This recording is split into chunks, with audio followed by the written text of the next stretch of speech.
want to welcome all of those who are attending here in person and also all of those who are joining us online.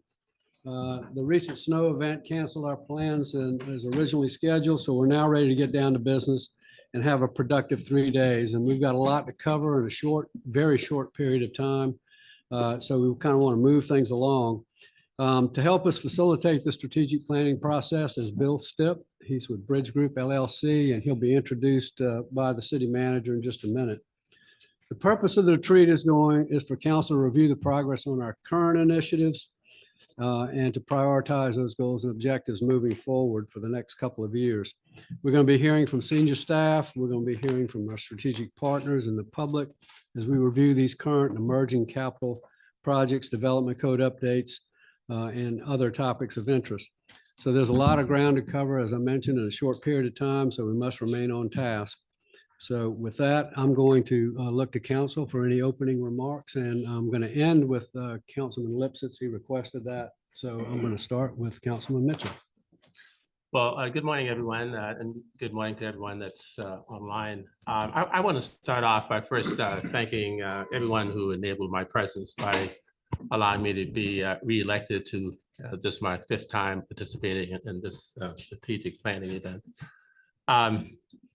Also, I'd like to thank staff. I know Scott and his team has been working very hard to put everything together for this day, and I'm very much looking forward to contributing in every way in the conversations that hopefully will make our city, continue to make our city the great city that it is. Just appreciate everybody's work in getting to this level, staff as well, of course, for all the hard work and the readjustment according to our weather needs. It's always at every retreat, and probably I've been at more of them than most of them. So from the standpoint of longevity, there's always good, productive information that comes out of these, and we always find new avenues of resolution, and I really feel like it's very positive as far as our ability to get together and sort of hash out everything that we need to do, both at looking at our long-term strategic plans as well as our review of what we've accomplished thus far. So thanks again to all, and thanks that are watching us online as well. Okay, Councilman Scaletti. Right. Good morning, everybody. I'm going to read some thoughts that I have previously prepared. I'll try to get through it pretty quick. Good morning, everyone. Welcome to the 2025-2027 strategic planning session for the city of Beaufort. It's an honor to be here with you as we begin this critical work to chart the course of our city's future over the next few years. Today, I want to invite us all to embrace a guiding mindset for this session. We should not fear failure, but rather we should fear succeeding in things that do not matter. Let that sink in for a moment. It's a perspective that challenges us to think deeply about our priorities and the impact we aim to make. Strategic planning often pulls us toward goals that are easy to measure or look good on paper, economic targets, infrastructure projects, or new programs. These can be valuable, but they're not the whole story. We must pause and ask, are these the right goals? Are we chasing successes that truly matter to our community? Because here's the risk. We could pour our energy into beautification while overlooking the urgent need for affordability. We might succeed in that project, but at what cost? Or imagine we drive economic growth without protecting our environment. Yes, we could see short-term gains, but if it undermines the city's resilience, is that the legacy we want? This is what it means to fear succeeding in things that don't matter. It's about aligning our ambitions with the real needs and values of Beaufort, ensuring that every victory we claim moves the needle on what counts. At the same time, we must be willing to take bold steps and explore innovative solutions, be creative, question assumptions. Beaufort has always been a city with resilience and spirit. Let's continue that tradition. We should set ambitious goals, even if they come with the possibility of failure, because it's through these risks that we learn, grow, build something lasting. We may stumble along the way, but we're tough enough to dust ourselves off and try again. However, as we pursue these bold ideas, we must stay grounded in what makes Beaufort home. This plan cannot come from this room alone. It must reflect the voices of our residents, our businesses, and our community leaders. From the shrimpers pulling nets at dawn to the families biking through the point, from the newcomers who fell in love with the porches to the longtime locals who have called Beaufort home for generations, your voices are what will steer this process. So here's my challenge to you. As we work through this session, think critically, Be creative and always ask yourself, does this matter? Will this make a lasting difference for Beaufort? The decisions we make here will shape our city's future. Let's ensure it's a future where success isn't just a number on a page, but a real profound impact felt by our community. Thank you. Okay, and last but not least, Councilman Lipscomb. Thank you. Good morning, everyone.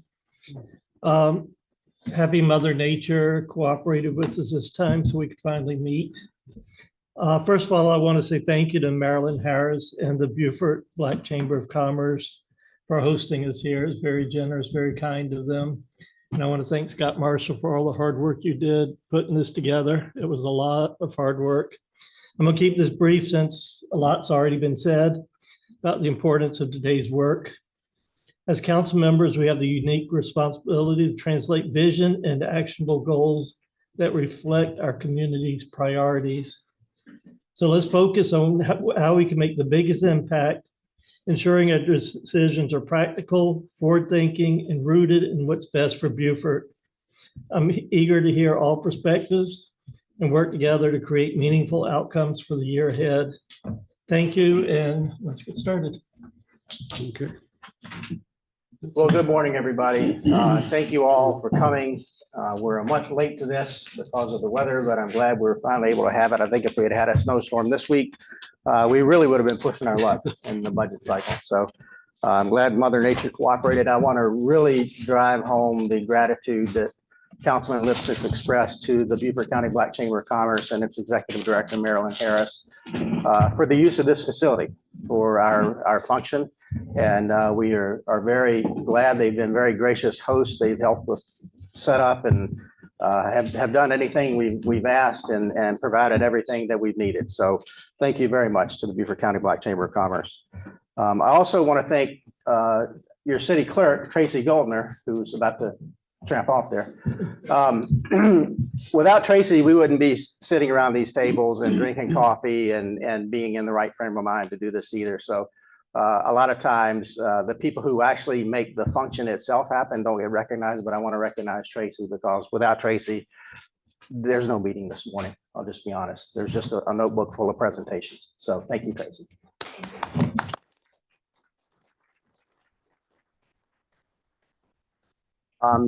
If we could, just briefly, let's go around the table just so everyone in the audience is aware of who is sitting where and then what job they do with the city and how they're affiliated. Linda, can we start with you?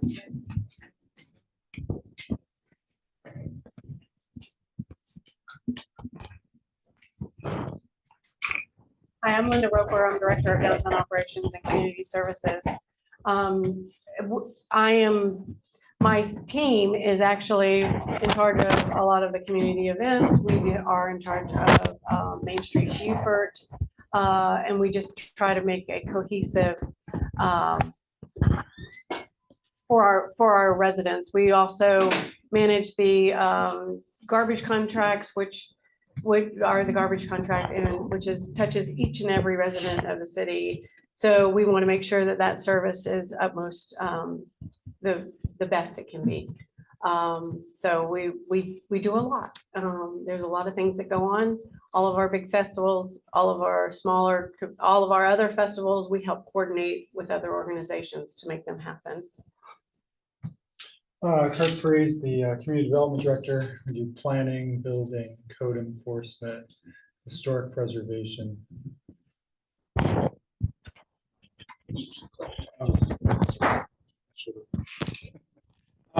So yeah, just kind of dealing with the built form, I guess, of the city. JJ Sauvé, I'm the Deputy City Manager. I have the pleasure of getting to work with just about everybody on just about everything here at the city. And this week, I'm going to be talking to you about our capital projects and our strategic plan initiatives. Good morning, I'm Alan Osmond, the Finance Director. Yes, our main things we do is financial reporting and also with the budget. So this kind of kicks off the budget season for us. We're looking forward to hearing what everybody has to say, and we'll start planning from there. Thank you. Nate Farrell, Public Works Director. We deal with facilities, streets and stormwater, parks, traffic, general support, and fleet. Good morning, everyone. Tim Ogden, Fire Chief for Beaufort Port Royal Fire Department. Good morning, Stephanie Price, Chief of Police. Good morning, Yvette Burgess, Human Resources Director. Morning, I'm Mike Tomey. I'm the chairman of the Design and Planning Commission. Morning, I'm Eric Berman. I'm the vice chair of the Historic Review Board. Good morning, I'm Bill Stipp. I would say one of your facilitators, but I guess I'm the only facilitator. And I think council's already introduced all of themselves. So thank you for that. I also want to recognize and thank Richard Geyer, who is the chairman of the Beaufort County School Board, is with us this morning. Thank you for being here.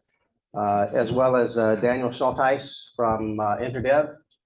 He's here from the corporate offices of InterDev, who are our partner providers for our internet technology and for our GIS. And so thank you very much for being here with us today. We also have Ashley Brandon, who is our PIO. She is here to be sure that everything's recorded for posterity and that everybody says the right things. And Mr. Raul Dominguez as well, who is our capital program coordinator, so our director, sorry. So thank you for being here. The point of this presentation of mine is not to go into any particular depth, but to set the table for discussions over the next 3 days. So roughly the schedule is as you see here. Now you have an agenda in your notebook, but this event is going to be a little fluid. So it's a plan that we can deviate from, but nonetheless, you have to have a plan first. So we will try to stick to it as much as possible, but there may be some deviation. So today, what we'd like to do after I finish yapping at you for a few minutes, we're going to have a financial update from Alan. And then Mr. Stipp will take you through the process of strategic planning. JJ will talk to you about an update on our current initiatives. Our department directors will each give you an update on what's going on within their departments. And then we'll have an opportunity for public comment, and that will wrap up activities today. Tomorrow, council took a survey prior to the strategic planning session.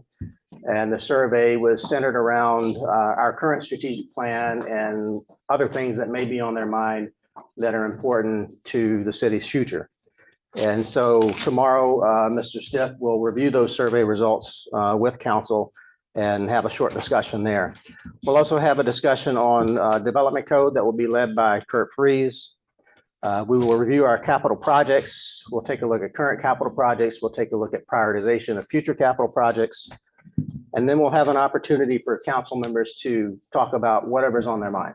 If there's a topic of interest we haven't identified in this plan that you want to talk about, that's the time to raise it. And then by the end of day 2, hopefully we can sit with you and between the facilitator and myself and staff, we can read back to council what we've heard you say over the last 2 days. And we can get a confirmation of future priorities. And then again, we'll offer an opportunity for public comment. Day 3 will be a day full of presentations from our strategic partners, of which there are many. We have 13, 14 presentations, maybe more. It depends on how many get their slides to me in time. But most of them have already gotten them to me. And then we'll have a time for public comment and then closing comments from the mayor, council, and myself. So what do we want to get accomplished in this retreat? Well, first, I think we need to come to agreement on what are the actionable plans that we need to take on to address our current challenges. And of course, inherent in that is being sure we're clear on what our current challenges are. We need to establish clear focus areas and guiding principles for a couple of reasons. Help to identify smart goals and initiatives going forward that we can measure, that we can bring back to you and update you periodically on where we are with the initiatives that you said are important to the city. And we also need to develop those so we can steer future policy decisions. So we're not making things up as we go, so that we have clear guidance and a clear set of directions and a clear strategy on where we think the city should head and how we should do it. I don't think we're going to get to everything we need to do. We're not going to accomplish everything we have to accomplish in the next 3 days. But one of the things that I do hope we do is identify all those topics of interest that may bear future discussions and resolution. And as you know, from our policies and procedures from City Council, we can set special work sessions to address those items. But I would at least like to get us a marker placed down for each item that we know we need to address, absolutely, and then we can schedule those items for further discussion. So these are just my thoughts on what some of the key challenges are that we face right now. At the top of the list is, the rest of the list is not prioritized, but the top of the list is uncertain economic outlook. I'm not getting political when I say this. However, we do have a new administration who has a lot of radical ideas, doing things that have never been done before. And we don't really know what the results of those are going to be economically. Those are just facts. And so our economic outlook right now is very uncertain, and that presents some difficulty in planning for the future right now. We have limited revenue streams to sustain improvement. We are improving processes within the city a great deal, as you are well aware of, but to continue to sustain that type of improvement, to get us to the level of organization we need to be, the level of organization that the city of Beaufort residents, visitors, and businesses deserve, our revenues are very limited to get to where we need to be. And we need to be cognizant of that, and we need to be planning on that, planning for that. We have some competing priorities we need to solve. Until we can solve some of these competing priorities, we're spinning our wheels.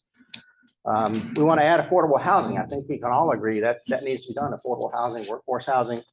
But there are also large concerns with developmental growth and how rapid the growth is and what type the growth is. Those are competing priorities. You can't have one and not have the other. Our land planning documents versus political will of council. What do I mean by that? Well, I mean, we have a civic master plan and we have a comprehensive plan that support form-based code and that also support infill where there is vacant property. However, the public concern and some of actions taken by council recently would indicate that that's maybe not the direction we want to go anymore. I don't know that we want to infill places everywhere. We just agreed to a green space application that would prevent infill in a spot on Ladies Island where our civic master plan says it should go. That's just one example. There are others. There's some controversy now and concern over accessory dwelling units being allowed on certain types of property. Well, that is supportive of the objective of achieving infill on our properties. And I'm not sure that's really what the city wants anymore. And I say this because we need to set the table as we go into 2025, the remainder of 2025 and 2026, because it's time to start taking a look at our comprehensive plan again. And so we need to get our heads set on what direction we want to go with that plan and how we want to approach that. We have huge capital construction funding shortfalls. I'm not talking about the nice to do kind of stuff. I'm talking about stormwater projects. I'm talking about a waterfront park whose price tag we don't know yet, that will need either significant rebuild or complete replacement. We have development that is outstripping our infrastructure. Water, sewer, roads, all three. It's outstripping what we can really happily handle. I'll just say, you see more traffic snarls. We have developments, I'm sure Kurt can give you more details on this, but we have developments that have been stymied in the last couple of years because there's not water and sewer that would support it. And so we have infrastructure that doesn't support the rate of growth right now. We have an issue with preservation of contributing structures in the historic district that are suffering condemnation by neglect. And that's an area we desperately need to address. And we somehow have to balance the use of public funds against preserving structures and property that are owned by private owners. And we've got to figure out how to get over that hump before the city can contribute too many financial resources to that. As you know, we just entered into an agreement with Beaufort Jasper Housing Trust for home repair program, of which those properties in the historic district may qualify if they're owner occupied. But I think that program probably needs a little more than that, and we still need some partnerships formed to make that happen. Remediating previous procedural errors. What am I talking about? Well, I'm talking about when the city approves an operating lease with an up-down vote instead of by ordinance. That's a procedural error that we need to correct, and we've attempted to correct, and we're addressing that now. There are others, and I'm sure we will find others going forward. But until we get all those errors corrected, makes it difficult to continue our momentum forward, because we keep looking back to fix things. And lastly, but absolutely not least, is the financial impact of litigation. It's getting burdensome. We've had one particular case that over the last couple of 3 years, we've spent over $100,000 on legal bills for. So that's money that could be put toward a splash pad, Councilman Scaletti, or some other thing that the city might enjoy. So I think we also have some decision points. Parallel road. I know we hate to talk about it, but we've got to. We've got to figure that out. We are tying up nearly $4 million in TIF funds because we're waiting on a day when we can start that project. We'll talk more about that when we talk about capital projects, but I will say this. Those funds could be put to use for some other needs that are immediate and solvable now. So we've got to decide if we want to continue to tie those funds up, obligated to a project that is not likely to be accomplished within the next 10 to 20 years even. The latest price tag on that was 16 million, JJ? That was from. That was 4 or 5 2022. years ago. Yeah. And that was assuming the best, meaning you don't run into problems acquiring property, you don't run into problems getting construction easements. And I just think that project will be much, much more expensive than that. And the legal end of it would tie us up for years and years before we could even put a shovel in the ground. So we need to figure out what we're doing there. I already talked to you about the civic master plan, a comprehensive plan, and form-based code. Is that working for us, or do we need to go to a new direction? Revenue streams. Is it time to introduce some new revenue streams or increase the current revenue streams that we have? We're going to need to figure that out. And lastly, the city owns some real property in and around the city. I think we even own a parcel or two outside the city. And we need to figure out which ones of those, if any, warrant marketing for sale. And I really want to get this solved because this is kind of a red herring, but it's one that takes up time of the staff when we could be focusing on the strategic things we really need to do. So we need to decide, is this a strategy we're going to pursue? And if it is, staff will put our full efforts into it. But we just need that answer once and for all. And then we need to identify which properties you'd like to market. One of which is the old Casinos lot, which we've held on to because we think we're going to build a parallel road. So that is a commercial lot that is probably of great value that continues to sit empty and provide no revenue in the form of ad valorem taxes. And lastly, you've already been introduced to Bill. You're familiar with Bill Stipp. If you recall, 2 years ago, he and his business partner, Mike Letcher, were with us. I've known Bill for quite a while. I'm confident in his abilities to keep us on track. You see his qualifications there. What he probably may not tell you, or he may, is that he just finished how many years on council? 13 and a half. 13 and a half years. He term limited out in Goodyear, Arizona. That's a community that experienced absolutely explosive growth over the last 20 years. And so if anybody understands growth issues, it would be Bill Stipp. Bill also, in addition to being a council member, was a fire chief.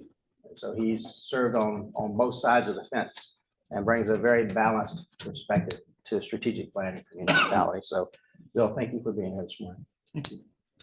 So last but not least, I've asked Alan to give you an update on our current budget status, and then we'll continue to roll with the rest of the programming. But just another couple housekeeping items. I think, Tracy, did you explain where the restrooms were? No. Okay, so through this door, where I'm pointing to my right, are 2 restrooms. And then there are 2 across the way, Yeah. that other room that can be used. That's right. And Tracy also has told me if you're drinking out of a can, don't throw the can away. There's a recycle bin for it. And if you don't put it in a recycle bin, she'll come get you. Just let you know. So, and also if you're sitting in the audience and you see us talking in the microphones, but you don't hear it amplified, the microphones are not for the room. The microphones are for the live streaming that we're doing and the recording that we're making of this event. So just want to straighten that out. So Alan, without further ado.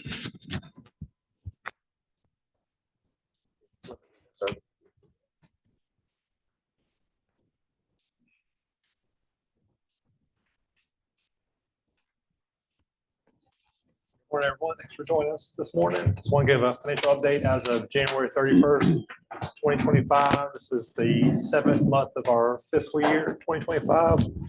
I'll be covering some of the highlights just for our main operating funds, our general fund, our parks and tourism fund, and our stormwater fund. We'll begin with our general fund revenues. Revenues are not collected evenly over a fiscal year. As most people know, our property taxes are collected mostly in the months of December, January, and February. And this also is related to our charges for services for residential garbage collections.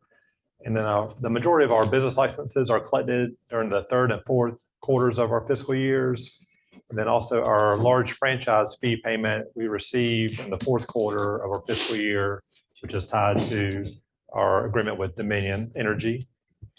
But right now you can kind of see where we stand with budget. We're at about 47% of budget, but as I mentioned, some of those aren't quite coming in as evenly, but most of the time it's just even revenues, they would come in right at 58% of budget. Some of these highlights are building permits. They've increased 255,000 or 40% from last year from construction of 2 multifamily housing developments. And also interest revenues have exceeded budget amounts so far, but rates are expected to go down during this 2025 year. A couple highlights for general fund expenditures. As I mentioned, expenditures are more recurring, such as payroll, and spread evenly during the fiscal year. There can be one-time capital purchases that occurred during the fiscal year that kind of offset that a little bit. We'll dive down those, kind of probably hard to see a little bit, but I just want to kind of give a summary of where we are general fund expenditures wise. This is broken down by each department. So we should be right at the 58%. Most departments are at or below budget. I'll kind of hit I think the fire is a little bit over budget. I'll give an explanation of that in just a minute. Then we're going down into what works in our debt service. Those are right at 100%. We made all our GO bond debt payments in January, so those are finished for the year.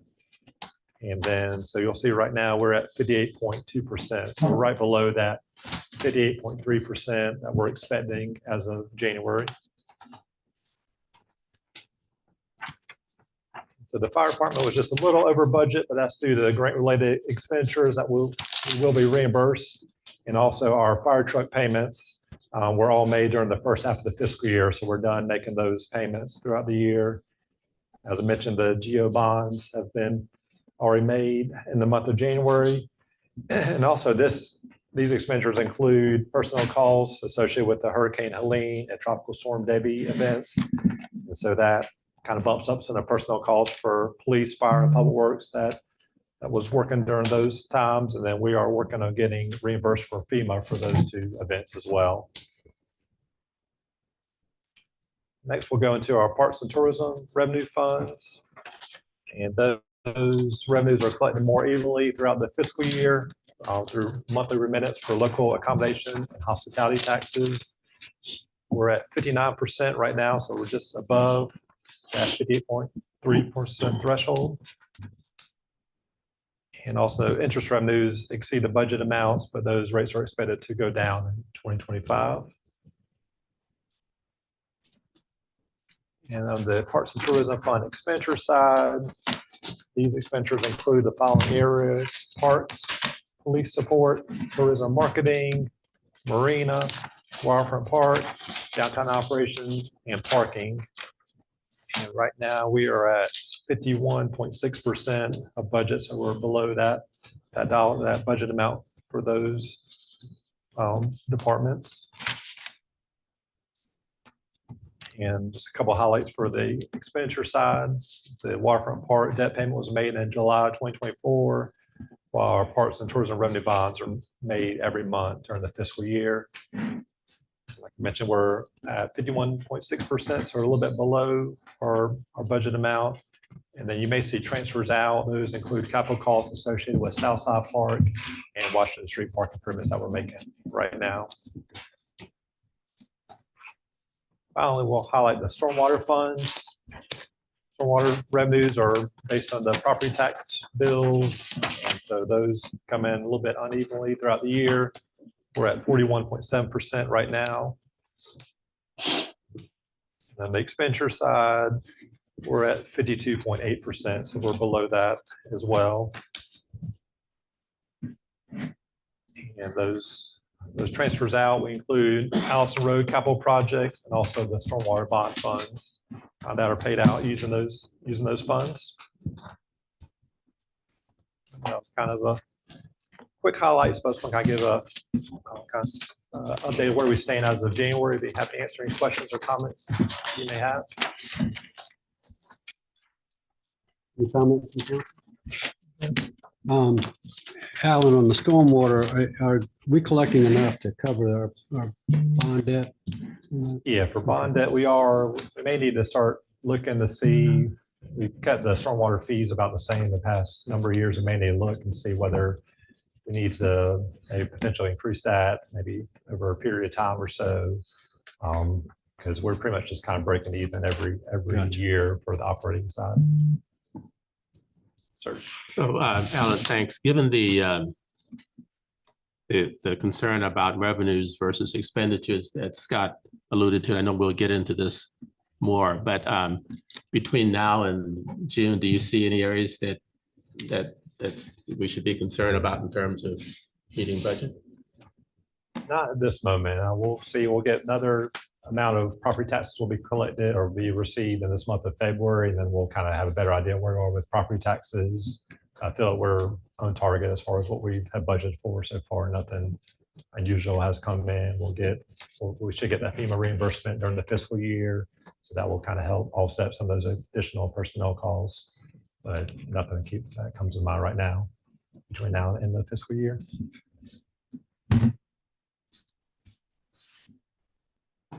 Any other questions? The reimbursements for the grant-related expenditures are expected for this fiscal year as well? Yes, sir. Yeah, for the fire department. Yeah, I believe that grant will be closing out pretty soon during the fiscal year as well. Any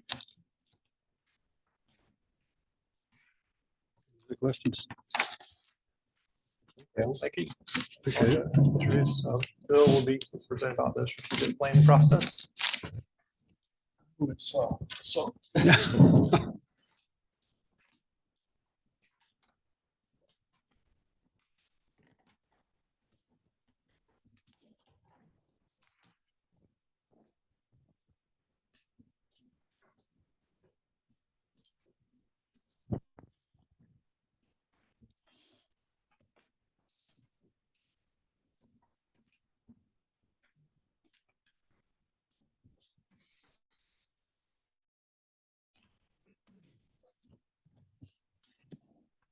Well, thank you. Thank you for having us here. And I keep saying us, I'm used to Mike being with us. With the changes of the schedule, et cetera, you do not get to see, I said to Scott last night, you don't get to see my I refer to him as my other wife. And Mike does the same to me as his other wife, but it's always great to come back into a community. We really appreciate the opportunity. Just a quick reminder of who Bridge Group is. Bridge Group is Mike's LLC that we function under together when we partner. We have been consulting together, Mike and I, since 2011. So we are coming up to that magic 15-year mark. We are kind of a rare breed where we are all over the country doing not only strategic planning, but facilitating retreats and operational efficiency studies and organizational assessments. Anything management related, Mike and I are out trying to help communities across the country. Mike and I both also have a little bit of academia in us. Talk a little bit about Mike's background. Mike is a associate professor at the University of Arizona in the master's program. He is also a senior advisor in the state of Arizona for the International City Managers Association. Scott alluded to earlier, I have a long history and a long career in local government, primarily in the fire service. I retired in 2009. My career is unusual in that I worked in Illinois, Massachusetts, and in Arizona. So I didn't have that traditional, I'm going to go to work for one place, stay there for 20 years and then retire. I had some great mentors along the way. So it really gave me an opportunity to do some things that were different. And then when I got elected to office in 2011, I took that same approach to what we do in local government and got involved in transit, got involved in municipal waters in Arizona, which as you mentioned is kind of very important for us. We have the exact opposite problem that you have here. I think even though we technically got rain last week, I think we're 218 days or something without any rain, measurable rain in the Phoenix metro area. So we have the exact opposite of what you guys have. One of you said earlier this morning, well, if you were trapped in when we canceled maybe this wouldn't have been such a bad place to be trapped in. And I would have to argue that Phoenix at this time of the year is probably the only place that you want to be trapped in because it is, the weather is always nice. But when now that I've finished, so I termed out, we have term limits, 3 terms, finished that in December, and we had dinner with Scott and JJ last night and kind of gave JJ a little background. When I came to the city of Goodyear in 2001, we were about 18,000 people. Today, we're 118,000 people, and we're still growing. And having been part of that community, either on staff or as an elected for all of that time, has really been very fascinating from a local government perspective, but it has also been really a challenge to deal with all of the same issues that, as Mike and I find, are happening all over the country. It doesn't matter. We were in Kansas in the middle of January. We have done some local work in Arizona, and obviously we're out here, and we are seeing the same problems everywhere. Housing is an issue for everyone. Affordable housing is an issue for everyone. Decreasing revenues are an issue for everyone. Some communities are fortunate enough that the expenses have not exceeded revenues yet. But we were like I said, in Kansas, and they're going to be looking at cutting some budget cuts this year on providing just basic services. So we are once again entering some very unusual times. So when we talk about what's different in strategic planning in today's world, if you remember from a couple of years ago, I always talked about strategic planning of old was let's look at 10 years. Let's we all get a different notepad, different colors, and we're going to fill them all out. We're going to stick them up on the wall. We're going to dream, and we're going to try to figure it all out. And that was great until 2009 happened, and then the bottom fell out. well, okay, this is temporary. This should only last a couple of years. And by 2011, we should be back to business as usual. 2011 came, 2012 came, 2013 came, 2014 came. And it really wasn't until 2015 that we started to see that genuine rebound. Very unusual. And everyone's plans from 07 were completely destroyed in 08, and we just couldn't figure out where to go. Fast forward to 14, 15, 16, 17, everything is chugging along. We all think things are great. 2020 happens, changes the world again. 2020 should have had if you look historically, should have had a giant negative impact on everything that we did financially. We should have had a collapse. We should have experienced that in 20, 21, 22. Didn't happen. Didn't happen until 23. 24 is when we started to see the economy start to drop a little bit. And then here we are today. So this predictability and where we look at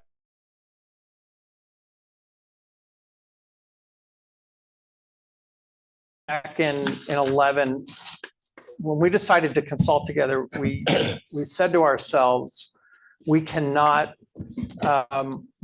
do the same thing over and over again. We have got to provide something that works. So let's focus our strategic planning efforts on that. So in the old days, it was really about dreaming and, shoot. I always screw this up. You think I'd tell it often enough, I'd get it right. Shoot for the moon, and even if you miss, you'll end up among the stars. Isn't that how it goes? Something like that. And that's great. The other strategic planning piece was, if money were no object, what would you do? And I will always argue, I want to know a time when money was never an object. And I often joke that even in our community that was growing the way we had been, we had times where we had more money than we could spend as a local government.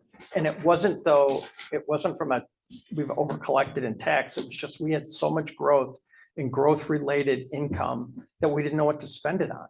So we were stockpiling monies in a very unusual kind of way. So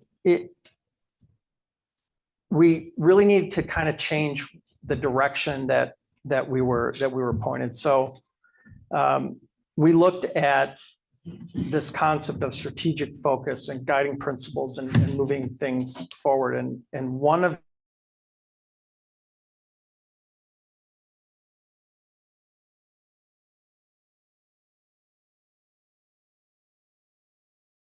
that's been your struggle over the last few years, is really trying to get this integrated, not into the day-to-day piece, but bringing those other plans in, comprehensive plan into the strategic plan, bringing in just bringing this into, as I refer to it, operationalizing your strategic plan. And so this is where I get to wear both my hats. So this is where I kind of turn my back to the electeds and I say to the staff, the greatest challenge we have as staff is operationalizing this, is taking this high level discussion that the council gives us and how do we turn this into something that then is actionable that we can report back to this group. And that's our challenge as the staff. And that and I think JJ has a good strategy to go forward. So we'll talk a little bit about that. But the other thing that strategic planning does for the staff that we forget about is trying to keep this in balance. And it's the idea of, if money were no object, which we know that is not true, money is always an object, that we forget about is trying to keep this in balance. Like you're watching me? Sorry. No, that's fine.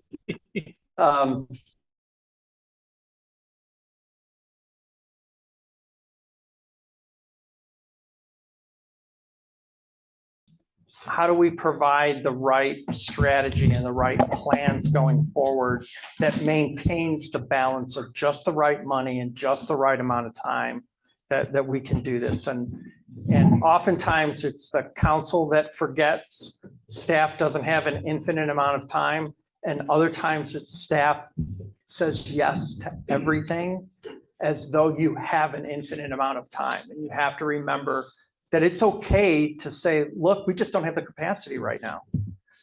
And then council gets to make the decision, well, we're going to give you that capacity. We're going to take this off of your plate because what we're asking you to do is really, really important. And that's okay, but that's a conscious decision that you're having. But if staff continues to say yes to everything, this group is going to say, well, then they're going to be able to get it done. And then you're going to go home and you're going to sweat and you're going to, if you're like me, you're going to cry and then you're going to try to figure it out. So we've got to maintain this balance. So if I leave you with nothing else over these next 3 days, it's this slide. Should be ingrained in your brain from both the elected and the staff perspective. This one is really important for us to remember that. The strategic planning process provides the relief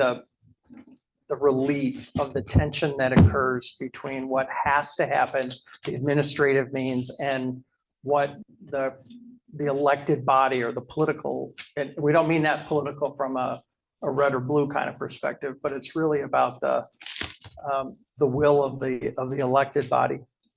And I had to take antihistamine this morning. You guys have this thing called pollen here? Lots of it. Oh, yeah. Which I didn't realize when we had dinner last night, but I found out very specifically about 10 o'clock last night when I started getting clogged up. But it's really about relieving the natural tension that occurs between we have to get this done and then council is saying, but we need this done. There's got to be a relief in there. And the way to do that is strategically plan for it. So sometimes the strategic plan is that visioning. We want to push this forward. We want to push those boundaries that you talked about earlier, where that meets the reality of, but we have to get this done. And, you know, we have things that the community is expecting today. And that's what we want to use the plan for. There should also be a little balance in there between policy and project. Scott talked a little bit about that this morning. Some of the policies from the past may be getting in the way today. Some of the projects from the past may be getting in the way. And by today, I mean in 2025. So we want to try to even those out as well. And some of this just is a matter of, you know what, we're going to need to master plan this, or we're going to need to take another look at it. We are having in our area a massive increase in construction costs. You can, if you, the Metro Phoenix area, which is Maricopa County, in 2022 was experiencing 200 people a day moving into the county. Like 200 people a day moving into the county. So that is tremendous growth everywhere. There was the ability to fund public construction projects was impossible, simply because private sector was taking up all of the resources. And that is, we are finding that is happening really nationwide. So and I'm just going to use this example because I am now that guy. I have gray hair and I'm losing it on the top and whatnot. A fire station, when I was building them, were $2.5 to $3 million, maybe $4 million. Today, we are building fire stations that are $19 million. Fire trucks used to be 250,000. Now they're pushing $1 million. So that is happening everywhere. How do we maintain this project policy perspective? We thought we could get 10 miles of roadway done. Now we can only get 2 miles of roadway done. So those problems are not unique here. They're happening everywhere. We thought they were unique in the Metro Phoenix area. And then obviously my work around the country allows everyone to understand, oh no, it's happening everywhere. But one of the most important things that the strategic plan does is it prevents this level of, I'm going to say confusion. But the best analogy that I've been able to come up with is this council provides direction to the manager. You are 5 passengers on a bus. He's the driver. You're going to give him direction. This is where we want to go. But each of you is yelling a different direction. One is yelling faster, one is yelling slower, one's yelling right, one's yelling left. One's saying, I'm not even sure where we're going right now, but I'm just along for the ride. And yeah, sometimes we all alter, we all know there's always that one, but how does the driver know where to go? If we're constantly giving conflicting directions, how does the manager know where to go? And from an elected, so this is where I go like this now. From an elected perspective, how do we give consistent direction? It's through this plan. So if we're executing this correctly, that's how this will go. It helps the leadership team as well. So the other folks sitting at the table here really manage their day-to-day operational activities in addition to the stuff that comes out of the council meetings, because believe it or not, every time we speak, there is a reaction, and this staff can be no different than anywhere else in the country. If you make a comment as a collective comment that's going to change the direction slightly, your meeting's on Mondays? Tuesdays. So if you make a comment Tuesday night, Wednesday morning at the staff meeting, this group has now decided they're trying to figure out how to go. So we have to be really careful about the changes that we're making. And that really is all related to the strategic projects and how are we pushing that forward, and the staff saying, so are you saying we're going to change this? Be prepared for that question. And then the staff has to be prepared for, yes, we are changing. And that's all okay. You use the word fluid. Everything is fluid. That's okay. But it's a conscious fluid. It's not I heard from 3 neighbors over the weekend, so we got to change how we're going to do this. Wait a minute now. Is this really the direction we want to go? And I know from an elected perspective, that's frustrating. And I always joked with all of our managers. I said, Matt, I'm a city manager's worst nightmare or best friend. I am nothing but one of those 2 things. I'm either going to help tremendously or I'm going to be the biggest thorn in the side. And each of the managers that have worked for us, none of them have said which one I am. So that's all good. So then we end up with our martini, as I like to call it, of focus areas, strategies, which are our guiding principles, all of the other plans, the comp plan, any of the other master plans that you've done. Sometimes they're, waterfront property master plan. Sometimes it's a parks master plan. All of those things need to be integrated in there to come up with our annual work plan. And that's the key to getting things done. And a lot of times organizations will create the focus areas and they'll create their guiding principles and then they'll stop. And they won't integrate these other plans that we as a council have dedicated hundreds of thousands of dollars and hundreds of hours in community input, et cetera, to get done. So we've got to remember that component of it as well. The things to remember that are strategic or are not strategic, that's very important as well. I'm not going to read each of the bubbles here, but when there's a discussion about, well, we want to change X, if that's day-to-day operations, staff needs to say that's operational, we'll take care of it. Other times it is, no, that's really strategic and it's going to take more than a year. It's going to take some effort and we're going to go ahead and plug that into the plan and we're going to move that forward. But it's really important not to put all of your operational things in your strategic plan, because if everything is strategy, then nothing is strategy. It's the if we don't plan, we won't execute it.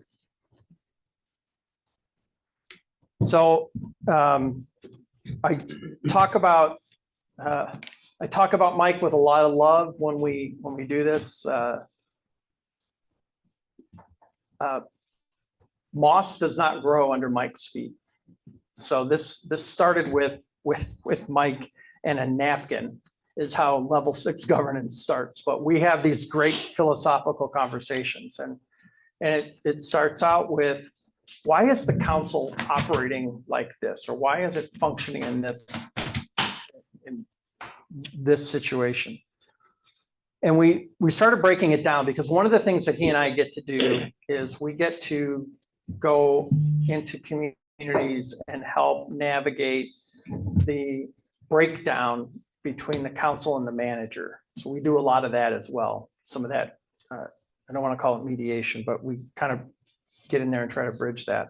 So we have this conversation, and really what we were able to figure out over time is there are 6 levels at which a council operates. And if the council, whatever level the council is operating is the level at which the staff will operate. For example, if the only thing that the council is ever focused on is the day-to-day operations, if you're worried about the crack in the sidewalk at the Main Street and Oak Street, and if you're worried about traffic flow, and that's all that you talk about, the staff is never going to think strategically. They're always going to be worried about what is going on the day-to-day piece. But if you pull yourself out of that and you're like, okay, staff's got they're doing their thing, but now all that you're doing is responding to constituent concerns, then that's all that the staff is going to do. They're going to get the phone calls from Mr. and Mrs. Smith, who are going to talk about their challenges with this process or that project or this developer or that, and they're never going to get out of that cycle. So we try to put pieces in place that allow them to be raised and to be put into their operation, but not consume everything that we do as electeds. Level 3, we just kind of had an epiphany. This is really our governing responsibility is level 3. So we use examples like liquor licenses, or zoning, budget. It's that statutorily required governance. Some communities just operate at that level, and that's as far as they want to go. They just want to do what they're supposed to do. They want to show up for their Tuesday meetings, and then they want to go home. They never get to the next step, which is that level 4, which is the strategic plan. Obviously, you guys are there. You've had a strategic plan in place for a while. Now it's a matter of how are you executing and how are we getting it done. It's one thing to have the plan, but it's another thing to execute it. Because if you have it and don't do anything with it, you're just checking a box. But communities that are actively engaged in their strategic plan are really starting to move their community forward. Sometimes it is happening despite their best effort, and sometimes it's happening because they're planning going forward. Some places just get lucky. But then we move to level 5, which is governance expectation guideline. John and Miriam Carver wrote a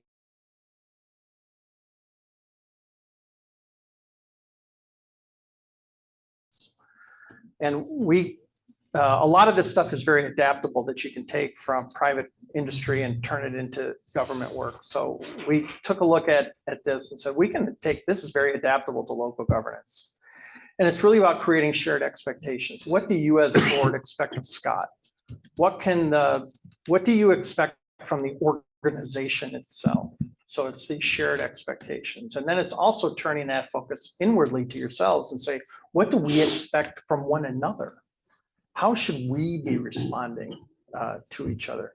And when an organization is really functioning well at that level, then there's not a lot of discussion and finger pointing that's going on. Things are just clicking along really well. And then the final piece of that is that true internal evaluation, which is a Baldrige or a McKinsey 7S. It goes beyond employee satisfaction. It really goes to employee engagement. It goes to what is happening and really checking in on the organization itself and how is it functioning. If that's the concern of the council, is that super high performing organization, then you really won't have very many discussions other than what's our next project and where do we go. So let's talk a little bit about strategic focus, because that's really the key of where you're at. We took you on this journey the last time we were here. And we identified some strategic focus areas. And that's a slight change from the strategic plan model of old. The old way used to be just identifying those objectives. A lot of them were the shoot for the moon kind of objectives. They called them goals, and then they had sub goals and initiatives underneath that. We decided to kind of take that and say, look, a strategic focus is something that will always be there. You will always be focused on your infrastructure, and you will always be focused on your economic prosperity, whatever you want to call it, whether it's maintaining the business community that you have, or it's growing the business community that you have, but it's something regarding the economics of the community. You will always want to be focused on your quality of life in the community, whether it be parks and public safety and community engagement and activities. Those things, that's what we're here for. So there are things that every community will focus on, and then there are things that are very specific to each community and things that they want to change. So we really talked about using this to provide some clarity and kind of using that as really an operational kind of benchmark. So of course, we did some research because that's what we do. My wife is dying for me to retire because I have this whole host of management books that she's like, I can't wait to get rid of these things. Constantly going in there and grabbing them. I've got like 4 finance books on my desk right now. So she's losing it. But so there is no strategic focus in my house. That's kind of where I'm going with that. But we did some research on this. Jim Collins, who was a famous management author, guru-ish from the 80s, probably dates back a little earlier than that, maybe the 70s. But Collins talked about the hedgehog effect, and it's really about providing this focus. So we look at providing the organizational priorities, what things are important to the organization itself. It stops from dragging into or the distractions. Today, this is really important. That's a distraction. We need to look beyond that. What are the unintended consequences? What are the ways forward? It does drive policy. Once you set your strategic focus and you come up with your guiding principles, that is really a very strong policy statement that is being made not only to the community, but more importantly to the staff. These are the things that are important to us as a community and us as the community representatives. So please, when you are considering projects and moving forward, we're telling you that these are the things that are important for us. And then it does provide those community priorities, because at the end of the day, that's what we run on. We run on those community priorities. If you've just gone through an election cycle, you just told the community what you believe in and what you intend to do. You want to see that executed now, to some, assuming that you've got, majority support of the council, but that's what we're here for, getting stuff done. We're not here to hold places. We're not here to keep space. So let's try to do that in a way that's not one person kind of overpowering that way forward. So strategic focus is really the systems perspective. So we talk about purpose, function, process, and structure. That's the core of Collins Hedgehog.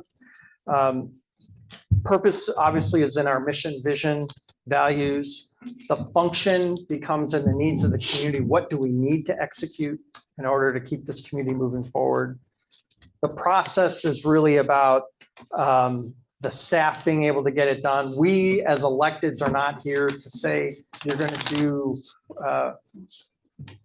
and this is a over-the-top example because Scott is probably going to kill me for using it, but we are going to execute the parallel road no matter what. You tell this group that, they're going to drop everything and that's what they're going to focus on. But you're not going to say, and we're going to do this first and then this and then that. That's the process piece that they have to figure out. That's not for the elected group to figure out. And for the staff, that's where you have to pick up what they've laid down and you've got to build on that. And then the structure is the next step below that, which is how will we actually do it? And that, again, is a staff-driven process. So your current focus areas are these 5: managing infrastructure, safe and vibrant community, economic development, organizational excellence, and fiscal sustainability. Very common in most every community, but what is not common are the guiding principles. Those are very, very community specific. And you've got good, strong sets of those. The surveys showed there really wasn't a lot of concern about that. So we're, quite frankly, not going to spend any time talking about it. Unless somebody wants to revisit that, this is the extent of it. So, quick overview of the strategic plan, why it's important, what we're going to do. So to kind of set the table on this, if you will, is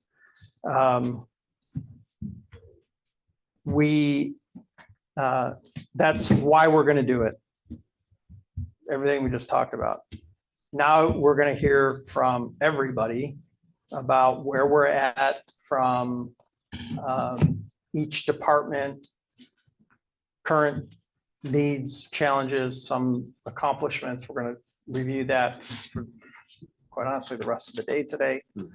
Tomorrow, once you've now heard kind of your current condition, tomorrow we'll talk about, very briefly, we'll talk about the survey, which didn't really result in a whole lot of ahas. There were lists of things that you all wanted to look at, which Mike and I have put together in what we call a kind of a facilitation guide to help us say, is this something we want to do? Is it staff to say, do we have the capacity to do it? And then we'll identify that tomorrow. And that will also then include the other plan objectives and activities that Mike and I were not privy to, that Scott and JJ were. So those two things will then be mushed together once we kind of go through that process of cleaning the list. Then they'll mush it together, and then you'll have a final, here's what we're going to do. So that's kind of the plan for this strategic planning piece. So you get a little bit of an update, and then we'll go through that. So does anybody have questions? Because we are 5 minutes ahead of schedule. And I think we're on time for a break. If I remember this correctly. So barring any questions? Any questions from council? What council? Go ahead, JJ. First, Bill, before we jump into an update on our initiatives, can you kind of go back over what makes good initiatives that provide guidance that allow staff to make them operational, or make operational objectives to achieve the initiatives? So I think what we're going to try to identify what is it that you want to accomplish, and it can't be solve world hunger or and probably the more realistic example that we hear in every single community is affordable housing. We need to fix affordable. You are not fixing affordable housing. I am not fixing this. That's a multi-layered problem. So when you're going to give an initiative about affordable housing, what aspect of it do you want to try to fix? We have to be a little bit more specific than just broad fix affordable housing. Now, we can be very specific about renovate Bill Stitt Park. Okay, well, we know exactly where that is. We know, renovation, and we have, there's been a collective discussion. Everybody knows what that looks like. So we don't need to spend talking with staff. Does renovate Bill Stitt Park look like? Compared to, we do need to spend time breaking down fix affordable housing. Great, thank you. If you name a park after me, that'd be awesome. You have to get in line. We got a lot. Oh, yeah. Well, yeah, as we got, as an elected, I get to tell everybody, well, if you want to buy the land, you can do whatever you want with it. So I guess if I find some land, I'll turn it into a park. Check the zoning. So with that, we're breaking until 10 o'clock. 10 o'clock.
5 minutes.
Existing strategic plan initiatives.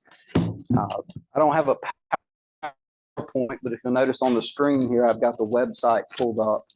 At any given time, anyone can go to our website and look at what our progress is on our strategic plan initiative, just like our capital improvements portal that we're working on and constantly updating. We have a strategic planning portal through Airtable that allows us to track our progress. For anyone in the public following along, if you just hover over government, go down under City Hall to strategic plans, you select the 2023-2025 strategic plan. You can see the PDF version by clicking on it here. Or if you scroll down to the bottom of the page, we have Airtable. I've already got that opened up here. All of council has seen our Airtable before. We used this last year at the strategic planning retreat. But this year we have a couple of new things that we're in the process of implementing. If you scroll all the way over to the end, we have initiative status, anticipated completion, and actual completion. So as we continue to work towards being more of a results-oriented, performance-oriented organization, we want to be able to keep track both internally and for the public and council to keep track of where we are on these initiatives. And again, this is available at all times to the public through our website. So building on what Bill talked about earlier about the strategic planning influencing or guiding our doing and our activities, the initiatives are the next step in letting all of our staff, our department heads, Scott and myself, know exactly what we need to prioritize and do during the 2-year planning period for the strategic planning period. Some of these initiatives are almost SMART objectives, specific, measurable, achievable, realistic, time bound. Some of them are not quite that specific, but they define how we as the city staff operationalize the actual strategic plan. What are we actually going to accomplish? They're broken down by our key focus areas. Again, we have 5 key focus areas here at the City of Beaufort. Safe and vibrant city, managing growth and protecting natural resources, economic development, innovation, fiscal sustainability, and organizational excellence. Within each of our key focus areas, we also have the guiding principles. And each initiative supports or helps us achieve one of those guiding principles. Now, the next step that city staff will be taking this year to take our strategic plan to the next level is we will actually have a annual or biannual plans of work at the staff level. So each department will have a plan of work of specific objectives, smart objectives that they will accomplish during that 2-year period to actually achieve these initiatives that council has identified as priorities for us. And we're going to be able to track all of that live as we complete those. That will guide once a month our department staff meetings when we meet with all of our department heads. We'll go through and every department will know exactly where each other department is on their strategic initiatives. That's important because we're one team here. The city of Beaufort is I don't want to say a small organization. It's larger than most of the organizations that I've worked for in the past, but we're still small enough where everything we do affects each other. The police department works with the fire department. Public information works with every department. HR and finance influence every single decision that every department makes. So we need to understand where we all are at that strategic level. Does council have any questions about kind of where we're going with the initiatives and the transparency? So in all that also will include tying it back into budget factors and how you Yes, sir. budget for everything. Absolutely. The annual plan of work will be how we operationalize and financially manage these strategic initiatives. So when we come to council and we're having to ask for new programmatic funding for something, it should be tied directly back to an initiative, which is tied to a key guiding principle, which is tied to a key focus area, so that there's a clear chain of need and clear chain of priority. JJ, when things are complete, is there going to be like a little summary or something of what was done? Yes, sir. Underneath that? Okay. So when you scroll back over, we're going to focus on this end as we move through today. But as we are working on things, we're going through and updating our notes and status, just like you saw on the Gotcha. capital projects portal, so that we know what's going on with each one. And again, this is it's a new process for us. So as we build it out, you'll be seeing some changes. We'll be talking to you periodically about these as we check in, not just at the annual strategic planning retreats, but throughout the year as well. And if you see something that's not included as we're building this out, let us know. We need that feedback to make sure that we're actually providing both council and the public with the information they need to understand what we're actually achieving. So going through, yes, sir. Oh, Notes portion, because it's something that I've noticed in the monthly reports that we get. When you or somebody, a department makes a change to the note, does it reflect as well the previous note that was in there, or does it change it altogether? Because I know that this has to track it in some way in regards to when each portion of that project was complete. But from what I could tell, it seems like the note is changed to the point you're not able to see in the Airtable what it previously said before the update.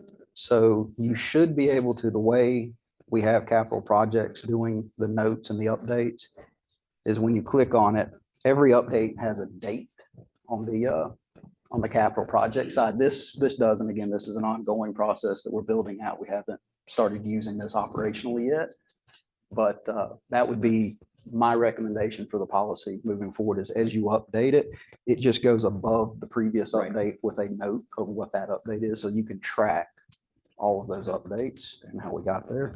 Okay.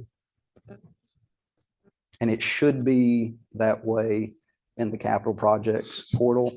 And tomorrow when Raul and Zara are going through that, we'll pull that up and show that to everyone.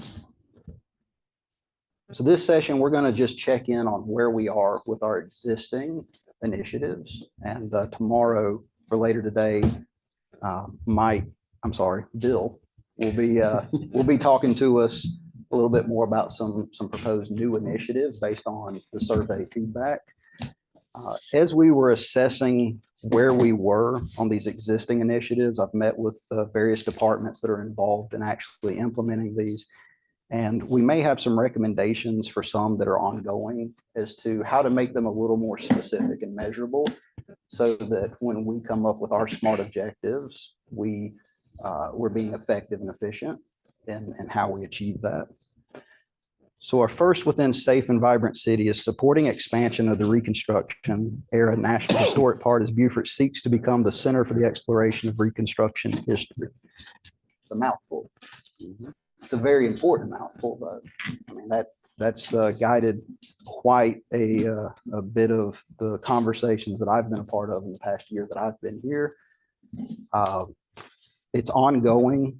Staff's been working with the National Park Service. They've been in front of you at least one time since I've been here on some different MOUs. One of the things that we talked about internally that could tighten this up a little bit would be possibly rephrasing it to something along the lines of developing an effective MOU with the National Park Service to ensure preservation and continued enjoyment for all of Reconstruction era National Historic Park. That gives us something, doesn't define exactly what that MOU is going to look like. That, of course, would come from staff input and council's ultimate decision, but it tightens it up a bit so that we know how we actually achieve this initiative. The end product would be an MOU of some sort. Does council have any questions about that type of approach or concerns with that type of language? Is it more of a finite goal? And my plan, council, is to, as we talk through this today on these existing initiatives, if we have some recommended changes that council seems to be good with, or you provide input on something that you feel like needs to be updated here, tomorrow, I'd like to have all of that reflected in a spreadsheet and provide those to you so that when Scott goes over our final priorities for this year, we're all on the same page moving forward with that. So I'll be documenting your input as we move through this. Number 2, completing an inventory of needs of existing neighborhood parks, fostering partnerships with Beaufort County and Beaufort County School District. Again, those are 3 kind of different overall objectives or initiatives. They're all ongoing. Nate and his staff are constantly assessing our needs within our parks, working on facilities maintenance plans, and we're constantly engaging with the county and school district on different types of projects and opportunities. Something that we think could potentially clear this up would be breaking it down into 2 initiatives. One being complete and document a full needs assessment of all existing municipal parks. And 2, engaging Beaufort County and Beaufort County School District Administration to assess interest and feasibility of joint use maintenance and improvement agreements at identified municipal parks. So with that comment, I agree, splitting it up in 2 because it seems like they're 2 completely different things, right? You're getting an inventory and trying to better understand what your needs are for the neighborhood parks. Would an inventory of facilities that we own, period, also fit within that? Or do you feel like at this time, based on what you're seeing at staff level, it would be better to separate the analysis on city-owned facilities and parks that we're maintaining? So I think as we move through these, you'll see, and Scott brought up about our property assessment, real property assessments, that we do need to periodically conduct assessments of all of our infrastructure and assets.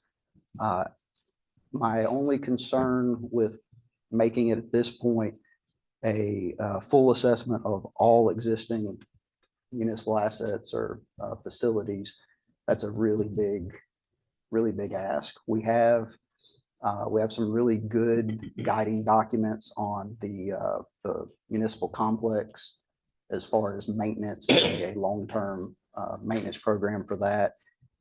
And I think we'll end up achieving that with a lot of our other properties through a potential new initiative of completing an assessment of those. So, and Nate, you feel free to chime in on this if you'd like to, if you feel differently, but I think leaving it for the purposes of this initiative, leaving it at municipal parks is probably the best bet right now. But overall, yes, that is something that needs to happen citywide. Mr. Mayor. JJ, as part of the inventory, and Nate, you can answer this as well. Do y'all do, and when you do an inspection of a park or an inventory, and you're inspecting the equipment and all that, and you're notifying your needs, do y'all have that documentation available and keep it somewhere? And the reason I ask from a risk management standpoint, if somebody gets hurt, that might be important. So we do a weekly inspection for like safety of the playgrounds. That should be annotated and kept with the binders that each park has. So we created a binder of every park. So it basically says, hey, this is where all the irrigation control valves are. This is where every bench is. This is, how many benches are in this park. This is, this one has a bathroom facility. And basically it's a breakdown of everything that's within each park. And those inspections should be going back with that binder and put back in there. But as far as complete safety inspections of the park and doing walkthroughs and checks, no, we do weekly inspections of every single park, but we only keep the records for the playgrounds. Okay. The reason I'm asking, like there is a public playground document that shows you like the amount of cover that you need to have, like under swings and stuff like that. And if you got in a lawsuit, if it says you have to have a minimum of X amount and we don't have that, that puts us in a pickle. So Yes, sir. I'm just thinking if we had a checklist, you go through and say, yeah, the hooks look good, everything's, because you're doing inventory anyway. Looks good, checks it off, signs it, dates it, and you're good to go. At least you're showing that you're being proactive. That's Yes, the sir. main thing. Councilman Mitchell. Could we expand a little bit more on the relationship between the school district and the parks? There's a lot of capacity at some of these school fields that could be kind of park-like use. Yeah, and I this is one initiative that I've not personally had a lot of interaction with since I've been here, but I think there is a lot of potential there just from other jurisdictions that I've been a part of for those types of partnerships. Now, we've been communicating with Beaufort County pretty regularly on the Southside Park projects, their portion, our portion. And I think there's still room for growth there. And what that will ultimately look like, I don't know. That's something that we would bring back to council for that sort of input. The school district, which I know we have a representative from the school district here today. Again, at this juncture in the process, we're not really diving down into exactly what an MOU would look like. It's do we want to explore formalizing a partnership agreement? Is that something that council says is a priority and wants staff to engage in over the next 2 years and set objectives for achieving? My answer to that question would be yes. And I think it comes when we met with Port Royal and we had our joint session. We had county representatives and representatives from the school board as well. And that was one of, if not the biggest takeaway for me, was the value in actual collaboration, not just speaking about collaboration, but actually moving in that direction to where we understand what resources exist, not just for ourselves, but within our partnerships that we have. So let me just ask a follow-up question on the inventory real quick. I know that we have some of this, but do we have a good understanding of the value for each of the properties that we own, an appraised value in today's market? And would that be too big of an ask? I could see maybe diving into the weeds of, what needs each facility has, but what about just understanding the value of each property the city owns? I completely agree, and I believe Bill's going to be talking about that with the proposed new initiative. Okay. Coming out of the survey results, if I remember correctly, Scott, that sounds think right. so. But your initiative here is talking about our parks. Parks and not specific, Not this all of our initiative. other assets as far as properties are concerned. Yes, sir. One of the things we want to keep in mind, especially when we look at initiatives like this, is if we have it broad, have a partnership agreement with the school district, which on the surface sounds great, but we have to ask ourselves, why? What are we trying to achieve? And then that needs to be tied specifically into the initiative itself and the description and the SMART goals that we develop as a result of identifying it. So we need to keep that in mind going forward. A lot of things sound like a good idea, but we need to know why we're doing it. And we need to know why we're doing it so we know how we can measure ourselves against it as we go forward. That helps you hold us accountable for being sure we achieve your objectives. This seems, the school relationship seems like one that would be more appropriate for the county. The school is a county board. The county deals with everything in the county. It almost seems like, you'd have to have a subset of regulation or rules, relationships of those schools that are in the city where we would have some influence. It just seems like one that maybe we should push over to the county. And I'll remind council, the proposed language here would be something along the lines of engage Beaufort County and Beaufort County School District Administration to assess the interest and feasibility of joint use, maintenance, and improvement agreements to identify municipal parks. Yeah. So it's a pretty limited scope, but it gives us something to actually go and start a conversation and bring information back to council if that's a priority, an appropriate priority. Cooperating with military on a shared services program that was completed this past year. Both the fire department and the police department have mutual aid agreements and have ongoing training agreements with our military partners. Expanding police department effort, and they're going to talk these ones that are complete. I'm not diving a lot into those because you're actually going to hear from the department heads about what that means. Expanding police department efforts with a community response team. We now do have a full-time community response team in place. Evaluating parking and shuttle service. This one I have been a little more involved in. That's been an ongoing process on several different fronts.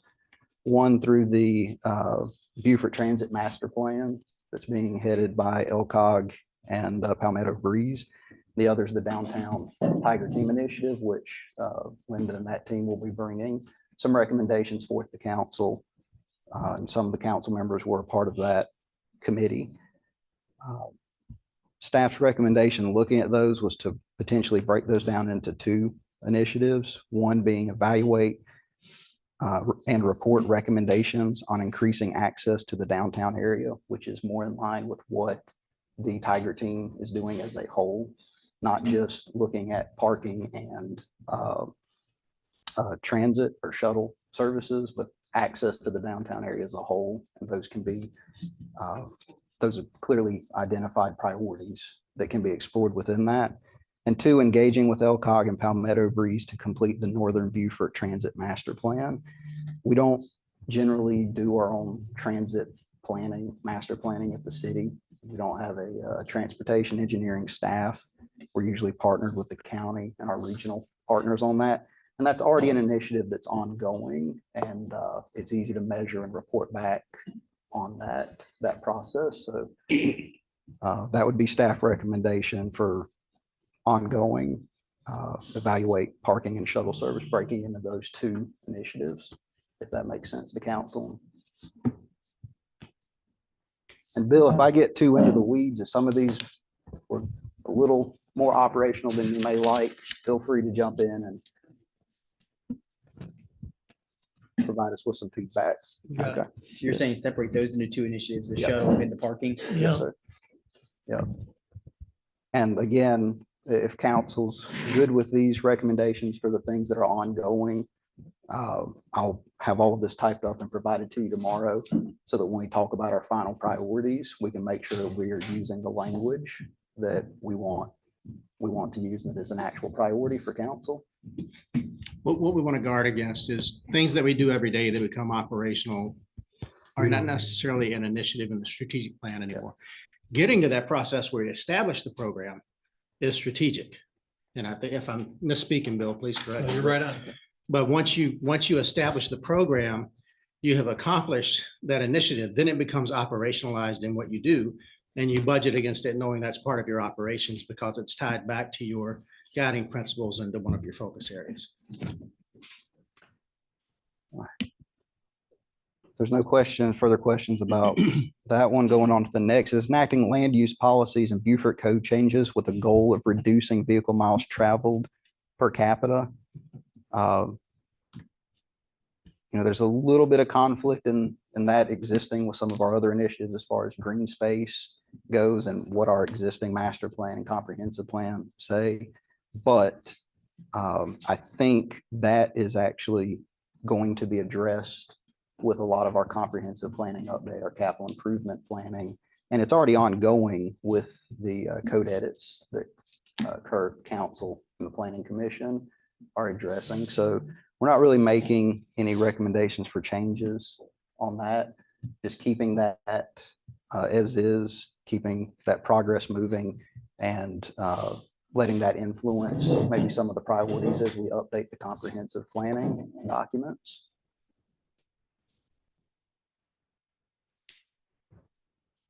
Evaluating the historic preservation incentive program was a new initiative at the last strategic planning retreat. That is in progress.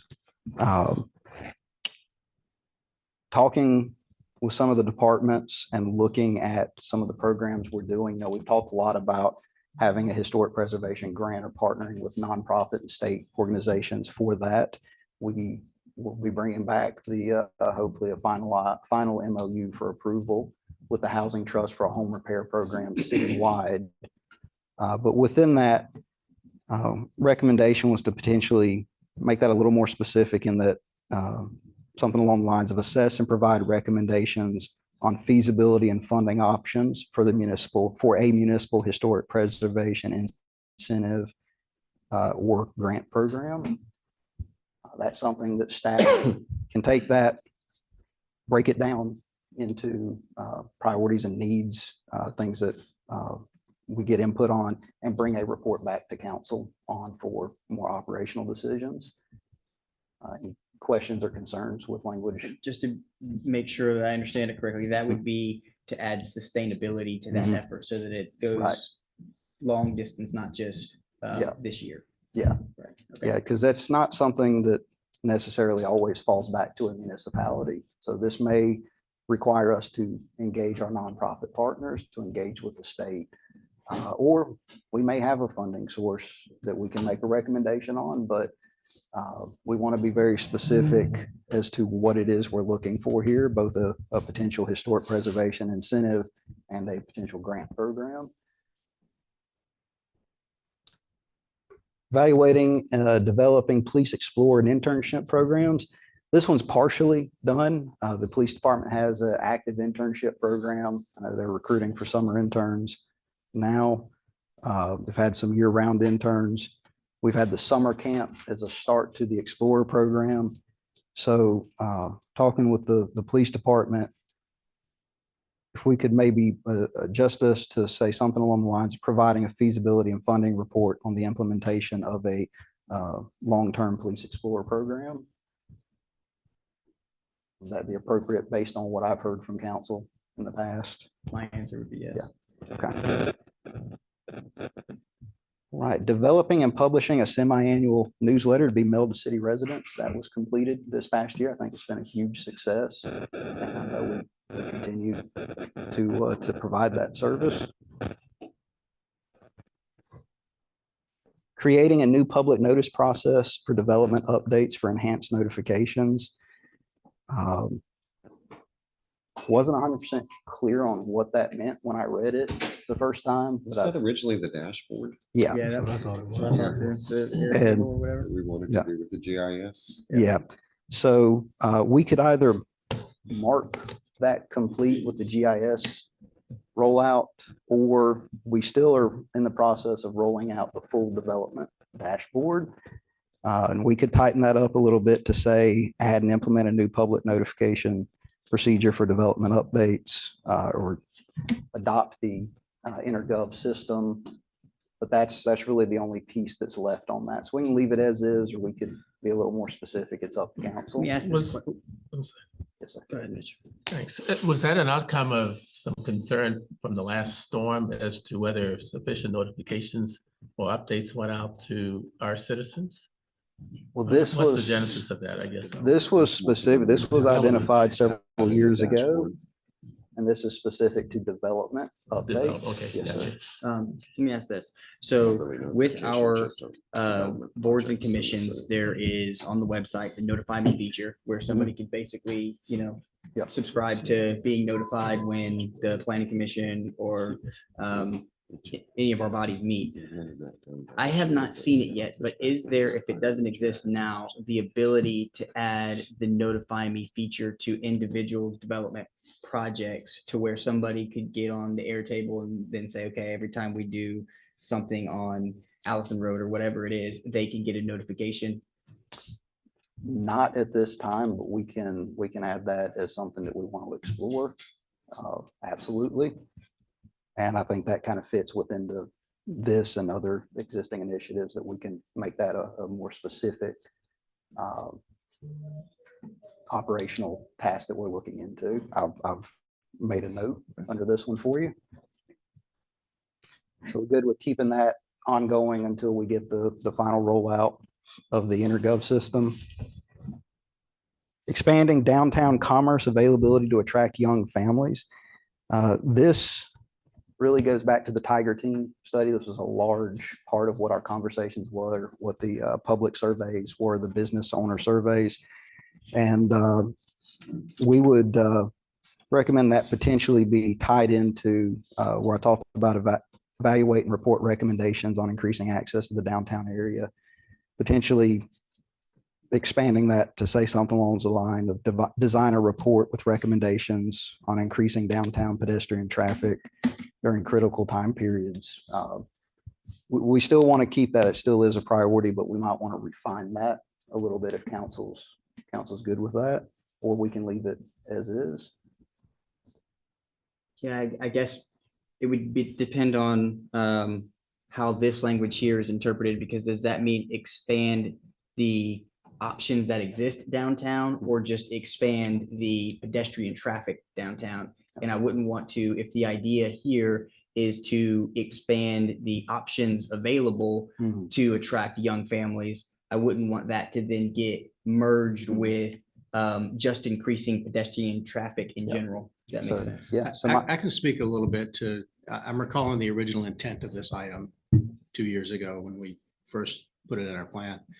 The original intent was to be able to incentivize businesses downtown to expand their hours. And in doing so, the hope was that they could expand their hours with some type of programming assistance from the city, and that might attract young families into downtown.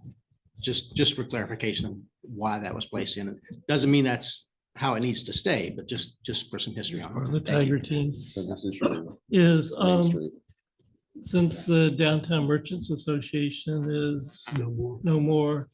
So does that mean, or would it be possible that Main Street kind of go back where they were and kind of take over the downtown? Okay, So that's. I think that would be, That would be the right place for it. Makes sense. I think that would be the success to, So we'll work on some language that maybe combines those downtown initiatives into a feasibility report back to council on these types of issues, if that works. And I'll have y'all some language to look at for that tomorrow. How would that change affect Baja, or would it? Shouldn't affect Shouldn't be Baja any at all. effect. At all? Yeah, No. yeah, that would be, hopefully again, it'll we're, work together. yeah, trying to stay broad right now, but all of those initiatives are going to take partnering with both our nonprofit partners in the downtown area and our business partners in the downtown area. We can only regulate and influence so much. We're still a member of the Main Street program, correct? Yep. That's. And again, this gets back to the why question. Why are we doing this? Just to have expanded hours? Are we doing this to have increased profitability for downtown businesses? All Because of that the will above. determine how we measure our success in it. So we need to figure out why we're doing this. Are we still doing it for the same reason we were doing it 2 years ago? Maybe, maybe not. That's a policy decision for council to bat around. Well, and if we look at the precepts of what Main Street USA is, all of those elements are part of the determinations of Main Street. So if we keep this tied with the Main Street incentives, then I think that keeps it within the You're right. retention, growth, expansion. Gives us some you know, definition. all of the elements that Main Street stands for. Yep. Main Street can do the first Fridays and have other events brought in that, really need to be. So tomorrow, when I provide this document, it'll probably have some language that kind of reflects the Main Street program initiatives of bringing back a feasibility report with recommendations that hit these things, bringing increasing vitality of the downtown area, increasing pedestrian foot traffic, increasing profitable pedestrian foot traffic, increasing family enjoyment downtown, those types of things. But that's still clearly focusing on our downtown, bringing locals and families back, reducing car traffic, increasing. Is there a way we can incentivize the property owners to bring in more of a variety of businesses? I'd like to, if there's any way we could do that. We can, we can explore that as part of that. Like the downtown more of vitality. something that would bring more locals down instead of just having it just nothing but tourists. I'd like more locals downtown. Yeah, I feel like when we get to that section, I feel like we have some initiatives that address that in the Okay. economic development side. So we'll bring back maybe some specific, or just leaving those individually, but maybe expanding on them each a little bit. Evaluating waterfront marina expansion infrastructure improvements. That's a major priority for us. So as you think about that, what we talked about internally was potentially some language along the lines of develop a long-term plan for both rehabilitating and maintaining the waterfront park and marina infrastructure. It's broad, it covers everything that we are wanting to do, and we can break that down into the very good, smart objectives with our committee that council's in the process of forming, and with the engineering reports that were already commissioned. And developing a city multimodal plan. Again, we don't normally address transportation specifically at the city level. We haven't historically hired transportation engineers to develop our own plans. Mostly that's done with the county and our regional partners. Talking with Kurt, we think this kind of falls under the Northern Beaufort Transit Master Plan that's already in progress, that we're a part of, we're actively participating in and getting community input on. So we would recommend taking this initiative and rolling it into that broader, just engaging with LCOG and Palmetto Breeze to complete the Northern Beaufort Transit Master Plan. Yeah. JJ, is that part of the plan to look at the city in terms of multimodal? Yes, sir. Okay. And would it be possible, maybe a coordination of traffic lights on Boundary Street where the traffic could move? I know that's a risk. You were really getting into the DOT. weeds on Yeah. this today. I know Is it's that on possible, DOT. Nate? You already does that, right? It's an ongoing,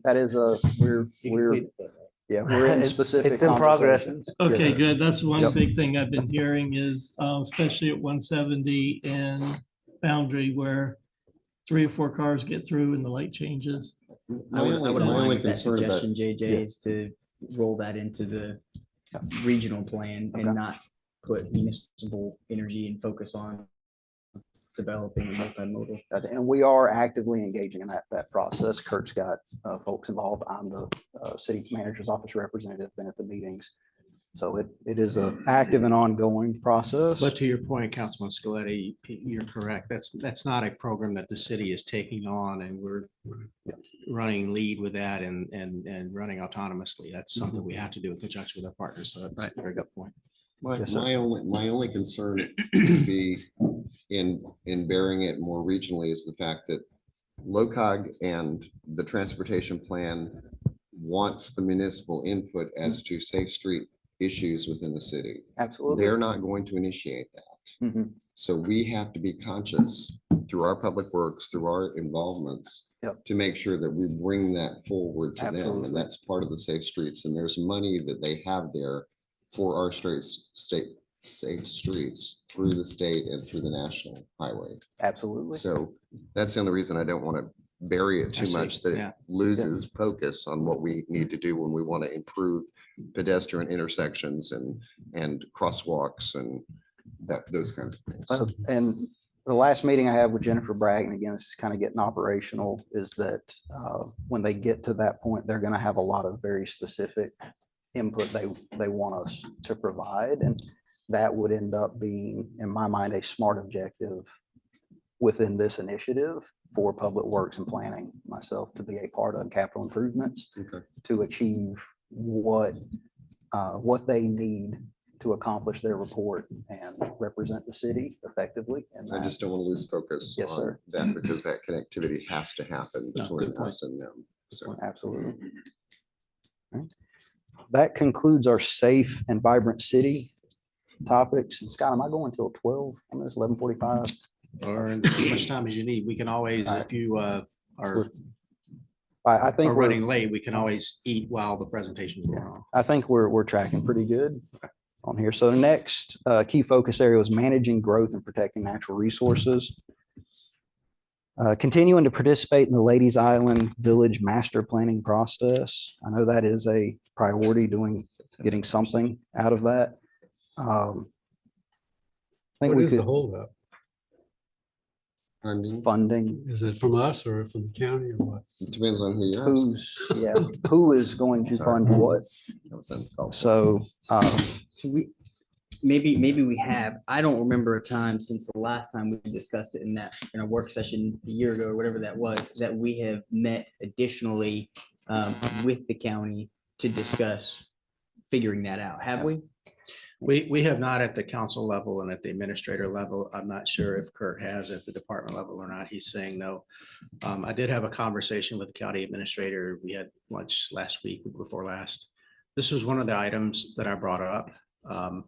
He's unclear on where we are with it. I'm unclear on where we are with it. And I think we need to figure out what it is this council wants to see, get that well defined, and then we can engage with the county on whatever the plan needs to The be. the expanded plan that we had talked about, and all the jurisdictions were talking about throwing money into it. Some of the funding sources were coming from the 1 cent sales tax. Right. And that didn't happen. And because of that, it Right. sort of has gone stagnant on determining exactly who. The county obviously doesn't want to underwrite the whole plan. The city can't afford to underwrite the whole plan. Mhm. So we're sort of at a stopgap without the 1 cent sales tax. I mean, helping do that plan evaluation. and if it's still a priority with council, talking with it Kurt needs to and stay. capital It's a projects. priority. Absolutely. We had a small change recommendation for that, changing, continuing to participate into leading coordination with Beaufort County and finalizing a Ladies Island Master Plan. We can take something like that and we can make objectives for that, to bring recommendations to council, to, hold work sessions, to get council input and go back to the county with our requests and our specific needs. That's something I think we can both lead and very easily operationalize that, if council's good with it. Just need to be conscious of the fact that we're going to be looked at for more funding. Oh, of course. So just to make sure that I understand that correctly, what that would or could look like would be us bringing that to a work session, council talking about that Ladies Island plan and what we would prefer to see, and then staff taking that back to the county, maybe them having that same conversation and kind of just pushing along instead of it just sitting there and nobody knowing where we're at with it. It would be those types of objectives. Yeah. Yes, sir. Mr. Tony? Yeah, just to kind of bring things up to date, prior to you coming on board, you had 2 years of putting together the development for the Ladies Island as a Ladies Island Civic Center plan. That 2-year conversation or set of meetings included participants from the county in their planning department, also commissioners or different members of the board that were involved or part of the Ladies Island area.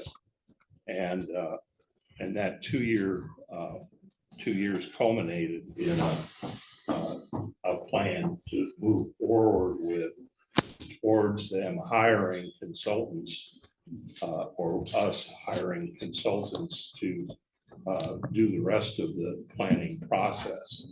And then it kind of hit a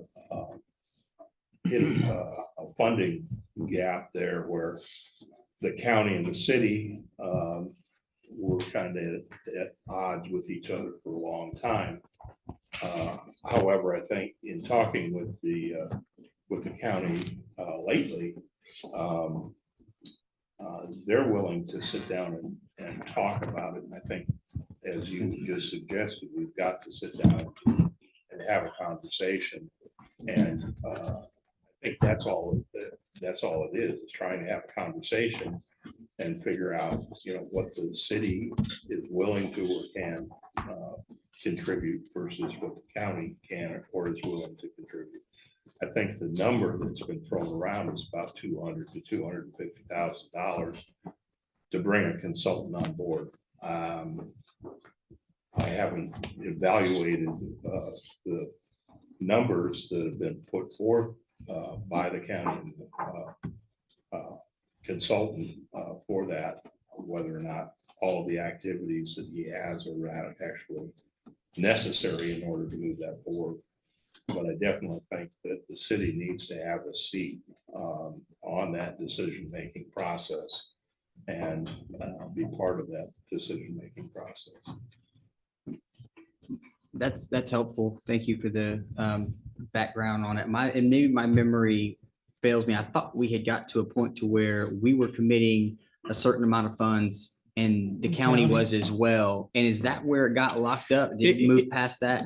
Yes, it is. So- It is. We came up with $50,000. Each party was going to come in with $50,000. And then we evaluated with the consultants that we needed to be more robust in the plan. And everyone agreed that 250,000 was probably more realistic than 100,000 as far as the needs of what the plan, moving it forward beyond the 2 years of consultants that we'd already, consultation that we'd already worked with.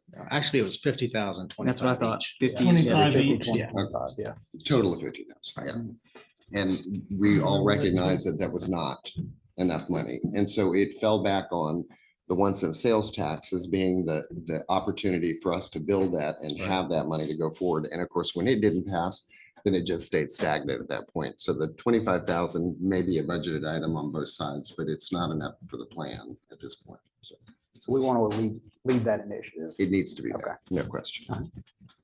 The next initiative is evaluating options for reducing traffic congestion. That's pretty broad. It's been ongoing. Nate and his team are constantly working with the county and DOT on the timings, the intersections.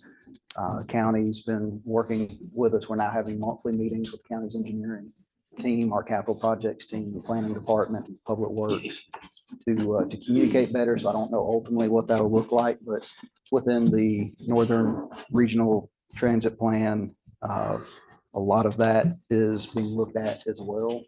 So we would recommend some language along continuing to partner with or leading conversations with our county and state and regional partner organizations through both the Northern Regional Master Plan and the Northern Beaufort Transit Plan to address traffic congestion within the greater Beaufort area. It's gonna get worse. It too. it is, it's an ongoing issue, but we can leave it exactly as is, or just kind of be a little more specific that we have to look at that at both a city and a partner level, because we can't change all of the traffic at just the city level. Which is just a continuation of the effort that's already been put Yep. forth, right? Yes, sir. Looking at those options. Yeah, Right. it'll be Okay. bringing that This into is going to those. fall into that growth and development thing too, about Mm-hmm. how are ways that we can infrastructure issues and, we can't widen the roads in some of these cases at all. Yeah. So we have to look at ways of slowing it down, whether it's a moratorium, whether it's, traffic impact analysis that looks at a capacity load of a road. I mean, there's a bunch of things we need to look at. This is an initiative that, from a smart objectives standpoint, when we go to make it operational, it's touching just about everything we have, our comprehensive plan, our civic master plan, our regional plans. It's not something that we can give you an answer in 6 months to. So we just want to make sure it reflects that complexity and that it's not something that we as the city can do alone. For the objective evaluate for reducing traffic congestion, can we add to there that any new development must can do a traffic study, taking in all development in that area into, because some of them just take that what they're gonna be doing, they need to take everything in there into account. We can explore that. That's more of the code Operation. edit conversations, but yes, sir. So this initiative is very close in nature to initiative number 6, which is to enact land use policies and Beaufort code changes with goal of reducing vehicles miles traveled per capita. And so there seems to be, on the surface, some redundancy and some question as to whether we need to keep both of these initiatives or whether one of them needs to be tweaked and the other one eliminated.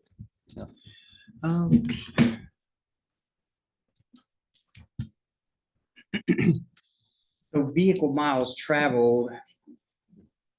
My understanding is there's a lot of people coming from Hardyville and Jasper to work here, and a lot of our people going there as well, which is going to add to the levels of congestion. And it's almost an even Or- exchange. Yeah, yeah, exactly. So you could probably merge those together. So get into public transportation too, because that's going to have to be. looked Yeah, at. these are all issues that generally are addressed by or fall under the scope of both a master transportation master plan and a transit Right, master yeah. plan. Mhm. So, as long as we have an initiative that directs us to, lead those conversations and actively participate in those, we can break that down into operational objectives to make sure we're achieving these things with our regional partners. But again, it's not something that we so much can do all ourselves here in the city. JJ. Yes, sir. So let me ask these questions. So if you're going to say you're going to lead the conversation, or you're going to, can you realistically lead that conversation? Can you lead the county? I can answer that. No. Yeah. I mean, I kind of knew the answer to that question, but I asked it. But I interpreted that to mean more so that we would do our part to drive that conversation forward. We can't lead them to discuss regardless of what it is, we can't lead them to discuss the Ladies Island plan. But if we do our part to move the conversation forward, then the hopes would be that they would respond with the same. That's how I interpreted what was said. Is that more of what you meant? That's what we And meant, that's but what we can. I think that's what we initially meant. Yes, So yes. We're not trying to run a regional No. conversation about this, but we know the importance of our being partners. We could say represent the, Bill, if you have specific language. you Yeah, so recommend. what I'm kind of, and again, I know nothing No, other than where Ladies Island is. physically. Yeah, other than that, I don't know anything about it. But if you can't truly affect any change with it, other than, well, we have to do our part. And if your part is only a quarter of it, then your part is done when you finish your quarter, when you say, well, this is what we want. How much time are you really going to devote to pushing or pulling the rest of whoever these partners are into this conversation? Not that we're going to ignore that 25%. So I mean, I think the direction to staff is very clear that you need to be part of that conversation. And I'm just using that as an example because this roadway situation is another piece of that. However, this one is different because I would ask the question on the roadway scenario is if you don't require a traffic and impact study to be done on any of your construction projects, then perhaps that is the initiative, is to explore the implementation of a traffic impact study requirement. And that is. What we do, Yeah. and we've made it much more robust with the code changes that were Yeah, approved we've this been- month, actually, that you'll be seeing hopefully That's next fair. month.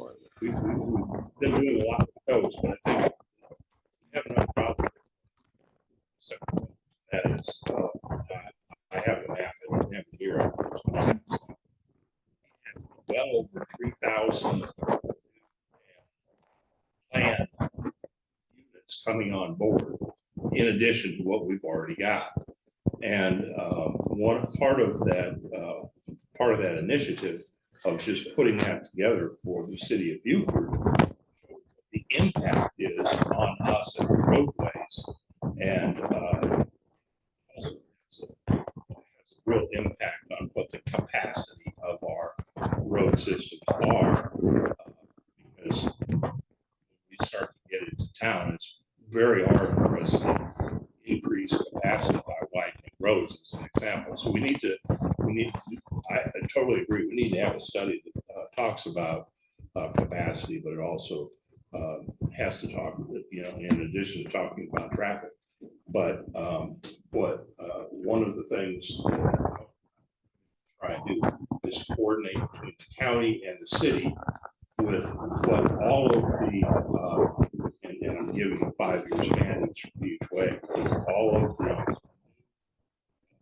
apartments that are coming on board along with all those next 5 years, so that whenever we do specific property, we're not looking at just 500 feet on either direction of what that entryway is. So we're looking at what the comprehensive impact is based on all of those other factors, because we're quickly getting to a point where we're just exceeding the capacity of the roads. I don't know what the capacity of a 2-lane, a 4-lane, or whatever roadway is, but I think we need to get that information and put that into this traffic impact study that you're doing. But I think a lot of it has to come into play, not just with what we got now, but what's coming on online in the very near future. 3,000 units is a lot of units, and they're hitting our major arterials for the city. So the city is really being impacted, and it's being impacted by the county and the town at the same time too. And most of those units are multifamily, so you're looking at more than one car. Absolutely. Right now, I believe it's a 1.5 car per unit, whereas the reality is that you're looking at least 2 cars per unit, because you've got 2 earners in each one of the families for a large part of those families. So what I'm hearing is it is a priority for council that staff plays an active and effective role in advocating at both the regional and the state level for transportation master planning and traffic reduction. Maybe also So- the local level. I know we were going to propose, I think what Mike was saying, maybe part of the comprehensive plan, having a very strong transportation plan component that looks at the capacity and modeling of the whole city infrastructure. And I guess my thought would be, so you said have staff look at that. And while in some ways I think that you by nature would, and I'm not sure what the capacity is of the planning commission. I know just watching the meetings, you guys have been, tied up pretty heavily with the code edits. But if there was a way for us to streamline and be more efficient in the development process in regards to what is being proposed and how it aligns with the development code without having to do that so manually by coming to the planning commission and going over those in such great detail. And I think that technology is at a point now to where we could look at trying to incorporate some of that. It would allow more time for the planning commission, which was specifically stood up with those backgrounds taken into consideration. We have engineers, we have lawyers, we have architects, we have those experiences and those professions at the table, but how much time are you able to devote to recommendations for a comprehensive plan or an overarching study regarding, congestion and all that with the code edits that you have on your plate right now? And that would be, I don't know how you do that, but staff I know would be at the table. But a lot of that would hopefully be able to be absorbed by the board in place. I think the board is more willing to work with that. Right now, we're spending literally hundreds of hours in trying to get through the codes. The codes needed a lot of work, let's put it that way. And when Kurt gets to that, I think that the codes that we've already done need to be looked at by city council and really acted upon, because we need to have those new codes in place as soon as possible. Because I think that they will have an impact on where we're going, what we're doing. So I agree with you on that. In terms of looking at capacities and things like that, I think that we need help with, doing those kinds of things. I don't think that's where we are. I think we need to be able to react to that and talk about, from a planning standpoint, a comprehensive plan, which we'll get into, to figure out what the growth of the city wants to be. And what the impacts of those new units coming online and the capacities of the roadway systems really are, and where we're going with it. So I think this is a great conversation, and I think it really falls into a line with some of the other initiatives that we're getting ready to talk about. So we started out talking about transportation. Now we've expanded to development as a whole, and some of the potential new initiatives. Let me work on some language that kind of consolidates. I'll go back and watch the recording from today tonight while I'm working on this, and work with Bill and Scott on some potential initiative language update, or just leaving it as is, that takes all of this into account, that's specific to traffic moving forward. But with the development conversation, we're getting ready to jump into some of those initiatives. If y'all don't mind me moving on to those. Sure. Okay. Review for implementation recommendations from the Affordable Housing Task Force. My understanding is that prior to my coming on board, a lot of that was done, and that a lot of that had to do with the partnership with the Beaufort Jasper Housing Trust. We're still in the early stages of that relationship, but I think they're laying a really good foundation for a lot of good programs. So talking with Kurt and Scott, we were thinking about something along the lines of, if we could either leave this, we could mark it complete because they reviewed those recommendations, or we could this almost into a new initiative of continue to partner with Beaufort Jasper Housing Trust to develop performance measurements for regional affordable housing initiatives. Yeah, so I like language about, trying to measure that. Let me just ask this, and maybe the mayor would know more. I think you were was lead on chairman. that task force. Yep. But one of the initiatives that I remember seeing in that, those recommendations was inventorying the city's property to determine if we had anything that would be, or could be available should there be a nonprofit in place to do like a community land trust or whatever it was. Have we, before we discuss marking that complete, because I know we've looked at the recommendations, have we done an inventory on property that either is within the city or that is owned by the city to see if any of it would be a good candidate for affordable housing? I can answer part of that because when we were on the task force, we looked at that and even further back, and Mike, you might remember, we had property on the corner of North and Rebo that we donated to the Beaufort Housing Authority, their LH, low income housing task force, whatever. Yeah, trust. And they developed those two buildings that you see on there that are quadplexes. We also donated land to the Habitat for Humanity off of Mossy Oaks Road there and behind this middle school.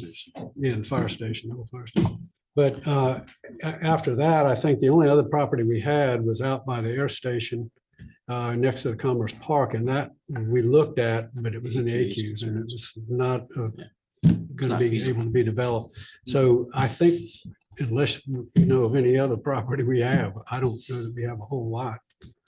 Yeah, the way we can bring closure to that aspect of it is we can formally review it with community development and bring a report back to council. Okay. And report out on it. And then just to clarify real quick, because it wouldn't be in my mind, and maybe somebody can explain why I'm wrong here, but it wouldn't be just property that we own, but it could be property within either the growth boundaries or the city itself that would also be a good candidate, but it's not being utilized now. And then maybe a land swap opportunity arises or whatever, but just to go beyond what we already own and say, is there something that is within our jurisdiction that would be a good candidate for this? It's a great idea, but I don't want to duplicate the efforts of Beaufort Jasper Housing Trust, who I believe has already undergoing that task, if not already completed it for this area. But we could definitely check and see where they are with it. And if it's not redundant to it, then I would say, yes, let's take a look at that. And JJ, also on the, I think there were 24 recommendations made by the Affordable Housing Task Force. A lot of those have already been taken care of, but I think even in the code, y'all looked at some of those, I think, and adjusted the code. So I don't know what's out there that's still remaining, but some things I think alluded to looking for inclusionary zoning or something like that, and that's out of our purview. That's, That would be a state advocacy. Yeah. But it could be something that we could advocate for. Advocate, absolutely. Could I add one comment to that? Yes, sir. I was texted you earlier about this. One thing to note about affordable housing, because I know it's been a hot topic for the past couple of years. The market is largely solving this as we speak underneath our feet. When you see, thousands and tens of thousands of units as housing starts in 2020 and 21 that take 2 years to come to fruition and come online. Now you're seeing a lot of those come online. If you look at rental rates, you'll see that as those units have come online and there's been a glut of supply, rental rates have gone flat and in many cases have gone south, right? To the point where you're seeing a lot of apartment complexes and rental operators offer 1 month of free rent, 2 months free rent, a lot of incentives. A lot of those things are actually helping folks make housing more affordable. We still have a lot of units that are still coming online here. This is a phenomenon that's happening everywhere, including Arizona, Austin, Texas, Las Vegas, Los Angeles, all over the country, and Beaufort's not an exception. So that Beaufort Housing Trust was stood up, a couple of years ago as a result of what we're seeing. My only concern that I would caution everybody to think about is this is going to move faster than any government body because we're talking about solving it and it's already, the market's already moving. So wouldn't want to do things that solve a problem that is already solved or is going to be solved by the private market. So language on that, if we modified something, we could potentially leave it the way it is and add while partnering with Beaufort Jasper Housing Trust develop performance measurements for affordable housing initiatives. Something along those lines. Which would take into consideration what Eric just brought up, because then you would be bringing the impact of some of those units that are still coming online now. Well, I mean, Bill and I were just talking about the needs assessment that was done with the plan, the original plan that really highlighted at that time what we viewed as being the needs assessment. The current market is adjusting that quite dramatically. And so, I mean, realistically, we should be looking at updating the needs assessment to determine exactly whether or not there is a need for some of the state, you know, the quotas that we had within the price points that were all through the needs assessment to determine.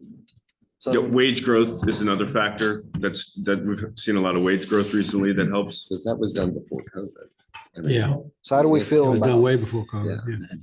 how do we feel about marking this one off then on the face and tying those needs into the future performance measurements, Beaufort Jasper Housing? And then as far as the needs assessment, we're going to talk a lot about updating our comprehensive plan. We just did the affordable housing, the housing impact analysis, which is also going to need to be updated. And that will, I think, address a lot of that. And the needs assessment was a partnership anyway. That was between the county, the city, the town, and everybody. So. And one thing that I'll say too, before we leave this, is some of the development, most of the development that's coming online now could be what we saw in times past, where it was affordable at one time and then it no longer is affordable because of the growth that came in. So part of what I advocate for in regards to the community land trust would be to keep the housing development that we get, or some of the housing that we get, in that affordable range, so that we don't always have to continue to build new housing inventory that starts off as affordable and then in 7 years or, you know, whenever, becomes no longer affordable as they fill up and we get growth. So that I think ties into the measurement. Absolutely. So I'll work on some language for that. Next one is evaluating and promoting infill incentives. You know, I know the Economic Development Commission looks at that from a commercial standpoint. I think this was meant more for residential infill.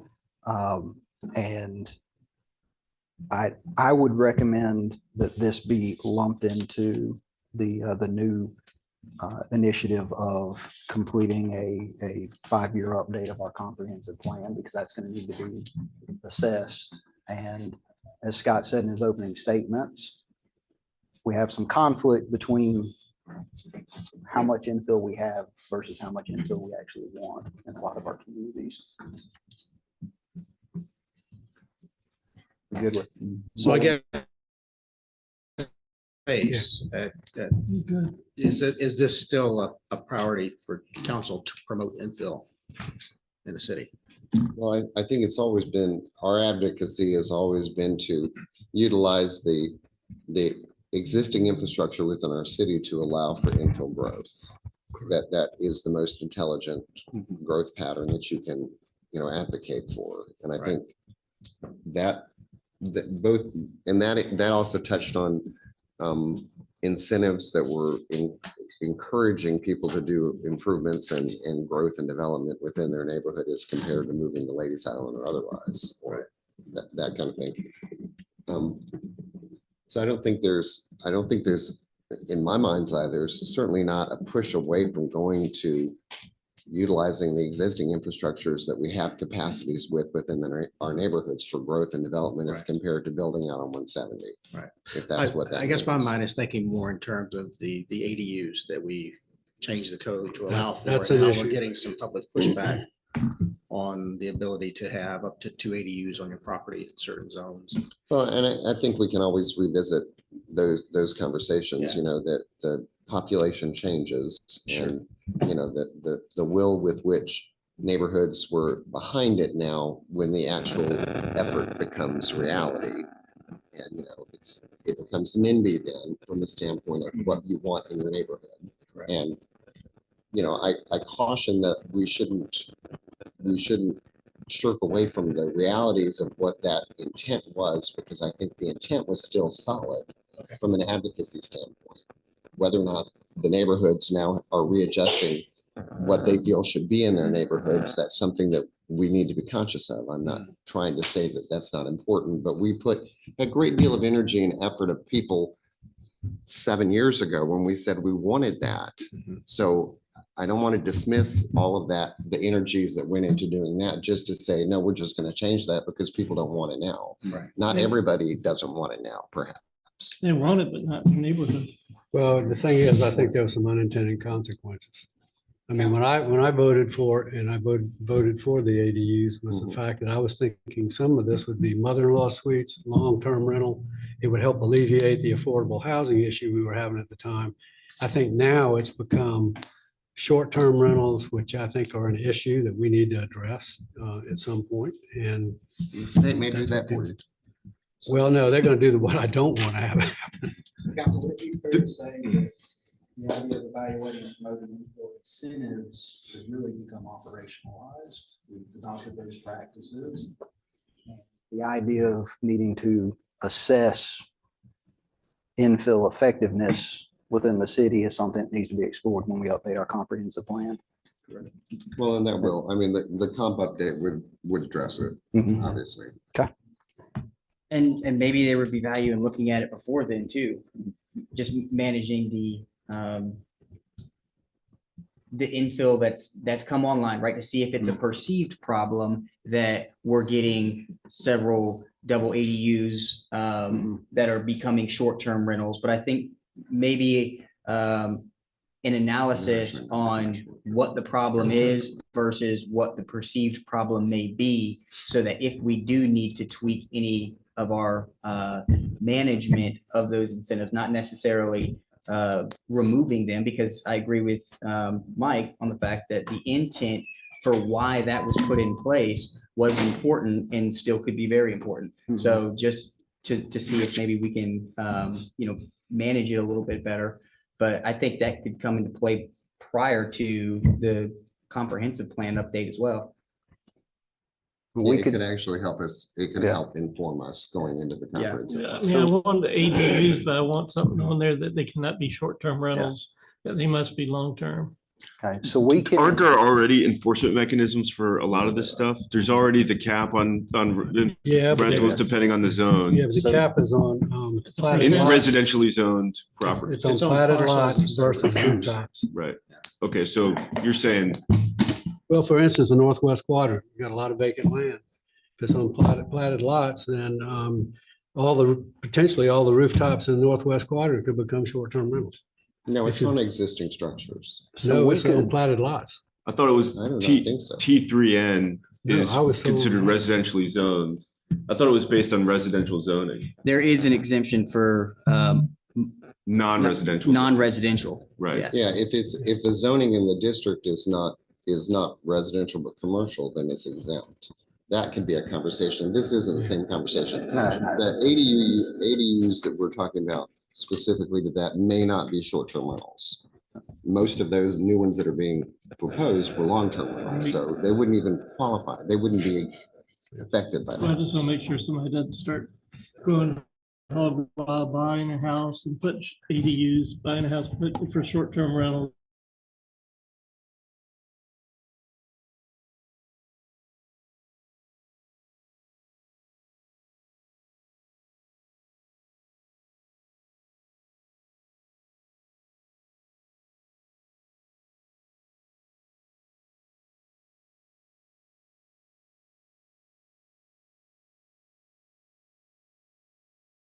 Processes is that engaging in that type of study that Councilman Scletti just recommended is a very important part early in that process. I mean, updating a comprehensive plan isn't something that's going to happen in a couple of months. It's going to be at least a 6 month to a year long process.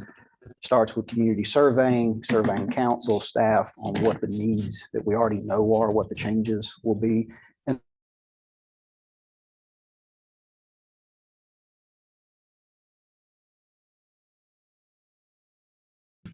be a better priority within the comprehensive planning process, if that makes sense. I'm not saying ignore it. Aside I from think- being a strategic plan Yeah. initiative, being an initiative within that update. Yeah, itself. I think it would be more appropriate to adopt the comprehensive plan update as a as an initiative. And we're going to do that. And then in that process, we'll be going through this exact same process where we're identifying what are the priorities within that comprehensive planning process. Does that make sense? I don't want us to duplicate our efforts. Focusing annexation efforts on parcels surrounded by city limits and contingent properties in tax district 100. We were back and forth about it's an ongoing initiative. We're back and forth with some language there, potentially of developing a recommended strategy for approaching the annexation of contingent properties. We're somewhat limited in how we can approach that, but talking with Kurt in South Carolina, it's supposed to be a part of your comprehensive plan, how you're going to go about growth within your identified growth boundaries. And again, I think that, and after talking with Kurt, we think that would be a better initiative within the comprehensive planning document and process, if that makes sense. Yeah. If we're good with kind of rolling that over into the comprehensive plan update. That doesn't by nature just move it further down from being completed, does it? No, it makes it, in my mind, it makes it more operational. We're trying to, so with these suggestions, we're not criticizing the previous iterations. I met with different department heads and staff members as we were going through this to see where exactly we are on this progress. From our standpoint at the staff level, we just want to make sure that we are taking the city operations in a direction where we can achieve the initiatives that council says, these are what's important to us. These are the priorities. So that we can break those down into objectives so that we know how our progress is on these, so that council knows and the public knows, how are we approaching each of these initiatives? What steps have been taken? What budgetary resources have been put to these?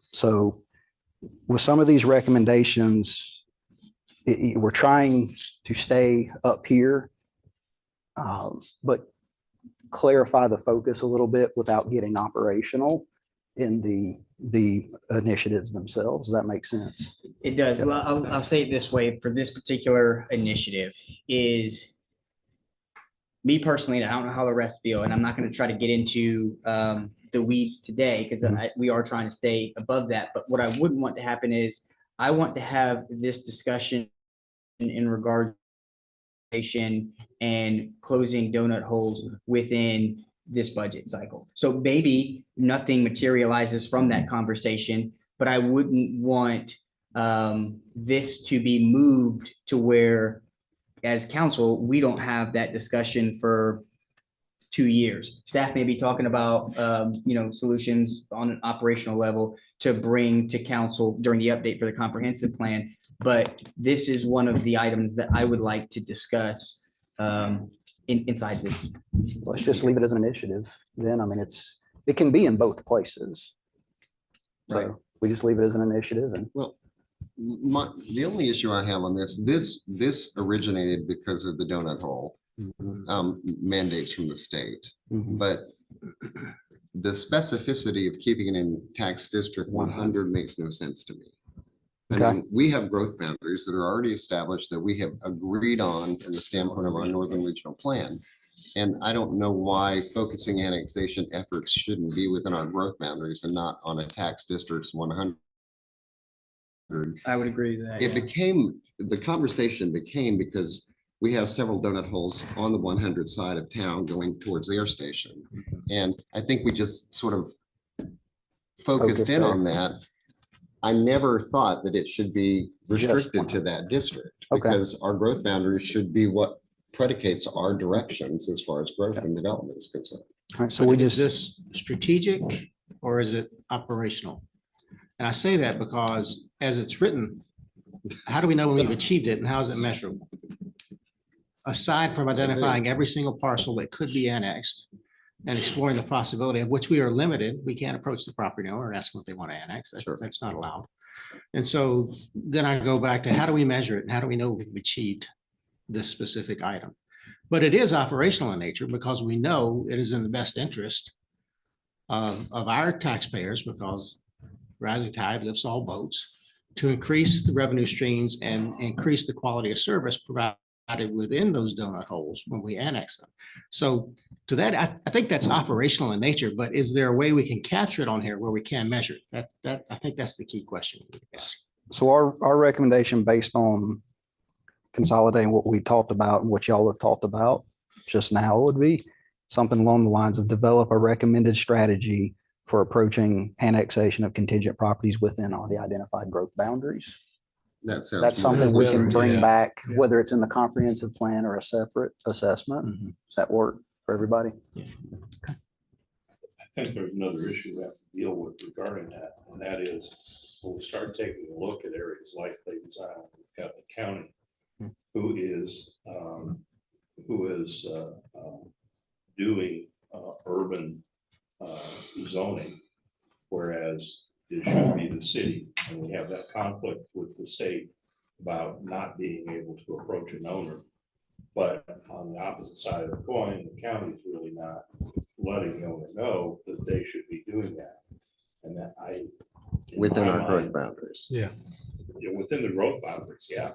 And so that has become very complicated when you start to get into it, because I've dealt with the zoning area. And I just wonder, there needs to be some communication with the county, because just because they don't say they don't want to annex in, it doesn't mean that they could actually build commercial property there anyhow. And somehow there needs to be some kind of conversation that says, well, if you don't annex into the city, then you're restricted as what you're going to build there. And then do you want to talk to the city? In my mind, that's kind of where it should be, but it's not there right now at all. Could this be back to the northern regional? Regional, plan? Because yeah. that's Mike's right. Yeah. Even areas of Burton, the county's got like a form-based code, high density Yeah. district that they're allowing development. So it's just not.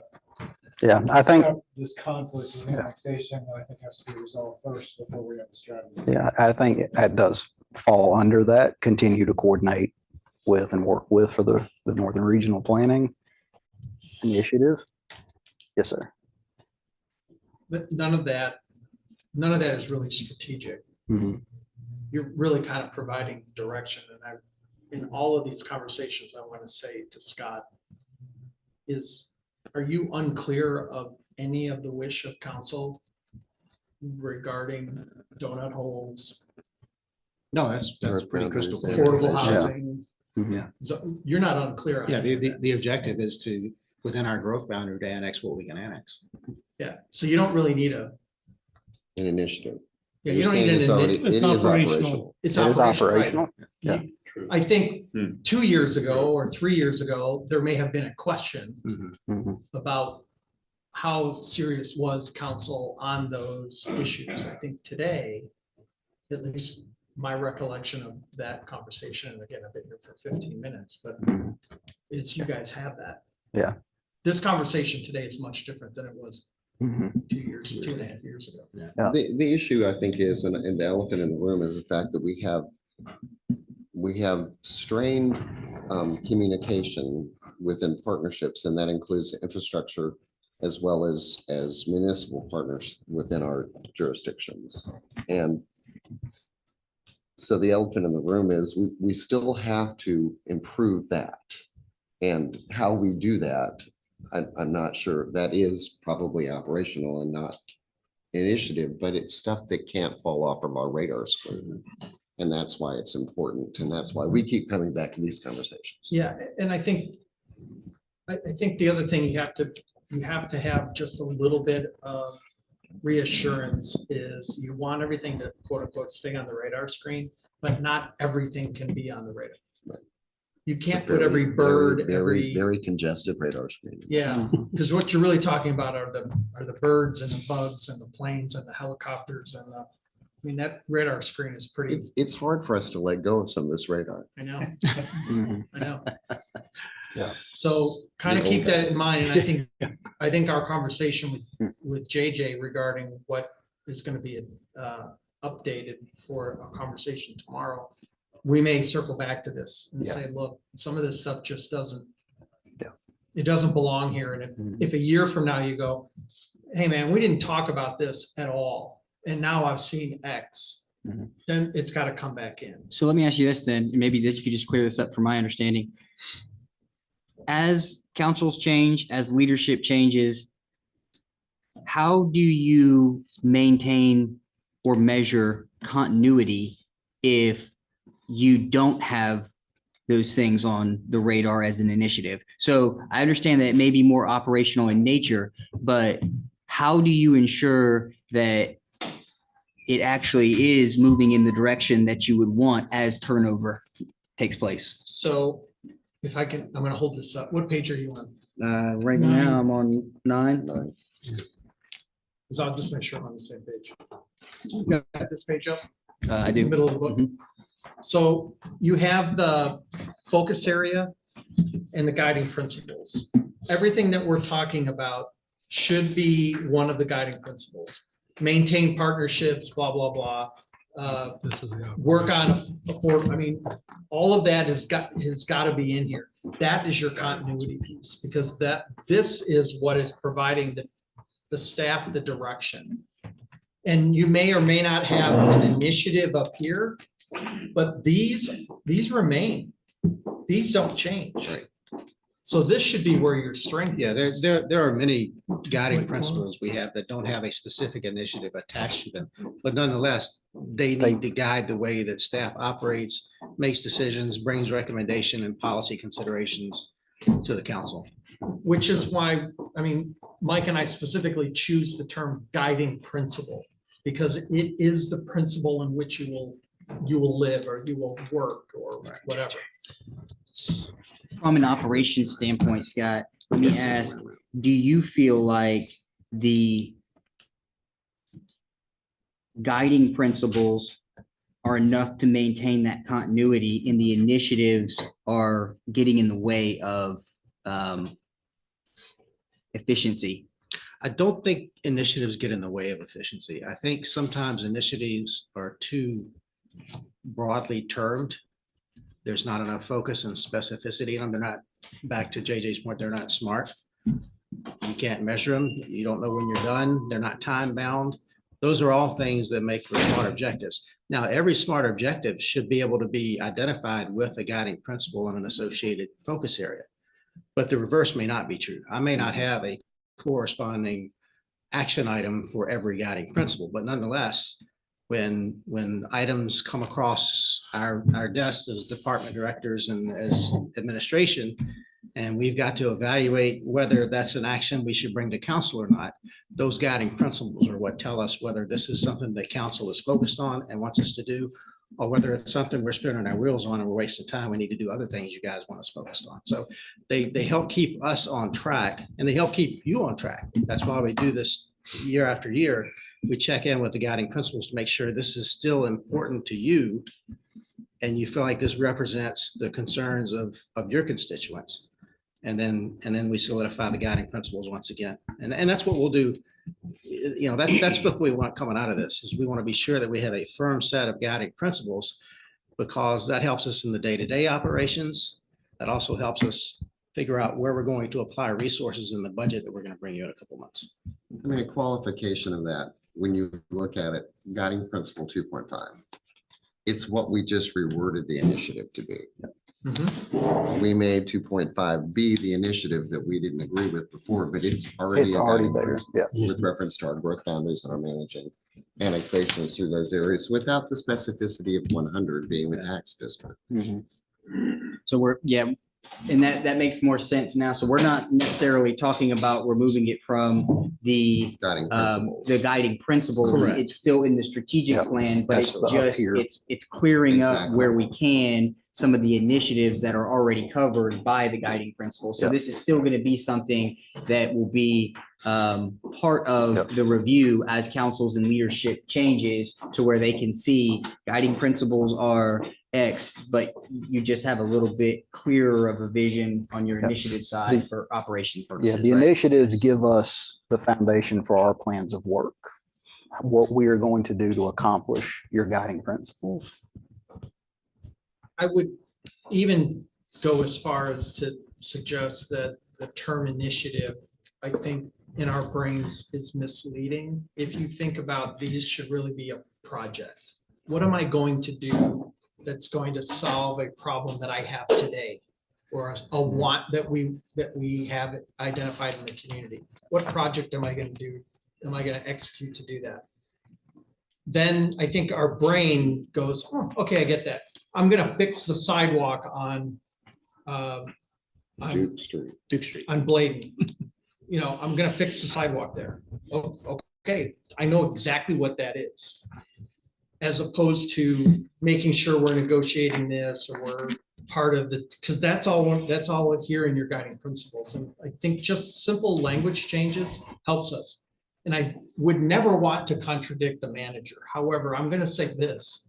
I think sometimes initiatives do get in the way of efficiency because we put so much in there because we think we want to have a placeholder that now we've got staff chasing their tails, or the worst case scenario is they're having to report on something just because it's there.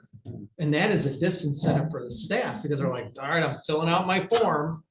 And that's a disincentive in it. And it does get in the way. So when we look at these, we do want to make sure that it is something that we're going to say, yep, I'm going to fix that sidewalk. And when I'm done, check, and we can move on. And I think that helps us. And as you guys are evolving in this, this is a natural conversation that occurs in, I'm going to say round 2. And then you're going to 2 years from now, you're going to be like, all right, ready to grow to the next phase. And we're going to throw another word out. And we're going to go on. And I may not be here, but I think that's kind of where you're going. It is, and just to be. And I don't mean to contradict you. No, sorry. That's why we brought you here. It's for your expertise. Just to let you know how this process will move forward is after we have this strategic planning session, JJ and myself, and maybe a few others will have a skull session and go over the feedback that we received from you. And then we will draft what we believe to be the focus areas, guiding principles, and initiatives that you agreed on in this meeting. We'll bring them back to you in a work session. This is not the last time we're going to talk about these things, but this gives us our guidance to move forward. And then we can refine those in the work session before we publish a new strategic plan. Okay, so then. Does that help? That does help. And so it actually changes my position on fighting for the initiative of the annexation because I was thinking that might then be removed, but the reality is it won't be. So if that helps clear things up and makes it easier on the operational side for us just to maintain that as a guiding principle and not necessarily an initiative over here, then identifying a measuring metric in which we could then come back and say, this is where we're at on these guiding principles is good enough for me. So I'm going to change my position on that based on the understanding. Gotcha. And the only. When we did the comprehensive plan almost 5 years ago now, one of the big strategic issues was that it would coordinate with the strategic plan. And so the larger, there's a lot of things in the comp plan that you'll see, but some of those are already incorporated here, but some may not be. So somehow I think it would be great if we could kind of coordinate those two documents because nothing can be done out of the comp plan that isn't funded through the strategic plan. And so whatever is put into the comp plan is just kind of laying there until something happens and it will become part of the strategic plan. So I guess all that mumbo jumbo to say, I'd like to see us really try and coordinate the strategic and the comp plan together. Yes, sir. That's been an ongoing conversation with staff and council, that there should be clear linkage between all of these, our budget to our strategic plan, to our comprehensive plan. Comprehensive plan should be informed by the civic master plan, the housing impact, all the appendices items. There should be a clear linkage at each level. And my only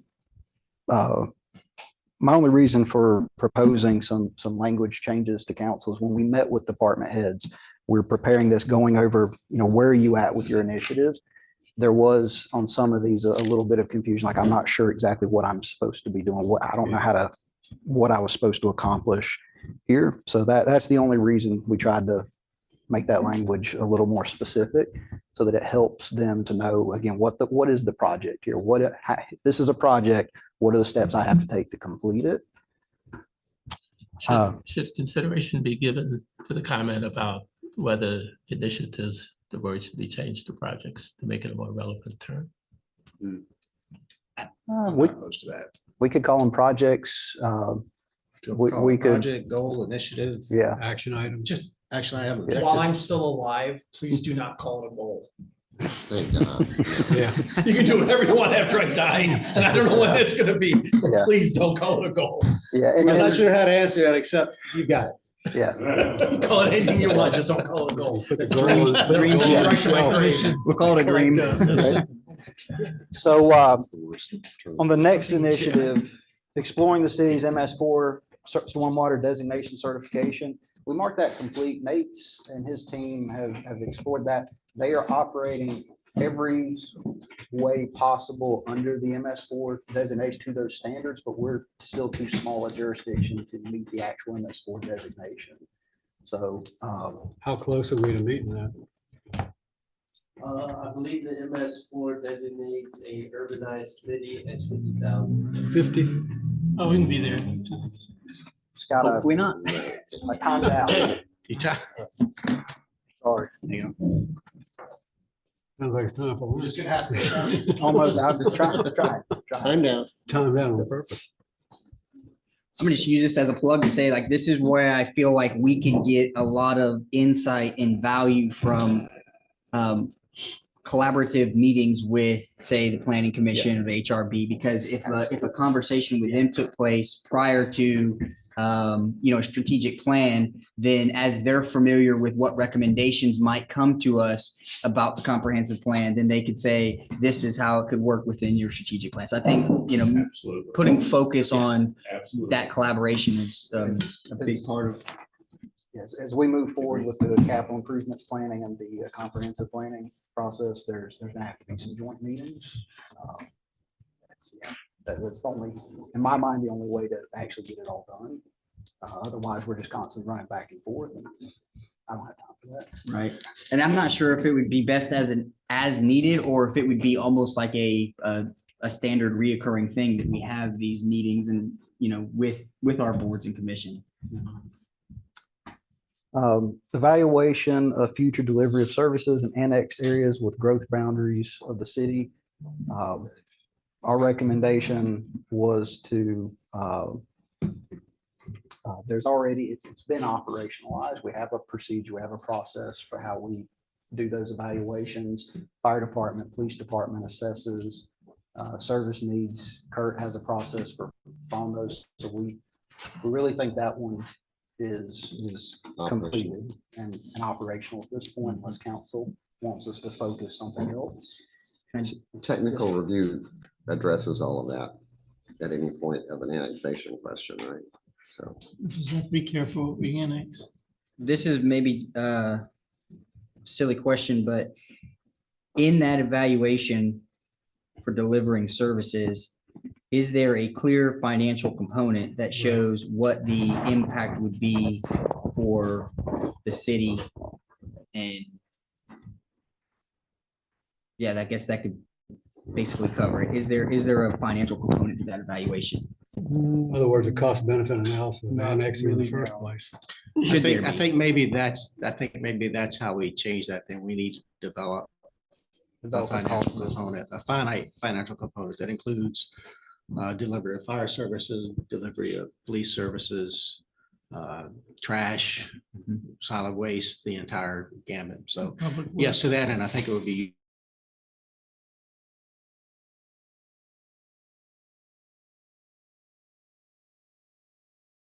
a process to account for that. And once that's done,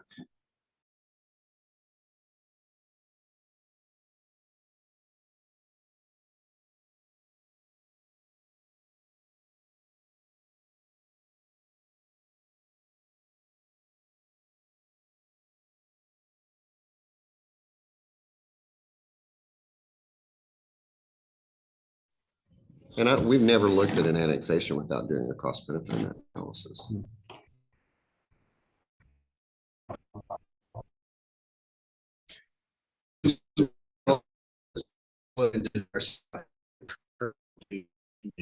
So to formalize it as part of that process, it's not a separate component. Let's look at the finances, which is like what we were doing previously. That's appropriate. As we're going through the codes, the planning commission has identified the fact that we do not have annexation as part of our code. And we put as an initiative for the board was to write an annexation portion to the code. So what you're talking about is all things that may want to play into that as we look at annexation. So that when the action comes to you guys and to council, there is they are informed as much as possible with regard to the financial component as well. Yes, exactly. And that's an initiative we have since it doesn't exist right now in our code. So I would appreciate whatever input y'all have towards.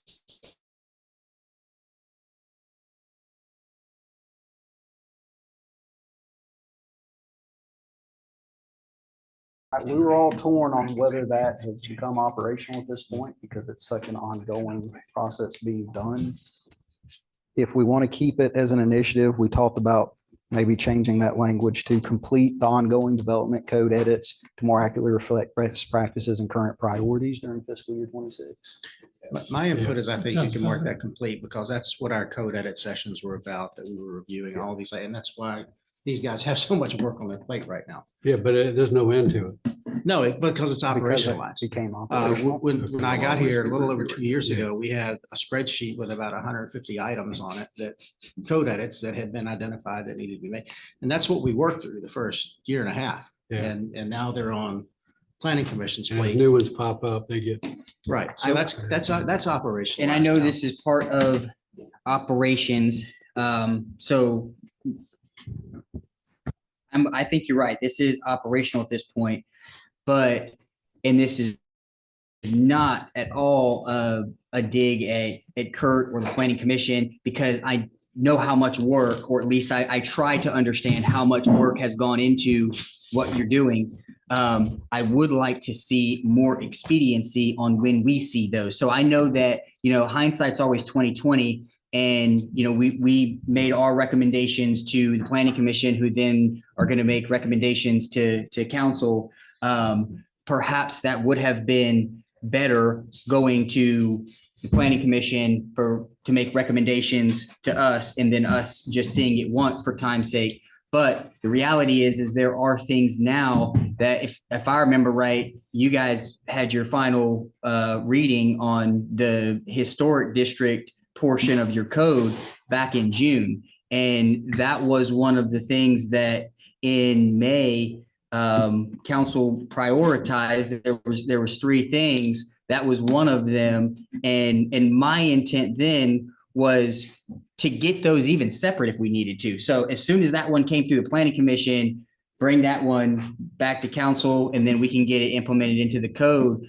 And I'm not sure if the snag point is waiting to get the chapters that you guys are working through now done, and then we get it all at one time. But I would almost argue that it wowould be better for us to get them as you finish them, and then that can get implemented so that we don't have this, 12-month delay in when you guys recommend it and when it actually gets put into the code.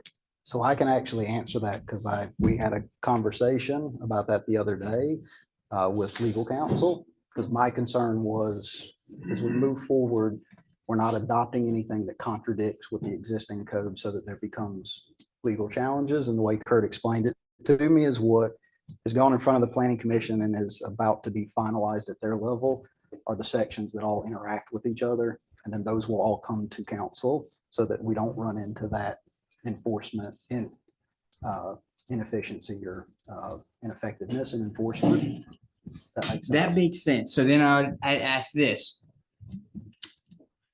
From a planning commission or community development perspective, have you found where you have completed your final reading on a chapter and then the review of another chapter contradicts what you previously thought was a good idea, and so you would then go back to the chapter that you had a final reading on to make the adjustment? Has that happened, or would you still maintain consistency and judgment and say, okay, look, chapter 5 is this, we had final reading on it, and then as you read through 7 and 9, you would just make sure that there is no contradictions in your final decision as it pertains to the previous chapter? Because at some point, you're probably always going to run into that, is having contradictions somewhere. So from your perspective, have you seen where you made a change in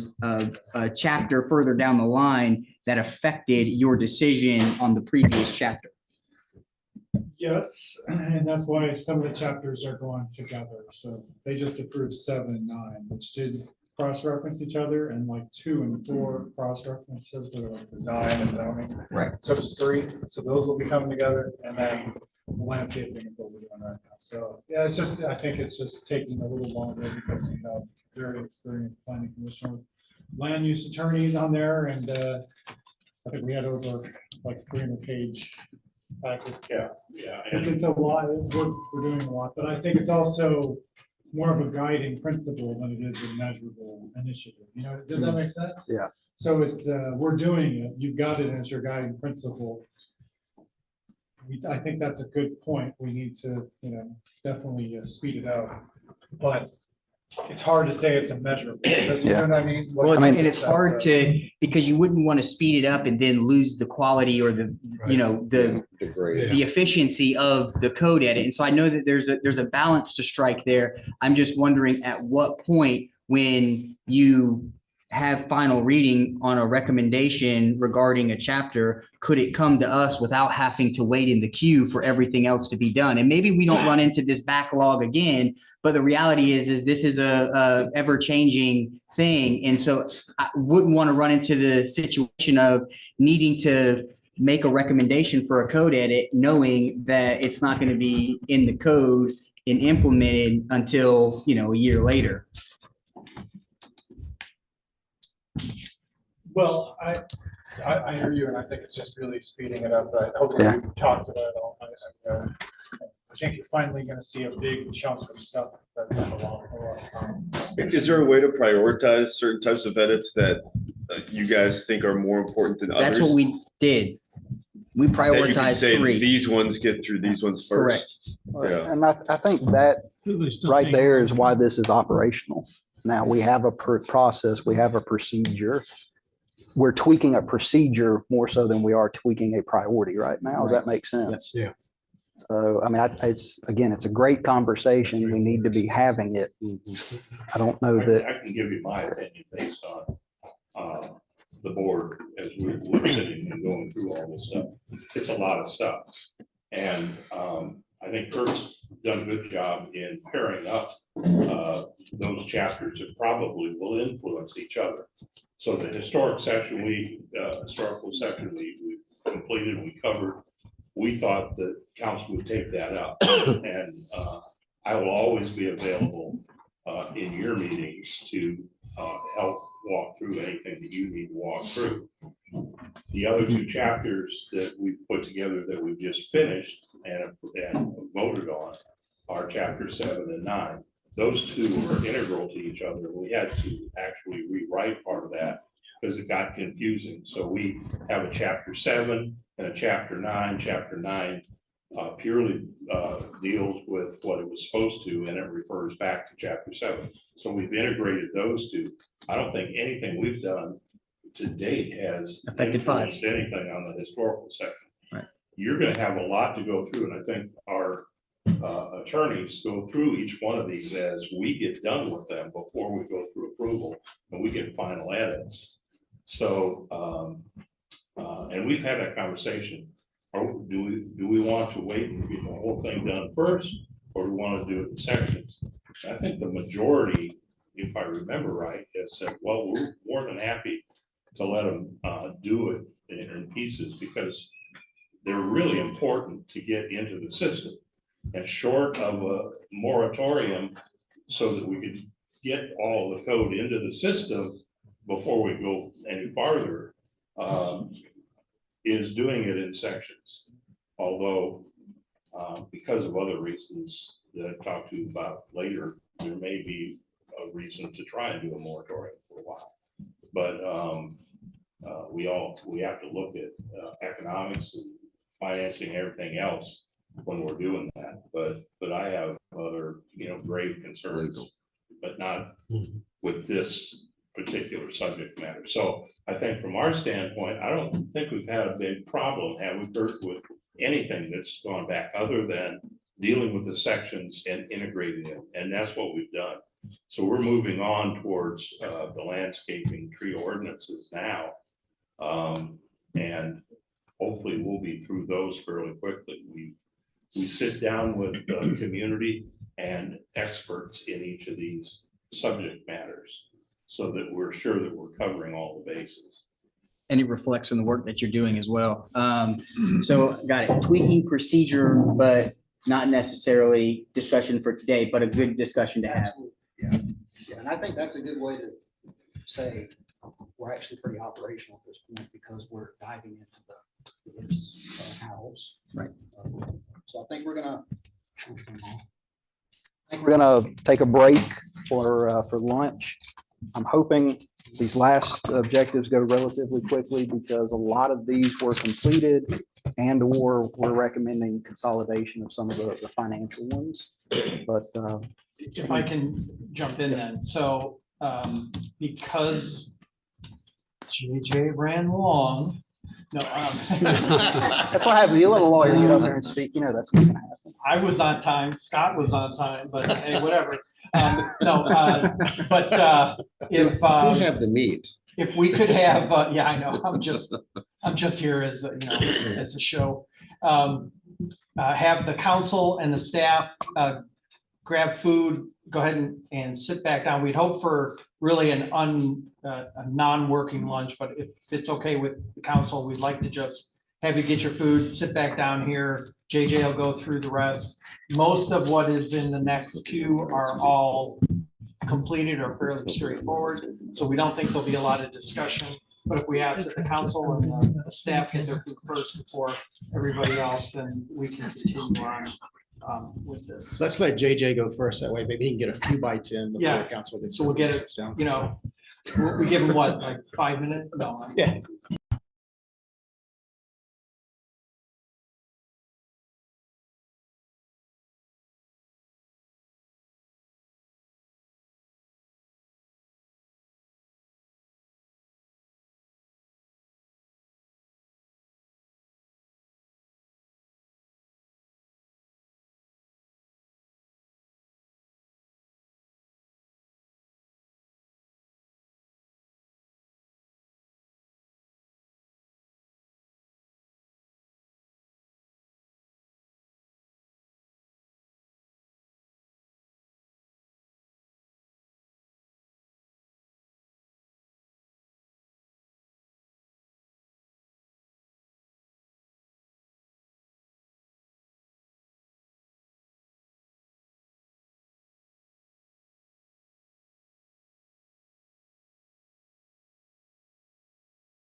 broke for lunch. That concluded all of our current initiatives for managing growth and protecting natural resources. Moving on to key focus area 3, economic development and innovation. We still have these 3 that you're looking at right now listed as in progress.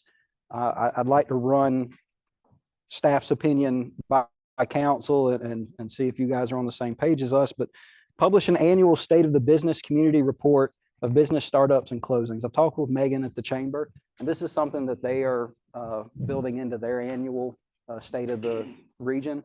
They're one of our strategic partners. I think it's an initiative, after talking with Scott and some of our other department heads, that's more appropriate to the chamber. We could build that into our operating agreement with them. So it would be our recommendation that we mark that as complete, as that's become an operational item through a future MOU with the chamber. Evaluating sorry, go ahead. How does that tie into what we do with the Commerce Park? Would that be a separate? That's a financial separate impact report. study that we would get to? Okay. Yes, sir. Yeah, Commerce Park's its own kind of animal that we'll be constantly updating you on. The next 2, evaluating light industrial sites for future development and program to evaluate vacant underutilized properties for development incentives. Speaking with John over at the Economic Development Commission, this is something that they are constantly engaged in and assessing. We've met with them several times lately about potential properties, just giving us updates on things that they're doing. So it would be our recommendation that these be marked complete as they become operationalized through our ongoing agreement with the Economic Development Commission.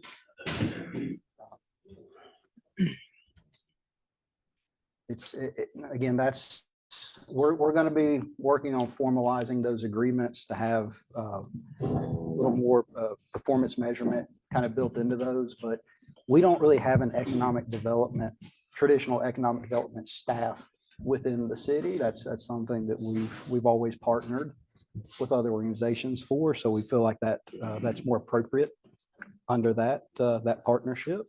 Is that a pretty, I mean, I know to some degree, but is that a constantly changing thing, the vacant and underutilized? So I know that it's continued on their end, right? But we have or we're working on having some kind of a metric by which we measure that, but that's going to be part of an update that we receive moving forward too? Yeah. Okay. Yeah, that would be, we would ask for them to, as they provide us with more regular updates, that be a part of the conversation on what they're doing on these fronts here. But again, it's more at this point operationalized than it is a strategic initiative. It's identified, the economic sustainability and attracting new businesses is all part of our guiding principles, but specifically evaluating and programming for underutilization or underutilized areas in light industrial areas is something they're already doing on an ongoing basis. Any questions or concerns about those? I guess for something like this, it stands out a little bit because this is a reoccurring expense that we evaluate every year. And so I would just want to make sure that we did have that update prior to making the decision on whether or not we were going to continue that effort on understanding what incentives were evaluated, what we did, what properties were vacant that we actually capitalized on. So I think it would just be important to have that expectation because this one is a reoccurring expense. Yeah, absolutely. And again, it goes into we're turning it into an operationalized process when we get down into the who, when, what, where, hows, and the performance measurement side of it. And that's one of our other initiatives. And after the strategic partners present tomorrow, we'll be meeting with them going into this upcoming budget year to formalize operating agreements, anything that we fund or participate in. That was a priority last year, just with staffing and turnover and the capital projects side. That fell to me and I didn't have the time to jump on that. So coming out of the strategic partner presentations on Wednesday, we'll be sitting down with them and leading those conversations. Key focus area 4, fiscal sustainability. Updating our financial and procurement policies based on statutory and GFOA best practices. This is one of several that you're going to see in this financial section that staff's recommendation would be that they all be consolidated into one initiative, and that's develop and implement a comprehensive fiscal policies and controls manual. That project is ongoing right now. We've had a couple of delays with the snow and everything else, but we still plan to bring a finalized document forward to council for review and approval this spring for adopting with the new fiscal year. And this is at the heart of that. Exploring a long-term technology strategic plan that is ongoing and in progress. And you're going to hear from our interdev team about what that's going to look like this year. So we just leave that as is. Advocating for formal evaluation of efficiencies gained through sharing in regional services such as fire, EMS, building inspections, code enforcement, etc. Again, that's been built into our processes, what we're already doing with the capital projects team, with the fire service, with the police department. And it has become an ongoing initiative. We've been in conversations with the county council and county administration about a Northern Regional Fire and Rescue EMS study. We were in constant contact with all of our other regional partners. So staff felt like we could go ahead and close that out. It's, partnership agreements are identified as our guiding principles and our key focus areas. When will the study be complete? We haven't.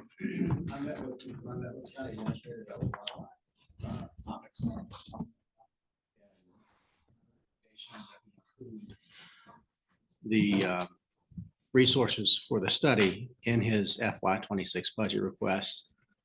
He did let me know he is aware he has several council members who are also wanting to explore that issue. So I don't think it will be a problem. I think that will be a study that will be funded in their budget. I can't guarantee it because I can't guarantee what they do with their budget.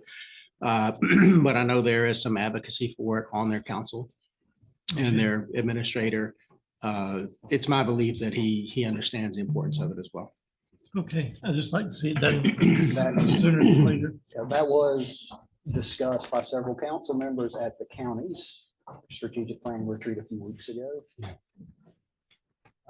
Formalizing operating agreements with strategic partners to include the BC EDC and the digital corridor and others as needed. That goes to the conversation I just had with Councilman Scaletti. It's an ongoing initiative, so we could leave that there, but I fully expect for that to be completed this spring. Evaluating advocacy for a change in state legislation concerning the local government fund and changes in Act 388 to allow for local autonomy and taxing. We're talking about the lost. Yeah. We'd love to have it, but we got to do it without the county. So Yeah, we can leave that here. No, it's not lost. He was talking about 388, which is taxation limitations from the standpoint of our. Lost is a separate initiative we're gonna hit here in just a minute. Not lost. You said leave that one? If that's what council, if it's a continuous policy position, I'm not sure. In my experience with strategic plans, I've not seen, in North Carolina, we weren't allowed to engage in policy advocacy at the municipal and county level. So I've never dealt with that being a part of the strategic plan. But if it is still a priority that, we want to see more autonomy at the local level, we want to continue to advocate for that.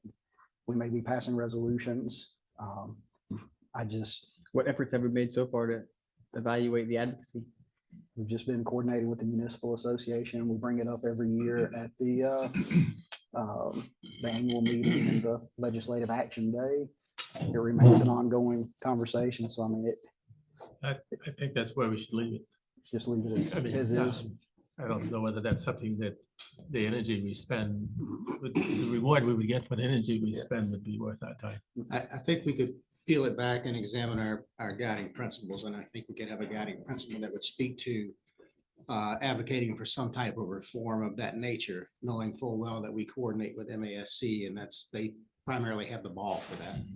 But that we advocate and we support those efforts as needed to try to affect change. But they're the lobbyists. All we do is just let them know. Is there a process now by which we, on a regular basis, recurring, annual or whatever, submit what we would advocate for to them as lobbyists to then promote? No, it's funny you should ask, because I would like to implement that with you all to identify your legislative priorities so we can communicate those to MASC. They annually put together their legislative priorities on behalf of municipalities. And then we take a look at that. But it would be nice to be able to push what we think our priorities are to them as well. I was on the committee last year. I'm not sure if I'm still gonna be on there, but That's right. you know, John. if you give it to me, if I'm on there, I'll bring it up. I would think for a reoccurring basis, it'd be good to just put some kind of process in place by which that we do that. It's formalized. Well, we could make that part of our strategic plan. That could be an addendum to it. It could be legislative priorities identified by council. I'm spitballing. Right. But that's one of the things that we could do, we could adopt, and we could do a work session on that topic. What are Okay. our legislative priorities for the next session? Pass a Do resolution. they still do those regional outreach? Regional advocacy meetings? Yeah. I believe I they haven't do. seen one in a while. But I haven't seen one in a while either. I know we go to a manager's forum twice a year in Columbia. I haven't seen an advocacy meeting in a while. The last one was virtual. Oh, okay. I would definitely suggest that this particular item is in and of itself operational to do exactly what you suggested, that every year you formalize with council Or resolution. your legislative priorities, but that is an operational activity. It's really not strategic in nature. Should we put it in? You can do that and then that kind of. I would do a resolution and send it to the legislative committee because they usually already have a committee, another committee that makes up the plans that they present to the bigger committee. I was on like 10, 12 people, but they have a smaller group that do it. So I would send a resolution to them. That way they could get it on there. We can create an operational procedure to bring that to council each year for work session discussion and adoption by resolution. Okay. The next three, evaluating a financial reserve budget policy, evaluating recession strategic financial plan, and develop a debt service capital plan strategy. Those are all aspects of the financial controls manual that we're working on bringing to council for work session and input. So we would recommend those all be consolidated into that single financial controls policy initiative. And if you wanted to formalize it into an initiative, you could say establish a financial control policy with the following components. Yeah. Yeah. Yes, sir. List those components. We're already doing some of that. Yeah. Some of them, but some we need to formalize. You should, I think you'll be pretty happy with the overall document when we get it to you. It provides a lot of structure to all of our financial processes that make it clear and much more transparent as to how we go about creating priorities and spending and collecting our financials. Evaluate the consideration of local sales tax referendums in Beaufort County to fund public projects. That continues to come up. It's come up each year since I've been here. I almost feel like we're operational with that. At the same time, it's a resolution each year that we're going to work with the county to evaluate these, or I guess it wouldn't be a resolution right off the bat, but it's an ongoing process that we're constantly in communication with. It comes up at just about every meeting, joint meeting. And I think this could be part of establishing what your policy positions are year in and year out. I think it's pretty clear that one of your policy positions, if not formalized, should be formalized, that you advocate for a local option sales tax referendum at the earliest opportunity.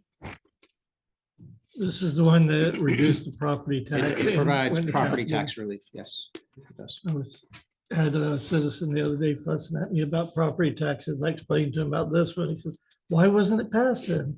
I said, because you didn't vote on it. Yeah. No, it's one of 3 counties, I think, in the state that do not have the local. Yeah, option there are sales very tax. few. And the don't tourists have will be paying most of it. Yep.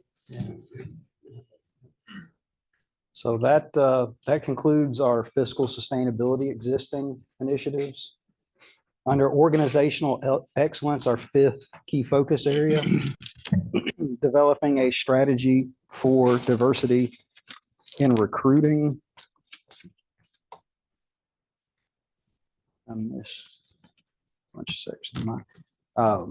That's it's an operational point at this point. We've done, HR's done the initial assessments. They're engaging in recruiting events and constantly assessing that process.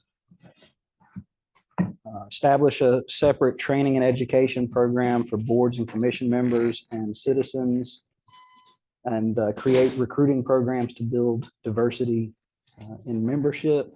That's an ongoing process. One of the first steps was the council and commission's standard operating procedures manual, which will be expanding with input from all the other commissions and council committees to adopt specific rules for them if they need exemptions.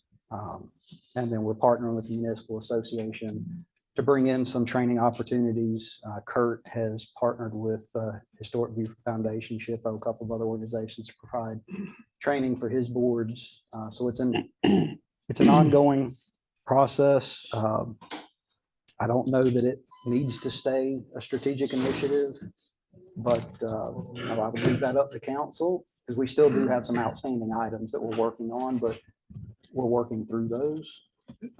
Let me just ask this, because I know when this was originally brought up, kind of the thought process was having some kind of answer engine in place that took into consideration and was built on the previous studies that we've had done and the plans that have been done, so that you had one central place where you could basically, if there was anything you needed clarification on, you could ask a question and the answer that came out was based on those inputs.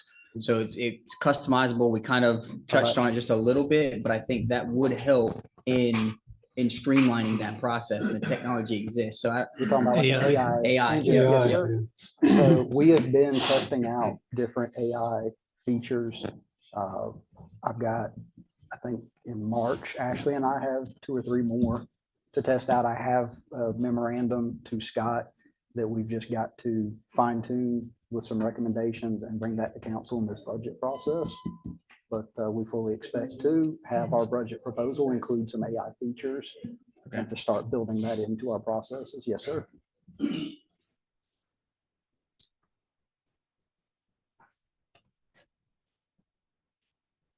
Creating a community and economic development dashboard for proposed and current projects.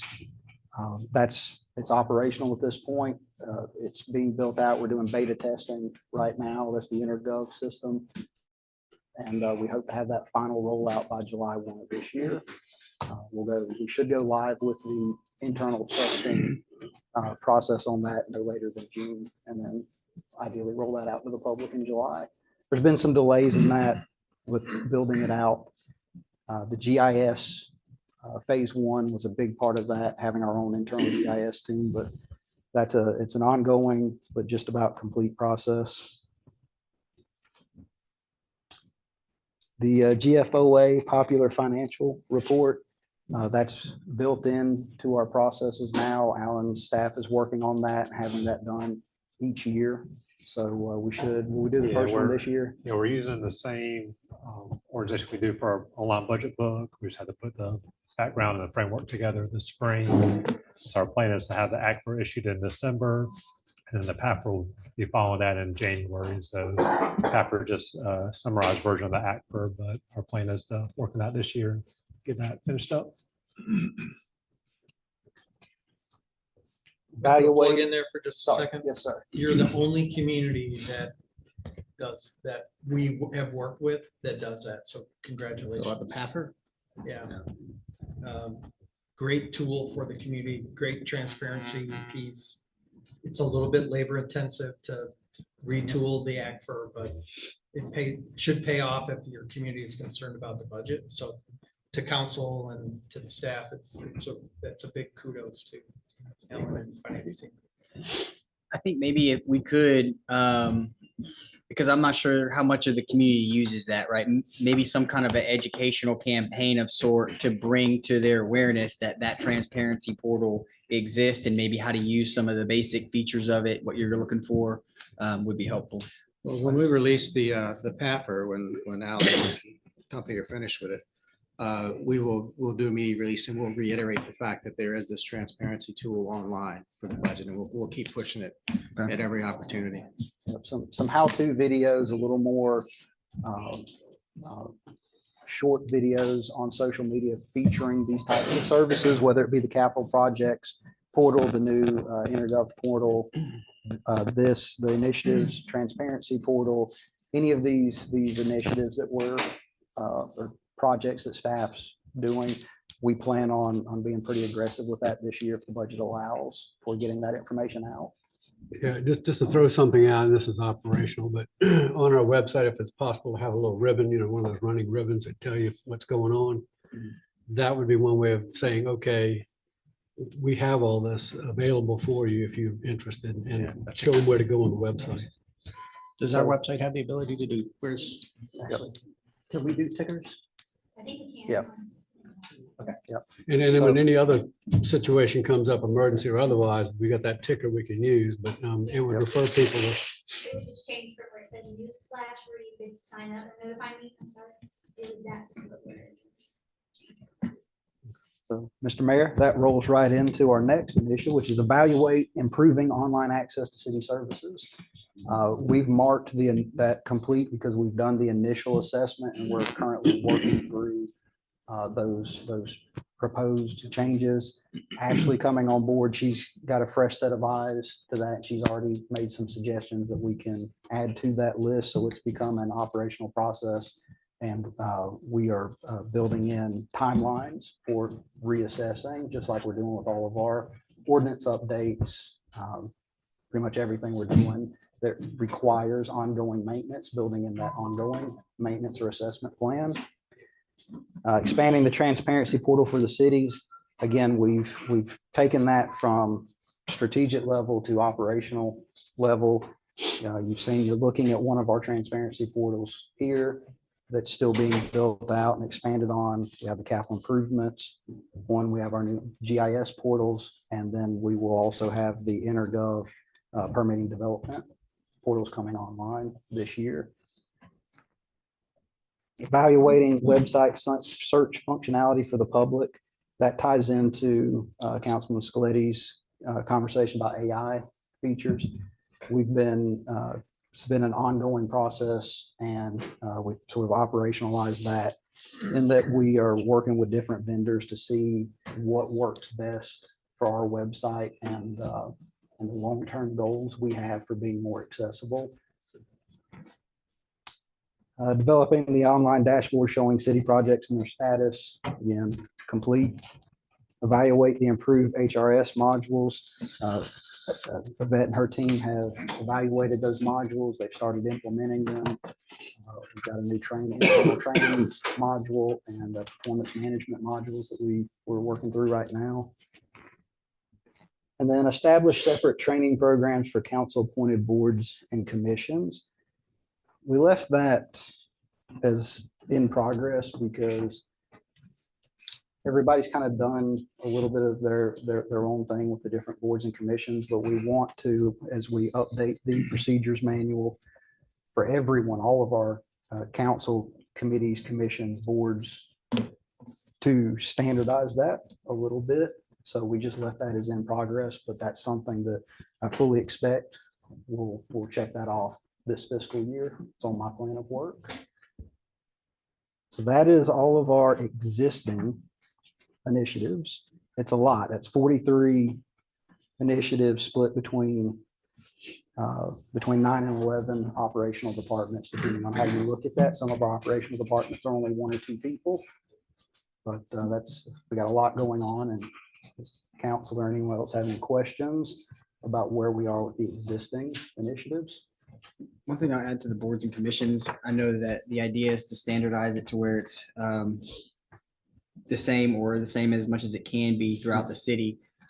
And I have expressed this before, but I really would like to see all of those meetings be recorded and memorialized. So if it's a planning commission meeting, if it's a work session or a regular session, recorded this way, there is the context behind why some decisions were made, because that's helpful. I know for myself, instead of just seeing what comes out of the meeting, understanding how it got there and what the context is. Yeah, so we're looking at an updated agenda management system. It's actually from our current website provider, because the one we use right now is reaching its end of life.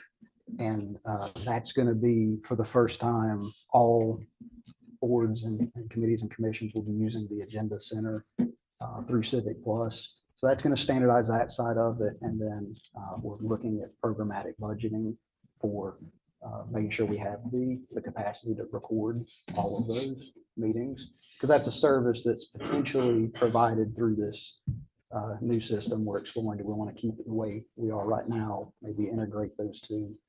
But that is on our radar for this budget year. This may be a reach, but does it provide the ability for, maybe they wouldn't want to utilize it, but does it provide for, say, a neighborhood who's having a meeting on a monthly basis for them to maybe use some of the same, not procedures, but like the agenda service to kind of build out their discussion? No, we're limited because you got to pay per board. So we're limited on that front right now. But I mean, that's a service that through some of our other outreach programs, that if that neighborhood associations are seeking that kind of assistance, that may be something that we can build out a how-to, some model documents to help with neighborhood associations. I'm sure Chief Price's community engagement team and Ashley and downtown, all of our resources could help with something like that if the neighborhood groups wanted it. Okay. What about a standardization of meeting minutes? Mm-hmm. We have a lot of conversation about what proper meeting minutes are supposed to be within our group. And there's a lot of legal ramifications as well as information that needs to be covered. And I just didn't know if you have any thoughts about maybe a standardization of that. That should be addressed as we expand the operating procedures manual to encompass everyone. And there may be some,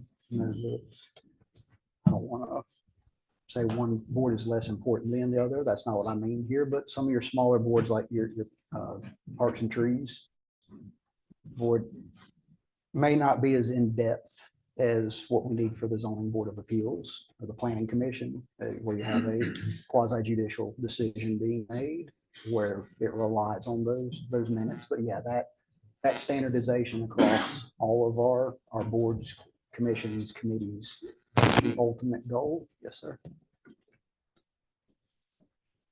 Any questions about the existing initiatives? All right, thank you all. I'm sorry I went just a little over. Had to work through lunch, but I appreciate your patience and attention. So switch. I just cut it. There's Yeah, some you want me to simple pull tools that back for up? the minutes. You can upload the video and then AI will just transcribe the There should entire be thing a and convert it into department. minutes. There's some simple, pretty inexpensive yeah. tools Should to be right standardize there. that. There make should be that the department easy. or yeah. Or police, fire department is the first Oh, department amazing. that will present. Yeah. Yep. Yeah. it's Where are great. those at? Yeah. Okay.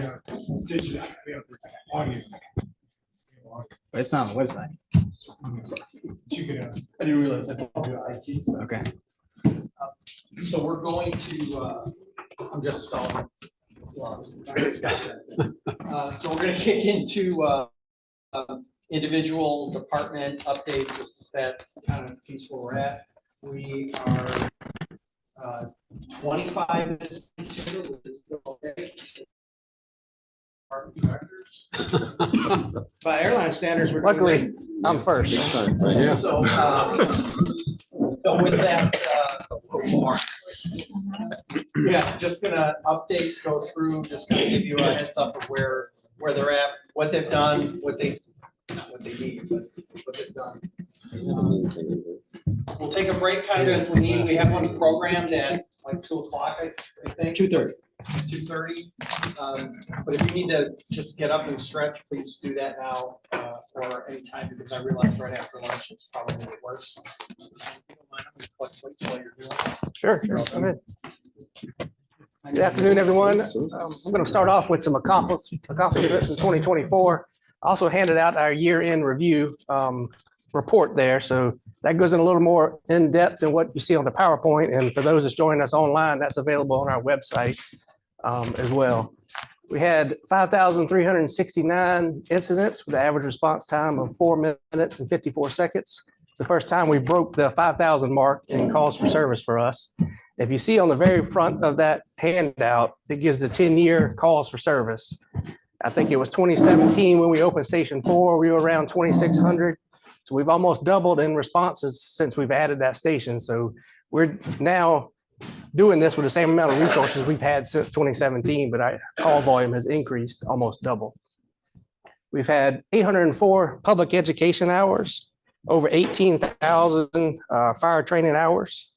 And our medical training division continues to grow. We've had 4 EMTs, 2 advanced, and 3 paramedics that we were trained in 2024 to bring our current full-time staff to 19 EMTs, 7 advanced, and 7 paramedics. So we're proud to continue to grow our medical program.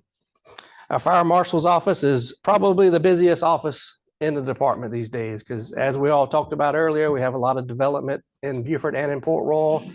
Not only do we do the initial inspections at construction, but those projects, the commercial ones, go on our books for annual inspections as well. So apartment complexes, all the commercial development, we follow up and do inspections throughout the years to come with all the fire protection systems that may be in any of those new commercial developments. So that office stays busy. Some top accomplishments for 2024. We had our insurance service office, our ISO reinspection this year. It's normally every 5 years. We had it most recently in 2017. So this is a couple years late due to COVID. We hope to have our formal report here within the next few weeks, and we can discuss that with council. It may be a work session or a joint meeting with Port Royal where we can go in depth about how that survey looks. I feel like we're going to continue to maintain our class 1, which is the best level you can maintain.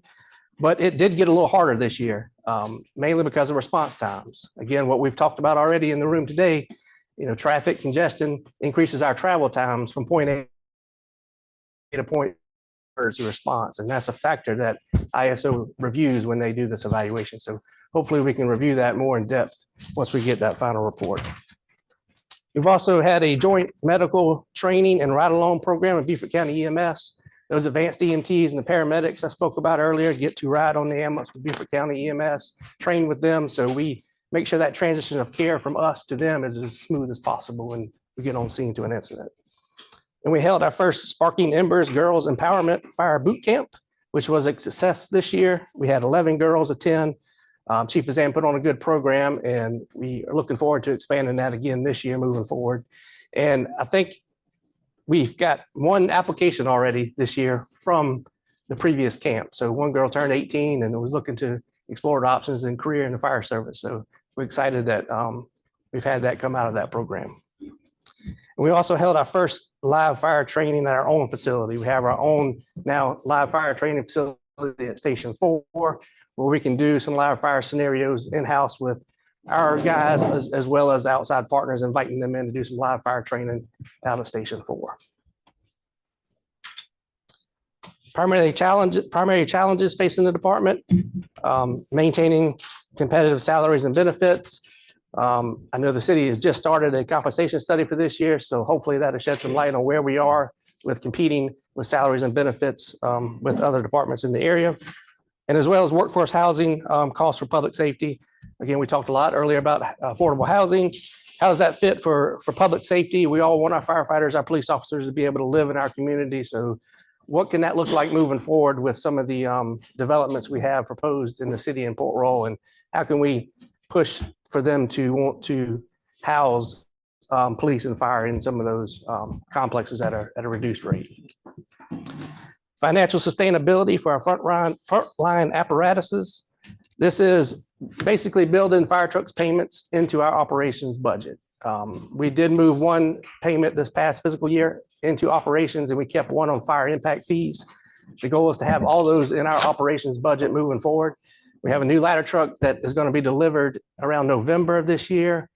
And then we'll need a fourth truck. So we'll have frontline trucks on all of our 4 stations. Yes, sir. Hey, Chief, I'm sorry, but for the workforce housing, public safety, I was kind of slow to respond and catch on, but you mentioned, have you been talking with developers in these new housing developments about possibly setting aside certain units or a certain number of units for your firefighters? And so, We've taken advantage of situations like, if you remember last year, we gave an award to one of our paramedics from that gunshot Marine in Port Royal. So we tried to use that as an incentive. You want your public safety folks to be living in your apartments. What can you offer them at a discounted rate? And I think they do that for a police department now. They want those police officers in the complex. They want those police cars in the complex. So we try to just encourage that type of conversation. But this is more for what can we do different? What can we do better? Is there any formal incentives available for housing your public safety in those units? And I don't know the answer to that, but this is to spark that conversation about what else can we do. well, I think that's great that you're doing that, because I was in a conversation with a gentleman whose relative was involved in a police-related incident at one of the apartments. And that's what he asked me, whether we as a council had been doing anything in terms of trying to encourage developers to do that very thing. If a police car was sitting out front, one, that might deter, and two, that officer that lives in that complex develops a relationship with the occupants there, so that maybe those occupants will communicate effectively with him or her officer if an incident happens. And it would be a great opportunity to have our essential service, persons living in our city, which I think is very important. So maybe from a council perspective, that's something that we should explore. Maybe when someone comes to apply for a permit, or however we do it. But I think that's definitely something that should be elevated up to the council level to try to make that happen. Yes, sir, I agree. The final topic for challenges is automatic aid with neighboring departments. We have automatic aids with most of all our departments. The only outstanding one would be the Burton Fire District, where we have the ongoing litigation that still needs to be closed out and come to terms with. So that would be a remaining challenge for the department. Some planned initiatives: a co-location of county EMS and fire at 135 Rebolt Road. We've talked about this before, and we've gotten an estimate, and I know the city managers had some conversations with the county administrator about a path moving forward, what that could look like, where we could house county EMS 1 out of Depot Road in our fire station at 135 Rebolt Road. It's due for renovation. They're looking to replace or remodel or relocate that unit anyway. So why don't we do it together with Beaufort County and save us a little bit of money and house together at our location. Continue to discuss closest unit response model for fire service north of the Broad. This is again what we talked about with the consolidated fire service. I think us in the partnership we have with Port Royal is a model for that. We deliver a class 1 fire service, a paramedic level of care. And we do it at a cost savings to the citizens of both Beaufort and Port Royal because of our split between the two. So I think we could do that even bigger and better north of the Broad as well. Are there any ongoing discussions about that?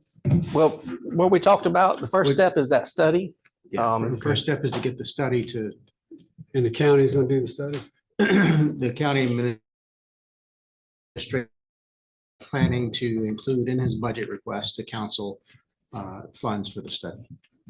And he has the support of a few council members. Okay. Beaufort and Port Royal Fire Department, those, you support that? Yeah, we'd be glad to be a part of that discussion. And to be honest, we've done these studies before. There's some, back from 1997, 2000s.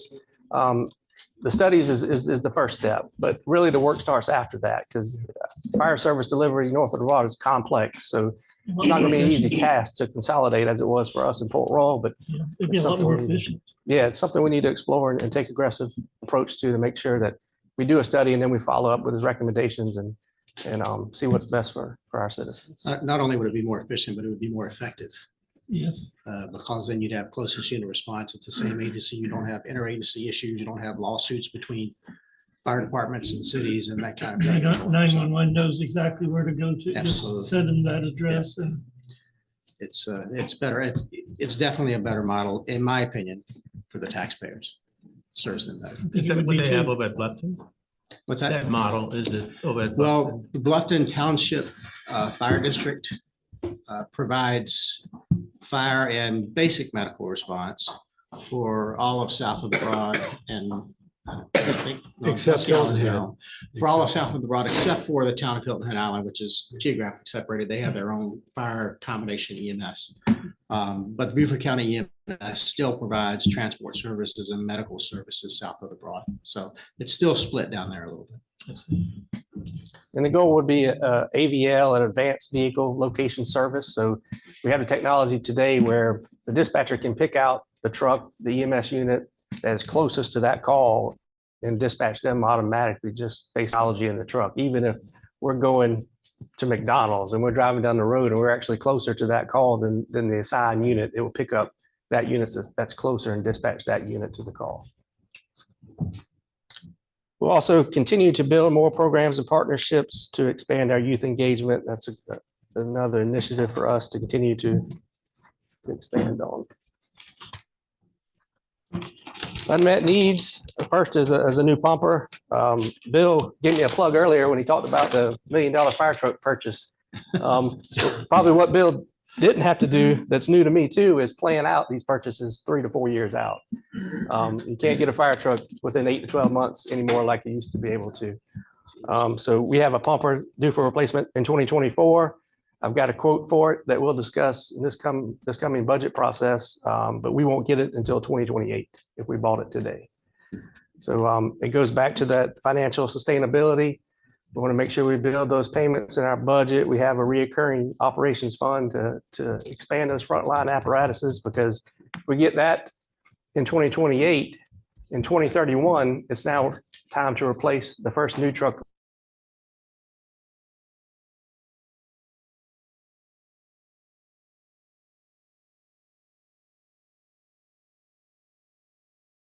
And now that doesn't take into equation any new or additional services that may arise over the next few years moving forward. Yes. How is that service life determined?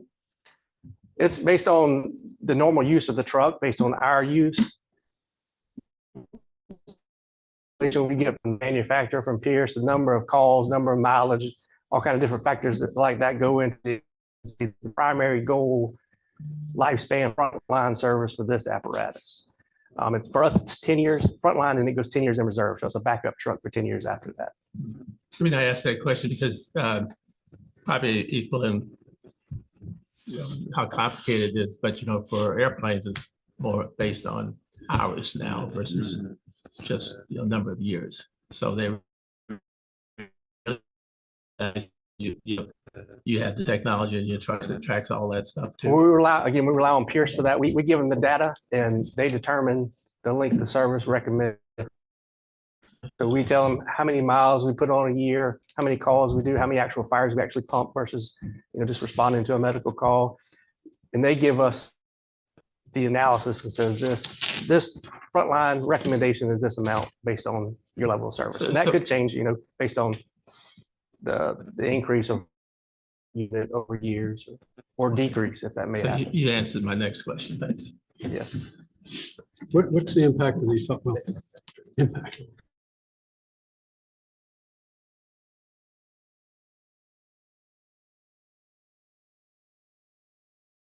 Increased over the past couple of years, and it's based on building permits and growth. It'll vary, I guess, based on how much future development we have moving forward. And did we use that money and apply it towards the pumpers in the past? We have in the past. We're trying to avoid that in the future. Okay. We want to try to save our back fees. If this study does not bear out that we should consolidate services and if consolidation does not move forward, we're growing at such a rate on Ladies Island that eventually we will either need to look at constructing a station or buying a station. And so we'll need the capital to be able to do that without going into debt.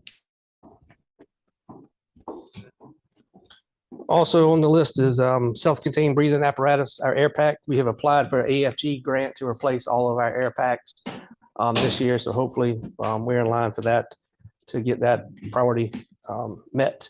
And then third is the fire inspector for the fire marshal's office. I spoke earlier about how busy that office is with the new construction and taking on the existing workload of those projects year after year moving forward after they're complete. So that's unmet priority for us. Couple of things. Questions? One, and I know this is, it was mentioned, so I really would like to prioritize, we've been wasting money on How that many years issue. has it been? So probably 20, right? So I think Been a while. prioritizing that resolve is of value. Hopefully the new alerting system, whenever the tweaks get all worked out, that'll help with the response times and make maintaining the ISO rating a little bit easier. Happy to hear that we're moving forward with the comp study. Look forward to seeing what the results of that are. To Mitch's point, I've been looking at this just to see if there's anywhere else that was offering some kind of incentives for developers, because I think it's a good time for us with the new apartments coming online.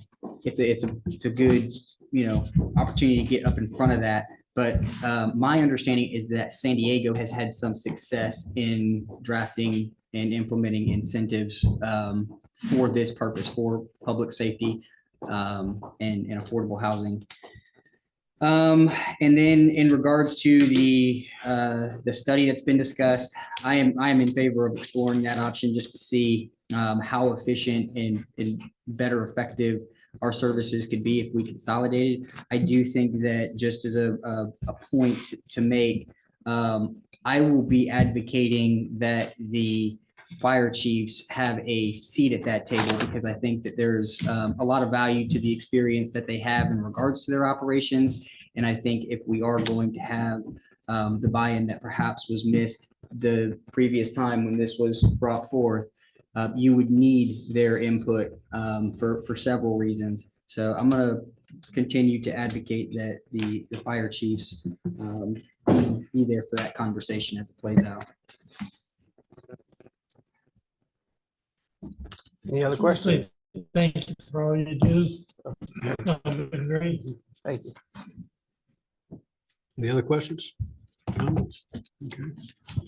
Thank you, Tim. Yes, sir. One more question, Chief. Sure. Takes 5 years, 5 years to get a Pierce truck. Is there any reason for why we're not looking at other makes? And we did. We have some of the top few, E1, KME. They're all about the same amount of time and the same cost, depending on the type models you get. So a comparable model for us is about the same.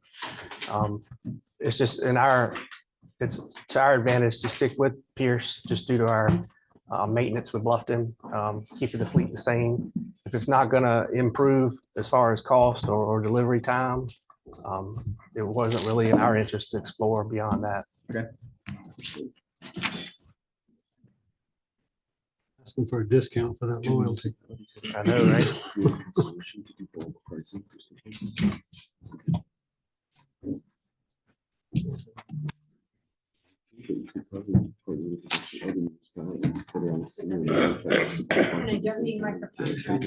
There's one up right here.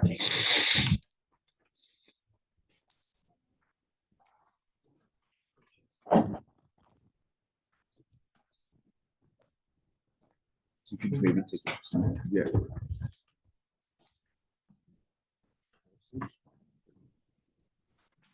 Hello, and good afternoon. Thank you very much for your time and attention today. I certainly appreciate that. So let's talk about 2024 summary of activities. Calls for service, little over 52,000 calls for service. 4,000 of those being 911. Non-emergency is about 9,000. Officer initiated, this is important, is about 40,000 calls. And SMS is just text to 911, and that's 3. Uniform crime reports, where we actually took the report, is about 1,800, 1,752. Citations, 1,841. Traffic citations, 1,260. Criminal citations, 581. Warnings. So this means we just give the warning ticket instead of actually writing the ticket. So if you get pulled over by Beaufort Police, you have a pretty good odds of not getting a ticket. 4,125. Let me tell you why that's important. It's because we're all about public education. Not everybody needs that little piece of paper saying that you did this wrong. Sometimes people just need a little piece of paper saying, hey, it's just a warning. Just don't do that again. Canine response is 133. As you know, this is our first full year of canines. We have 2 canine officers that are full-time. Arrest, 537 arrests, with 53 of those being DUI, and community events, 121. So that's over 2 per week where we have community events. I believe it's something like 2.3. So that's really nice. And when we say community events, it's not just like one of us showing up. It is an actual full-on event. Sometimes we have 3, 4, or 5 a week where we're all going and participating so we can have increase our community engagement. Our top accomplishments, community engagement being one. Safe Living Beaufort community fairs and our new community partnerships that we have, and our youth engagement. So our Schools Out movies, our LEAD program, and our Future Guardians initiative. LEAD program, as you may recall, is law enforcement against drug and violence in the elementary schools in Beaufort. It is new this year. It's saying that 3rd grade is focusing on the fact that they are too good for drugs. Hands-on, interactive, evidence-based substance abuse and use. The duration of this is 10 weeks long, and it's for 20 to 30 minutes a session. I'd like to tell you that our SROs brought this to command staff so they could have the LEAD program in the schools themselves. So I'm very proud of them for that. They want to be with the kids, they want to talk to the kids, and they want to teach the kids about this. And you all know what Future Guardians is. That was our program that we started last year with your very helpful support. And that's about giving our kids something to look forward to in criminal justice and increasing those positive interactions between youth and law enforcement. This year, we've also focused on crime reduction, not just within Safe Living Beaufort, but also data-driven policing utilizing AI in our analytics systems. Technology, smart cameras, patrol, and also SROs got smartphones. Power BI, which is the dashboard that we use for crime analysis to make it easier to read and a collection point all in one area.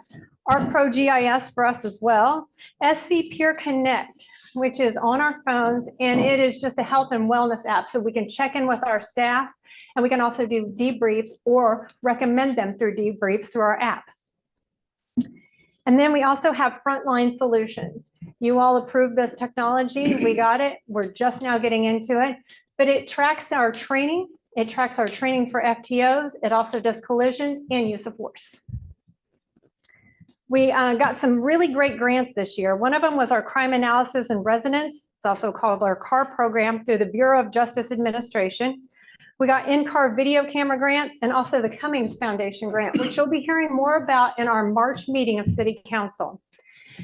The Cummings Foundation grant is a grant out of Reno, Nevada.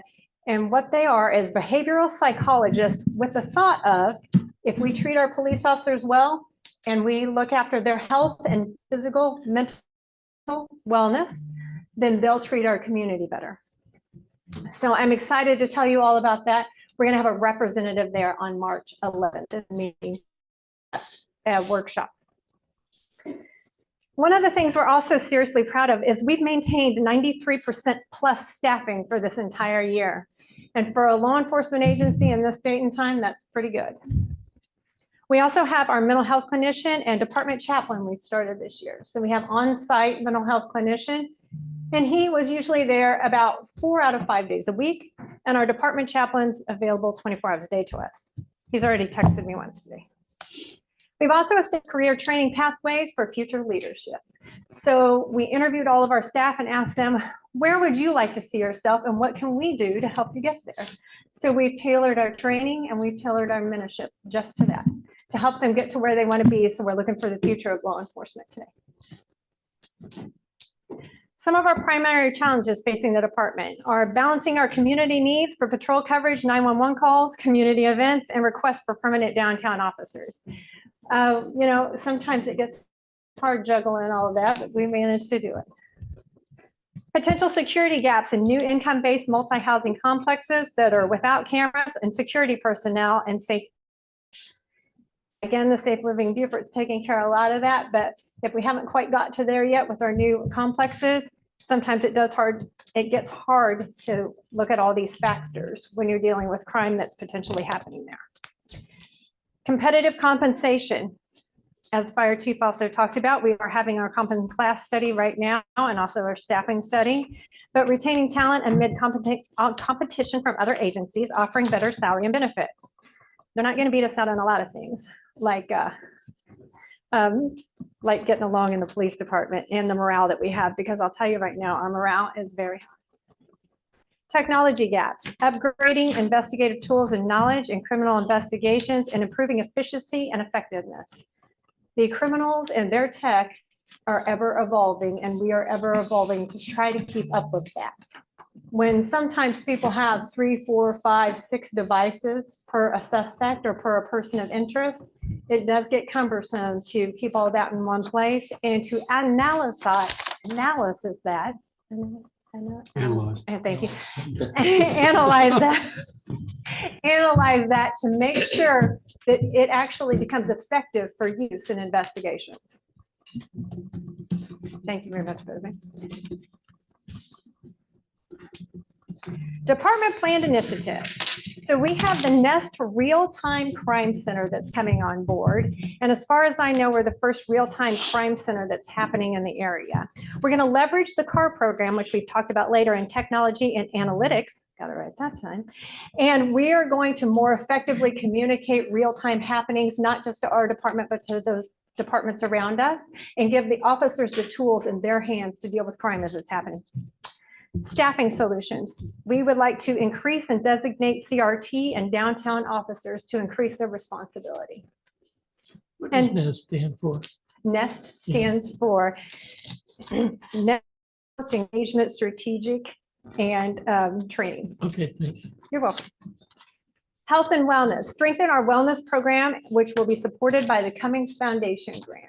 So we do have currently a robust health and wellness program right now, but with the addition of the Cummings Foundation and their grant funds and their knowledge, we are also going to be able to offer more to our officers, therefore by making our community healthier as well. Our greatest unmet needs, additional staffing to meet community growth and needs, and also technology acquisition and upgrades. We talked about investigative programs and software, and also advanced training when dealing with investigative programs and software. I'm telling you, it's ever changing all the time, and we are trying to keep up, but as soon as we get something new, they've developed a new platform to try to get away with some crimes.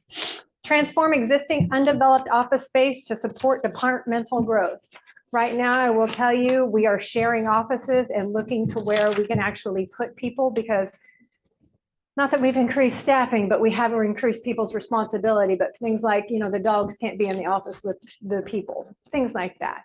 And when we bring people in, like the chaplain or the mental health coordinator, we have to have somewhere to put those folks. So it's really becoming a crunch now with sharing offices. And sometimes that leads to not an effective use of space. Do you have any questions? Because I'd love to talk to you guys.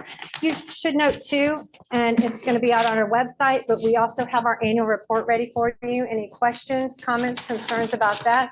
I will certainly answer any of them. I have a question in regards to some of the educational opportunities for the youth in the schools or maybe outside of schools.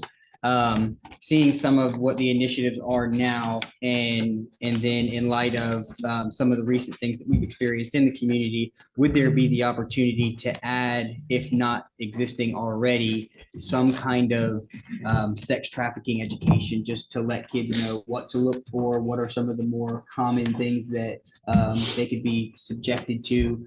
I don't know what that would look like or if anybody has done that successfully, but is there the opportunity for us to add that to some of our educational programs for the kids? Absolutely, and I'm glad you mentioned that. We just got a hold, or Rose from Hope Horizons just got a hold of us, and actually we are doing some educational components on that. We're talking about it right this very instant. Okay, So thank you very good. much. And also bringing up one thing I forgot to mention to you, please, if you don't have a minute. With the support of you all and with the support of city manager and deputy city manager, we have made a partnership with TCL, and we are going to be having interns in the police department. They're going to be 8-week classes. This doesn't cost us anything. They're actually gaining school credit by coming to the police department. So we're working on that program right now, and we should be interviewing people this week. Okay. And then one more thing, and this is, I brought this up to Scott, but just to make the public comment too here. I'd like for us to look at the opportunity of adding the missing and endangered persons alert to our process. So it basically is designed, and I think it's very new, like end of year last year, in which this alerting code was put in play. But its design is to fill the gap in which you have a missing person that maybe doesn't meet the criteria of issuing or requesting an Amber Alert. And so I guess that is not a unique thing here at all. That's a nationwide problem. And there was almost 200,000 incidents in 23 that they didn't meet the criteria, but they still needed the awareness that, somebody would if they were abducted. So that was the purpose for why they created this missing and endangered persons alert. So if we could look at the option of adding that into our policy. And so, yeah, I brought that up to Scott, but maybe we can take a deeper dive and understand if it's an option for us. Yes, sir. I used to design police stations, jails, and prisons, high speed pursuit tracks. And as an example, in Gainesville, they have a really high class computer scenario room that if you are interested in any kind of those kind of trainings, I know a few of them within the state of Georgia that you can take advantage of. Thank you very much. Anything else? Any other questions? Thank you very much for your time and attention today. What's that, Keith? Public Works. There you go. Oh, One question. Yes, sir. What kind of fire you have? yeah, Anytime.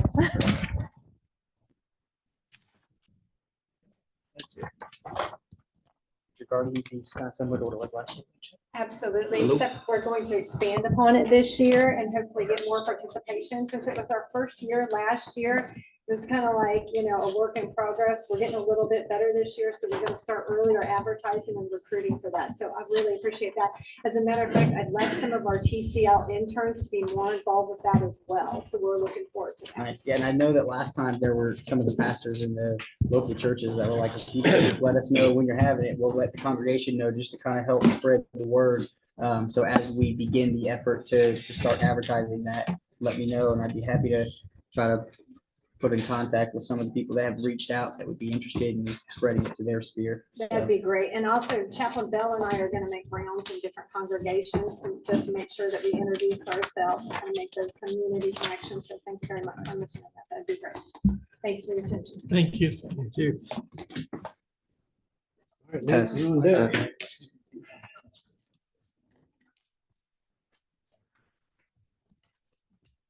Good afternoon, Mayor and Council, members of the public. This is Public Works presented by me, Nathan Farrow. So first thing is summary of activities. This is just for, in general, Public Works. We did debris cleanup for 2 major storms, resulting in over 785 tons removed from the rights of way, as well as pumping and monitoring efforts to reduce flooding impacts within the critical areas. So this was down in the Mossy Oaks area. During Debbie, we ran 2 6-inch pumps over the Spanish Moss Trail to alleviate the water that couldn't get out. Annual Public Works Touch a Truck event, participated at Chill with a Cop, Earth Day cleanup, multiple career days, and participated in Operation Greenlight for Veterans. This was a first year for that event. Successfully supported festivals within the waterfront park for electrical setup, tear down, staff support throughout. Provided main support for citywide Christmas setup and tear down. Installed the flag for Independence Day on the Woods Memorial Bridge, and supported city council in our favorite thing, which is pulling them in the parade float descent. So facilities, maintained 12 city-owned facilities and grounds, facilitated multiple callouts to repair the main chiller for City Hall and PD and courts, continuous HVAC repairs within the fire department, worked with JCI to improve areas of concern within the HVAC systems, and worked to schedule upgrades and repairs. So not only did we see there was problems, we worked with others to try to make sure that those same issues don't re-arise, as well as work with the fire department to work out some of the issues that were involved there. Assisted PD with upgrades to their training room, ensure proper operation for backup generators monthly for emergency needs, and provided support to over 200 C-Click fix requests. What's important about that last line is those 200 C-Click fix requests are all in-house. Those are not the public. Facilities requests only come through city staff. And our facilities department currently houses 1 personnel, and that's Al Amer. Traffic and general support, maintained 41 traffic signals, 7 school flashers and warning flashers, and the Woods Memorial Bridge signal lights. Shared on-call support with Beaufort County, providing after-hours support 24/7 to include holidays. Continued maintenance and repairs of city-owned lighting throughout streetscapes to include 12 replacement from traffic incidents, upgrading of street lighting on Boundary in front of the dorms to improve safety for students. Street name signs replacement throughout the city, 1,390 locate requests through SC 811, and we provided support to over 30 C-Click fix requests. As you know, this division, we're currently down 1 man due to Frank Mueller retiring. We're looking to go out for that position hopefully here soon.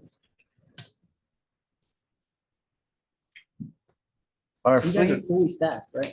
Aside just 1? we are not. We have 1 opening in parks, 1 general support supervisor, and 1 opening in stormwater. Okay. With our fleet department, maintenance and upkeep of all public works, hand tools, chainsaws, weed eaters, edgers, maintenance for public works mowers, light towers, pumps, aero boards, attenuator, and small generators, maintenance and support for heavy equipment, trailers, and commercial vehicles, and keeping records and working with manufacturers for recall notices and warranty work, and ensuring that all SCDOT regulations are met for commercial vehicles, as well as the testing for both bucket trucks to comply with the standards set forth by manufacturers. This is all done by 1 individual, Joseph Saccone.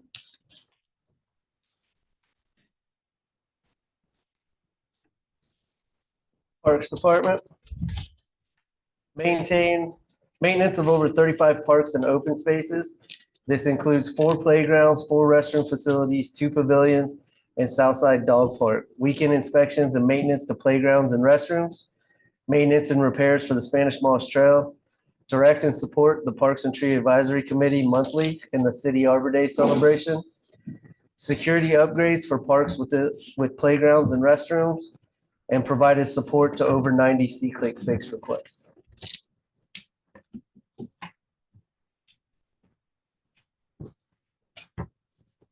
Streets and stormwater. Maintenance and upkeep of 16 stormwater retention ponds, maintain city-owned drainage easements, roadways, right-of-ways, and streetscapes, removed over 38 hazardous and dead trees, multiple pothole and sinkhole repairs, sidewalk maintenance and repairs, stormwater pipe clean out, roadside ditch clean out, outfall maintenance, tidal flap gate maintenance and upkeep. This was our largest C-Click fix requester, and they provided support to over 240 C-Click fix requests.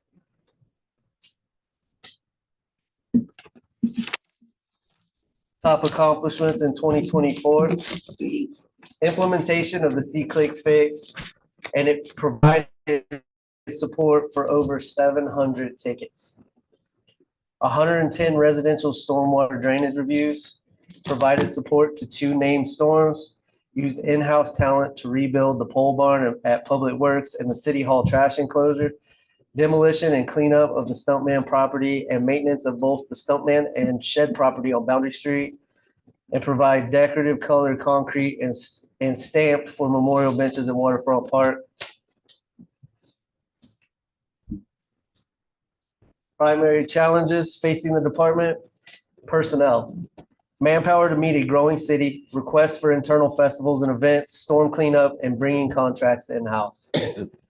Seeking a qualified candidate to replace a 30-plus year office manager at the end of 2025. We will be losing Ms. Corley Shoemaker at the end of the year. Oh. To a good reason, retirement. Traffic signal retimings, upgrades, and detection issues. Moving security upgrades for parks into the digital age. We've already began that, but we want to continue to move it forward and put more cameras out there. Parks and playgrounds.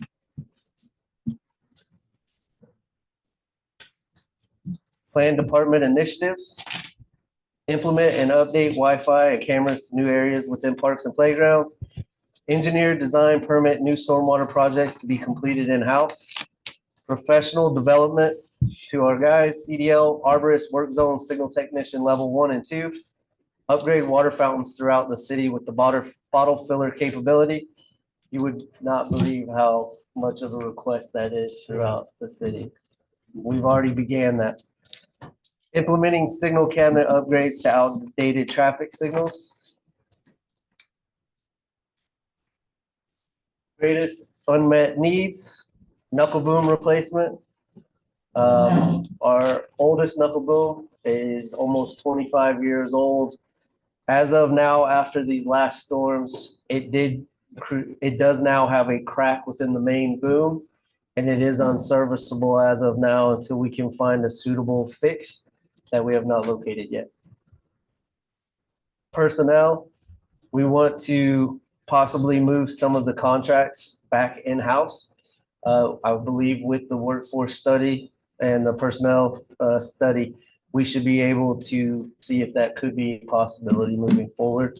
IT HVAC system for the main server closet. I will continue to put this on there so Charles doesn't get mad at me, but it is a very important need as this is for the main server for the city of Beaufort. Boundary at 170 detection upgrades to the Grid Smart camera system, and City Hall and PD and court roof replacement. With that, quickly, I would just like to say, Councilman Lipsitz, I don't believe I got to answer your question fully. We are in the middle with Beaufort County with retiming Boundary Street. We are working with the engineers. I met with the city manager and assistant city manager about it last week, and we should be moving forward with the engineers for them to get out there, start the traffic timings and studies, and then hopefully very quickly move into the implementation of new controllers as well as the new timing.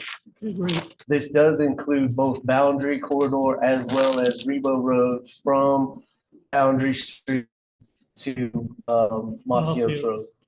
And then Councilman McPhee, we have worked with Beaufort County and ELCOG, and we are trying to currently work on the 170 corridor with the ELCOG, the grants that are out there. Safe streets. Nate, just for the benefit of everybody here, and I've already spoken with Scott about this, but can you just tell everybody the traffic signals that you're responsible for repair or maintenance, not only just in Beaufort, but other places? Yes, sir. So if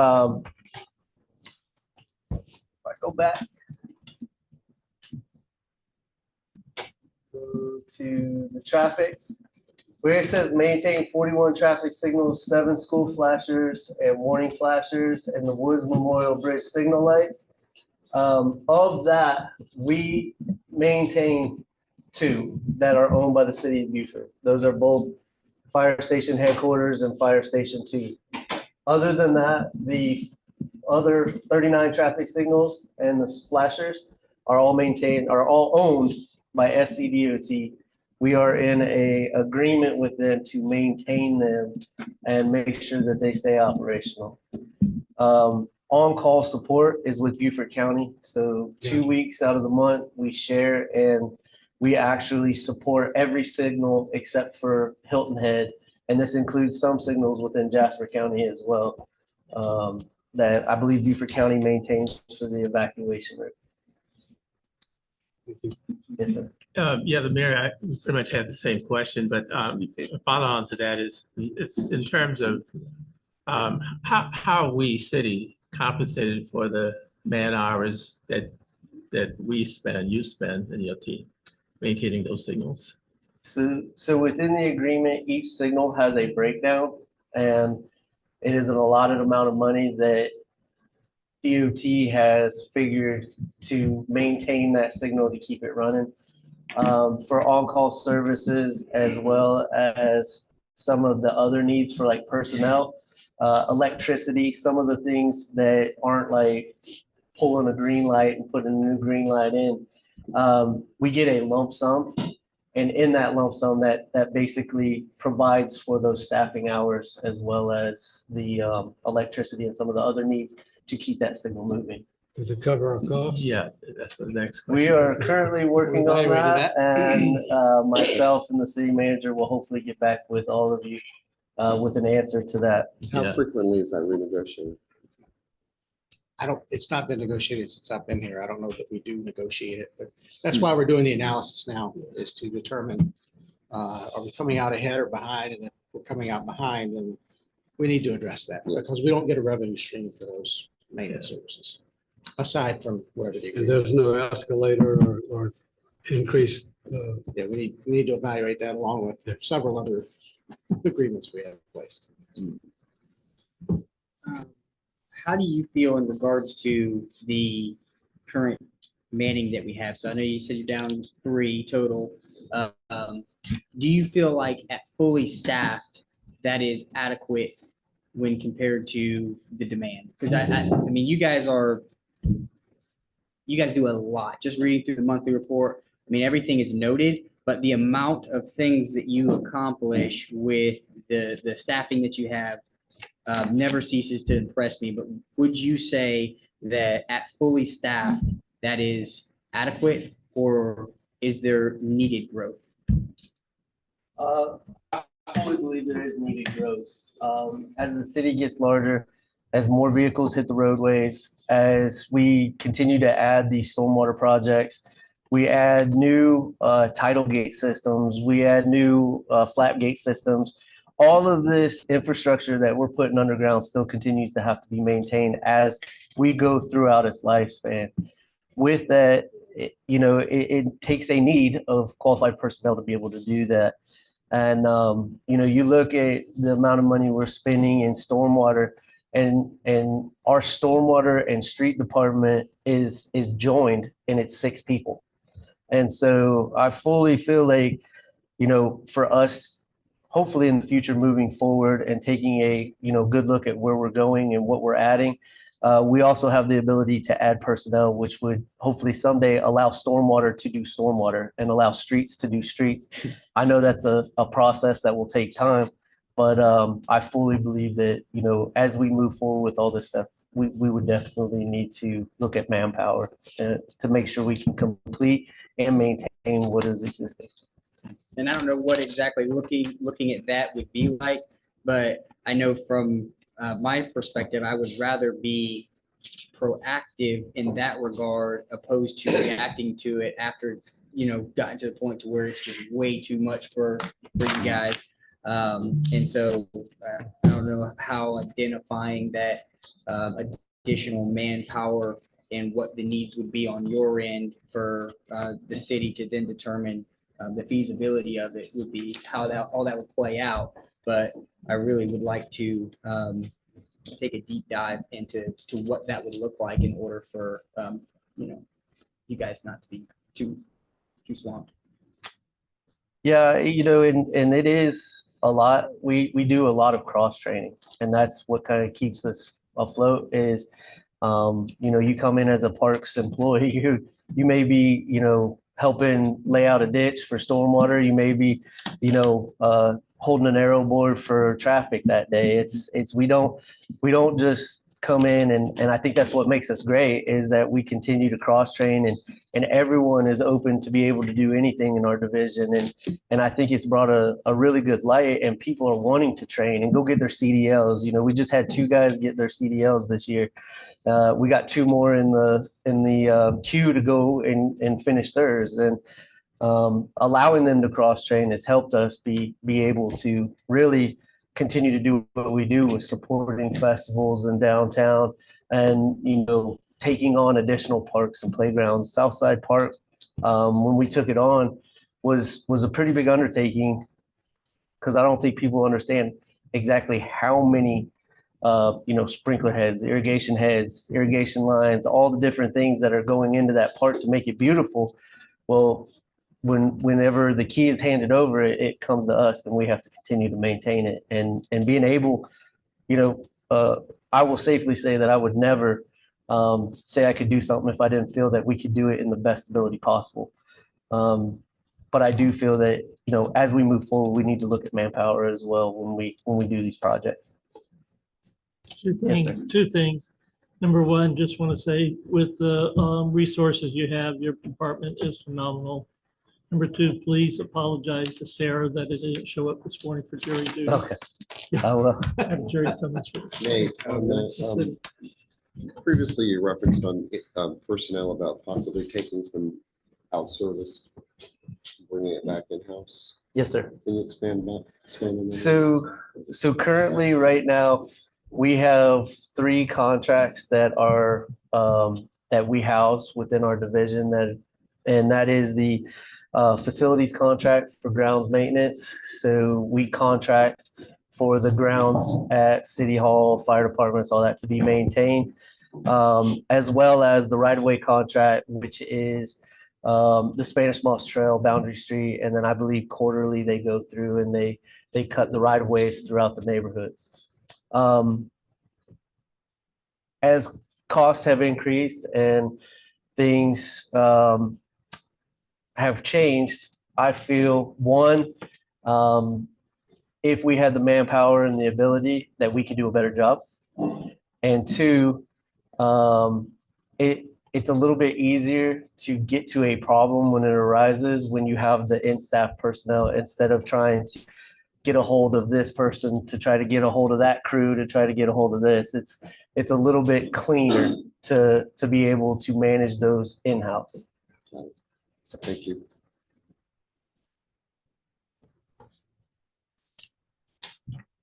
Any other Any questions? further questions? Thanks, Nate. Appreciate it. Oh, you got one? I think that's set it up for Linda.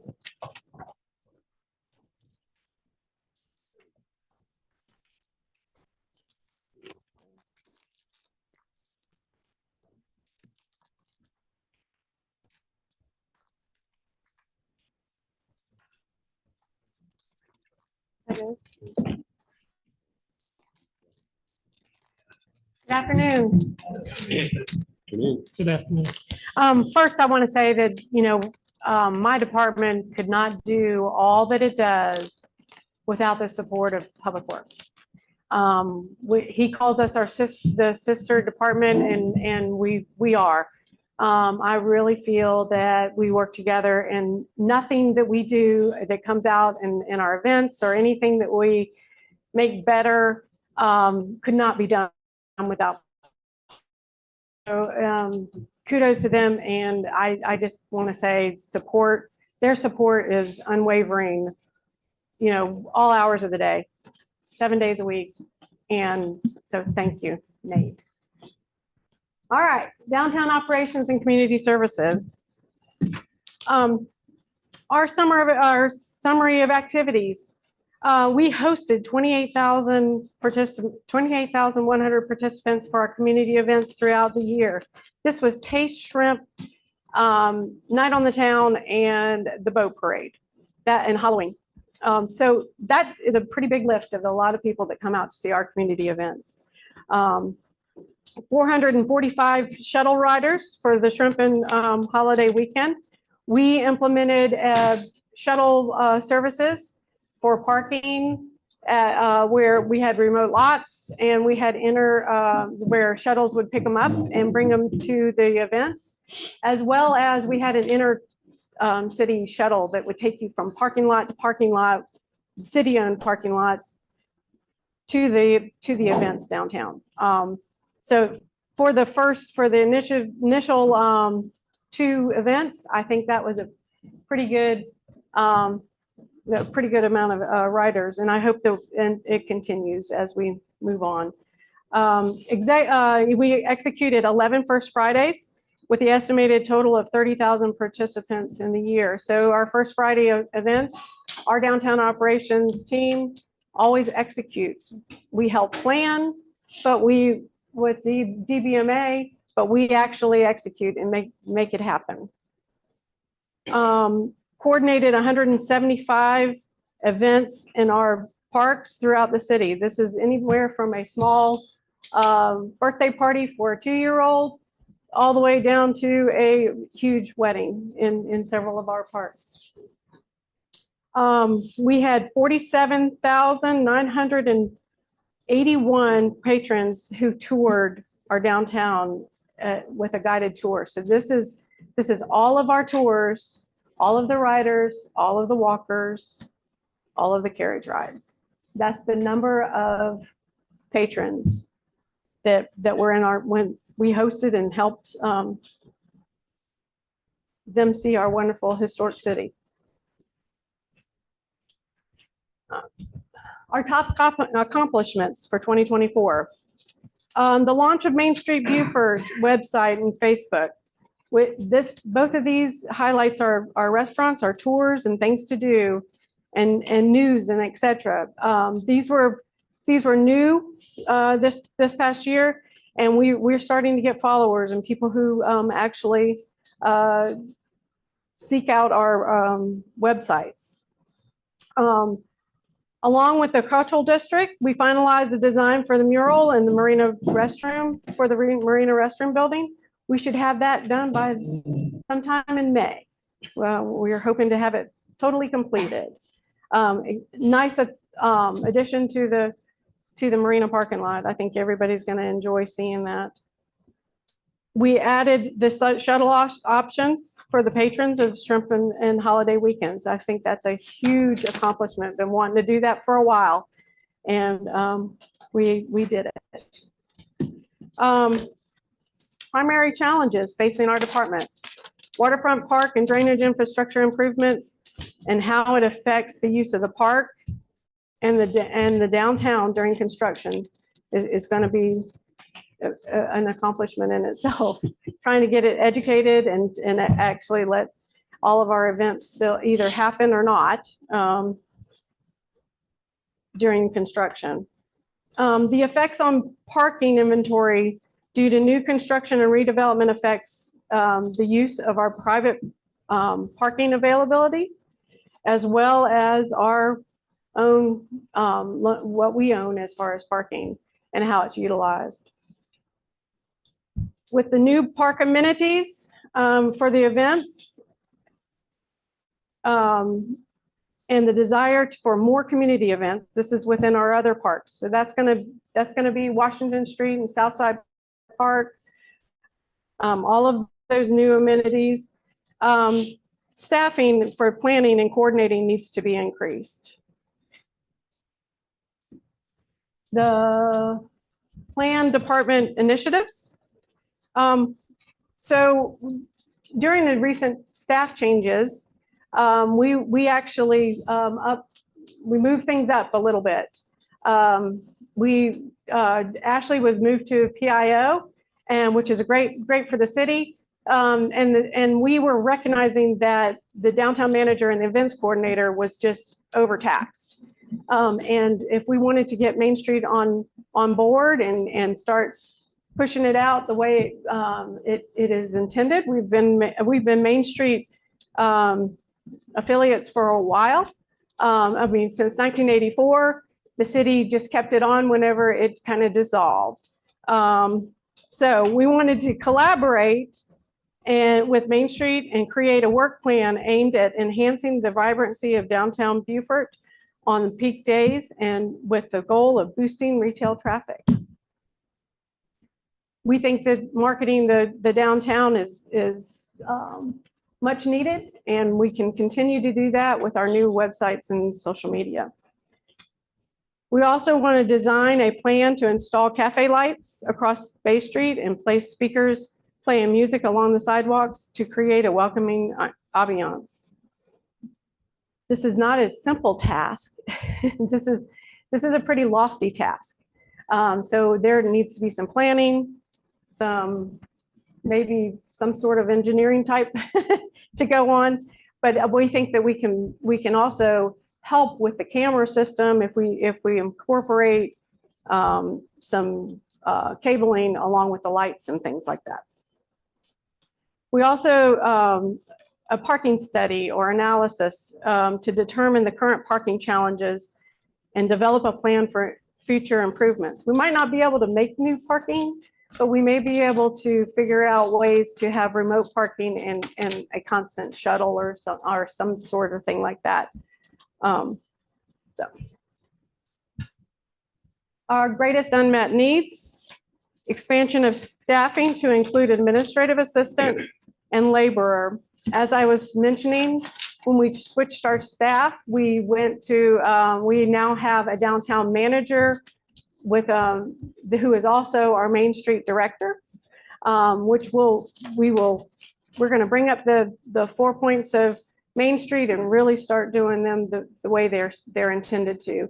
We're going to be a great Main Street in South Carolina and maybe and America. We always have been. Beaufort has always had a great Main Street Beaufort, and with that new position solely for downtown and Main Street Beaufort, which is Sarah Sutton. Very happy to have her on board for that. And I think that we will really start to see the 4-point approach, which the 4 points is organization, preservation, economic vitality, and design. So when we switched everything, kind of left my administrative assistant, who also helps with the execution of events. It's still a needed position, and our events coordinator who we've added or changed over the duties, and then funding to restore and preserve the Arsenal walls. This is something that we know that we've needed. We have a plan for the Arsenal walls. We just don't have the funding to restore those walls. That has not been determined as of yet. Are you looking at grants and for the Arsenal walls, and then also, Scott, ATAX money can be used for that? Absolutely. Yeah, we are looking. And in every other year, SHPO has, whether it's I think there's just different types that we could use. Do you have an estimate on the cost of it? We do have an estimate, and what we did was we actually have split it out into some phases so that we can actually break it down to the most needed sections because of the cost. The cost a few years ago was over $700,000. And so this kind of breaks it down a little bit smaller.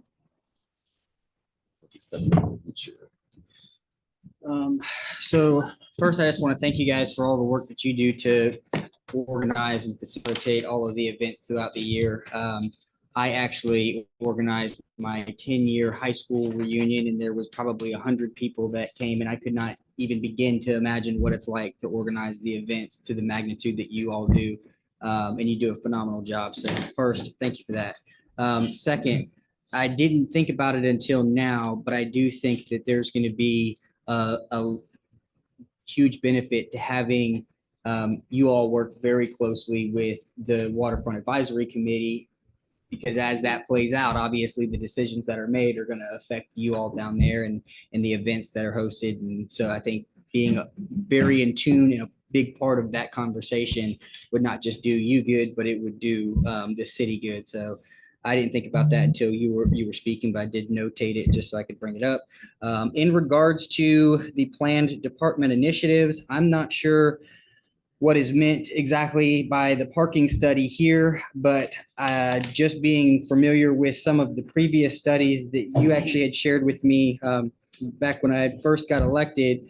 I know that there was about 8 or 9 studies that we've had so far on analyzing the parking inventory versus the demand. And in the study from 1998, it talked about there being 950-ish parking places. And at that time, peak demand, we had a surplus of inventory.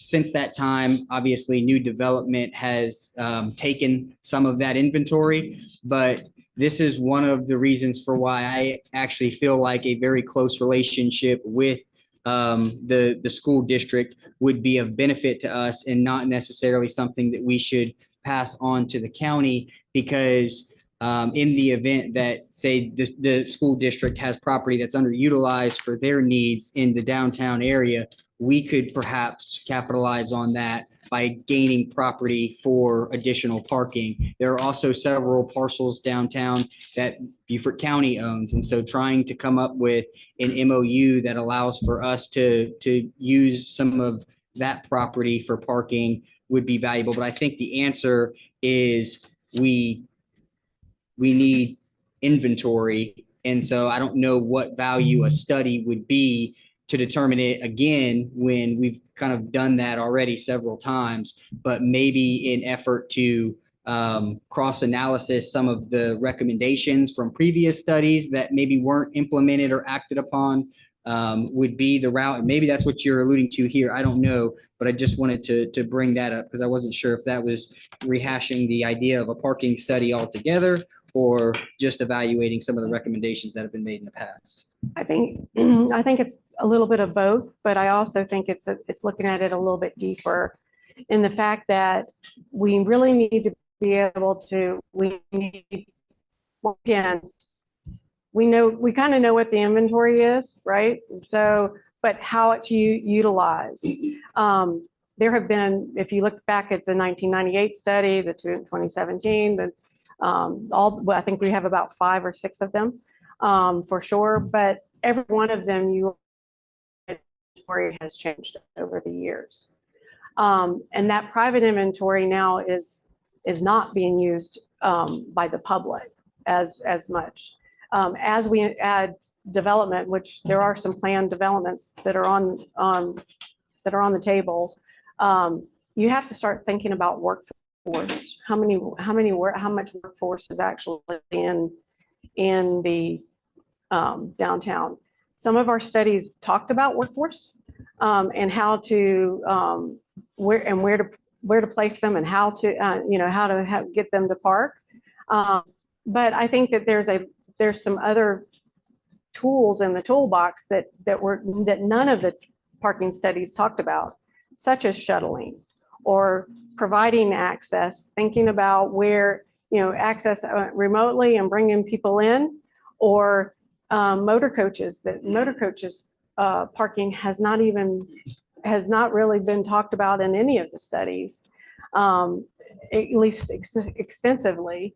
And I think that we really need to look at how vehicles are coming in, what they do, how long they stay, and if there's other places that we can make them or have them park and still be able to access downtown easily and in the right timeframes. That's what I'm thinking of, more of a comprehensive, not just looking at what our inventory is and what we can do. If you look at all of our parking studies, every one of them talked about whether it was time or not for a parking garage. And maybe that's not the answer right now. There's nothing on the table or an inventory of places where parking garages could be placed and they be utilized properly, or not just sit empty, or not to even begin to talk about cost of one, is something that I think that we need to talk about. The most recent study that I saw with a parking garage, one single space for a parking garage, it would cost currently cost $68,000 per space to build a parking garage. And the shame of it is, as I remember reading in some of those studies where it was talked about the cost of the parking places for a parking garage being $9,000 per space. And so the increase now that makes it even so much less feasible than it was then is just a shame. But I guess, and I don't know if this would capture the concern or the initiative here, but if I had a suggestion or a thought on this, it would be to first go back and, if we have it, if this is a task force or whatever this is, but evaluate not only the studies that we did, but one of the studies that I read talked about the fact that we reach out to other cities with similar problems in Mississippi, in Greenville, Oxford. If we still have those studies on file, getting all those in one place, reviewing each one of them, and then seeing if that gives us the path forward, because I'd be willing to bet that there's more, and actually I do know for sure there's more suggestions in there and recommendations than just funding a parking garage. And so I would like to start with evaluating what we have, opposed to paying additional funds to conduct another study. But maybe everyone else feels a little bit different, but just throwing that out there. And, could you share how the decision was arrived at regarding the cafe lights?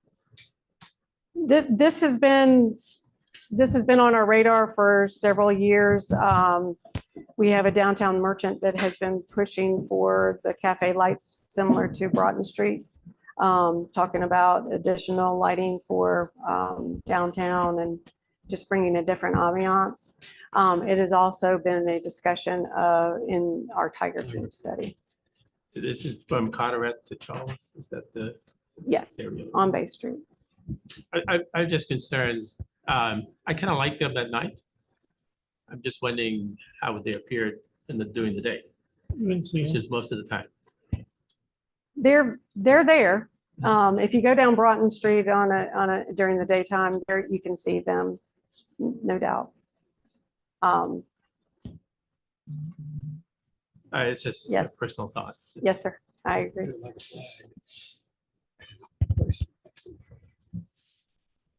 Anything else? I have a stupid question, probably a stupid question, with regards to the parking thing, because I know it's contentious and I love contentious topics.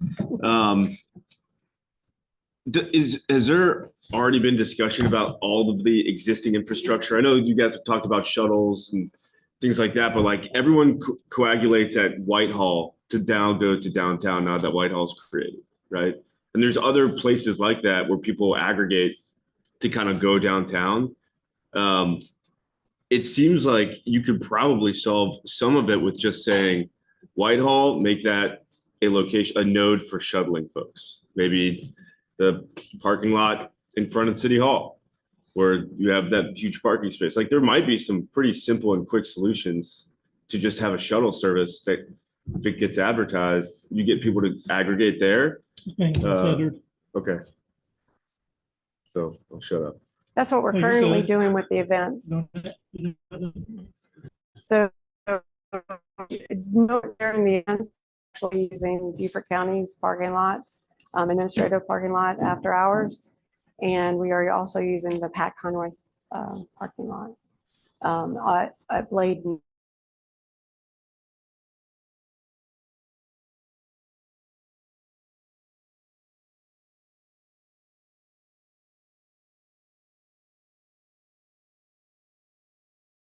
The needs that she brought up was their need to have somewhere else to put their shuttles. What's that? Yeah. Was it the shuttles, right? They have two shuttles, I think, right now, one van and one other. And so maybe there would be the opportunity to explore having the car site in with the agreement that we'd be able to utilize those whenever we did have events. I don't know if that would be helpful. It seemed like in a conversation, not that that was brought up particularly, but having some more those vehicles would be helpful for them because of the pressure that they're getting from the neighbors about having all of those vehicles out front. And so I don't know if there's an agreement to be struck there, but maybe. Yeah, the only issue would be liability. We'll work that out. First name. That's the first thing. First thing popped in your mind when we talked about splash pads too. You have kids. Liability. Give them overtime to shuttle people So downtown. Do we ever Give them utilize overtime to the shuttle folks sheriff's around. Yes, that's the Pat Conroy. That's the Pat Conroy one. Okay, okay. Yes, sir. I thought you were talking about their little parking. That's not. No, at Blake, no, the large one. Okay. We're actually not allowed to use the sheriff's department.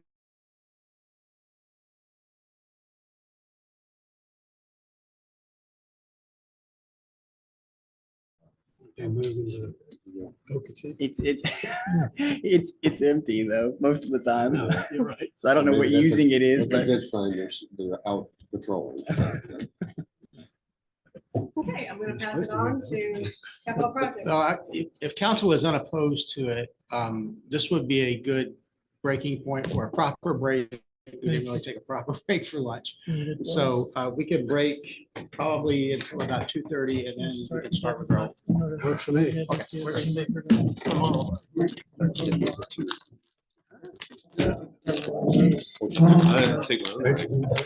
busy.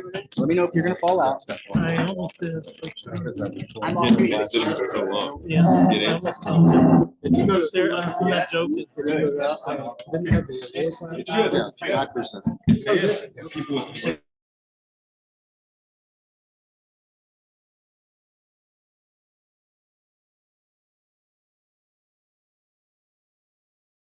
Work in the city already. Rowdy on the boat, but on the bus, like they're all already talking. Honestly, I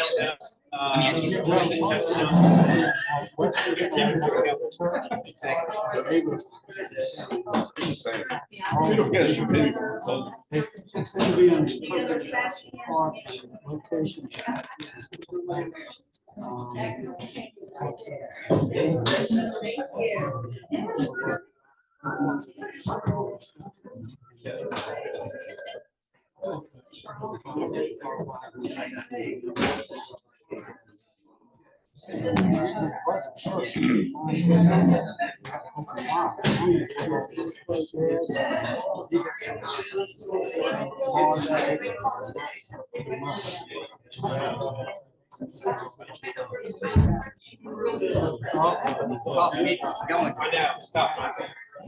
I think I'm gonna beat feet for the rest of the day. I'm not staying for the rest of this.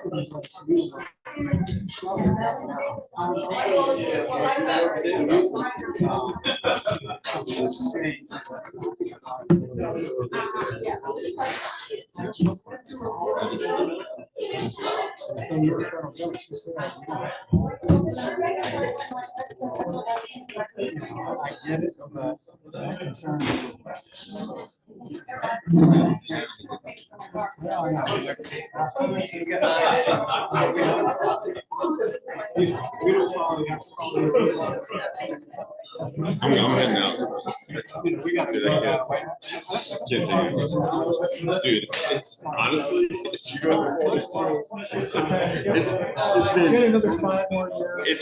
it's been 5 years since I was in the Marine Corps, and I dealt with this level. You know? Dude,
I'm gonna run away.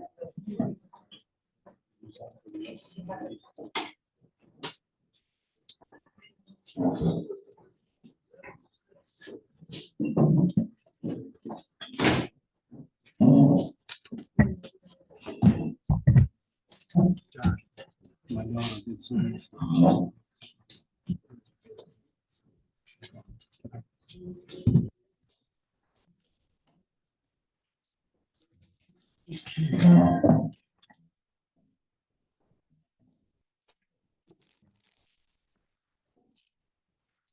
There we go. Good afternoon, council. This afternoon, I'm going to be presenting the capital improvement program summary update and activities for the capital improvement department. In our summary of activities for 2024, the capital improvement project department initiated the program management system. We all know it as the Airtable, to be on the city portal for all of our city residents to be able to look at our projects, where we are, the status of each project. We adopted a program management standard, an SOP, which we will be sharing in the near future.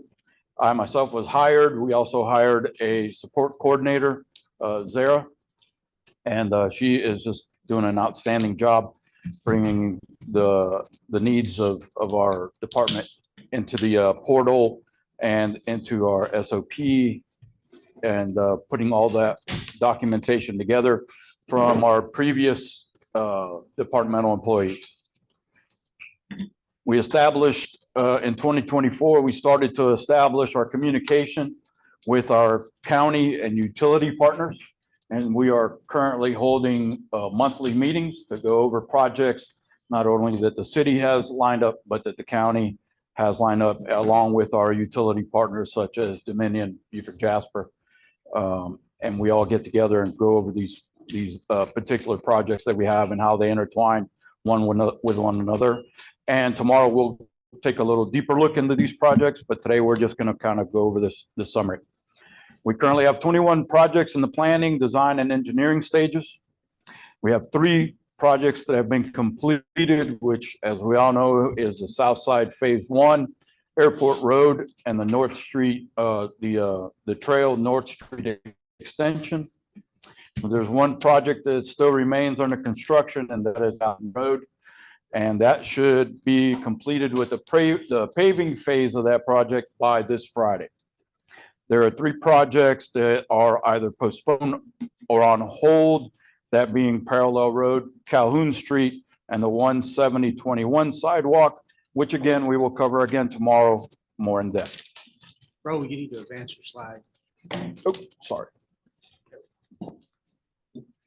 Top accomplishments for 2024. Completed again the Southside Park. We had the grand opening on December 19th. We allocated remaining ARPA funds to vital infrastructure like paving, recreational projects, and future generations to enjoy those recreational projects. We adopted the program management system. We increased our transparency and accountability through public projects and GIS interface portals, holding our monthly council report and our quarterly work sessions. And we started the implementation of internal processes and procedure to establish better lines of communication internally and externally.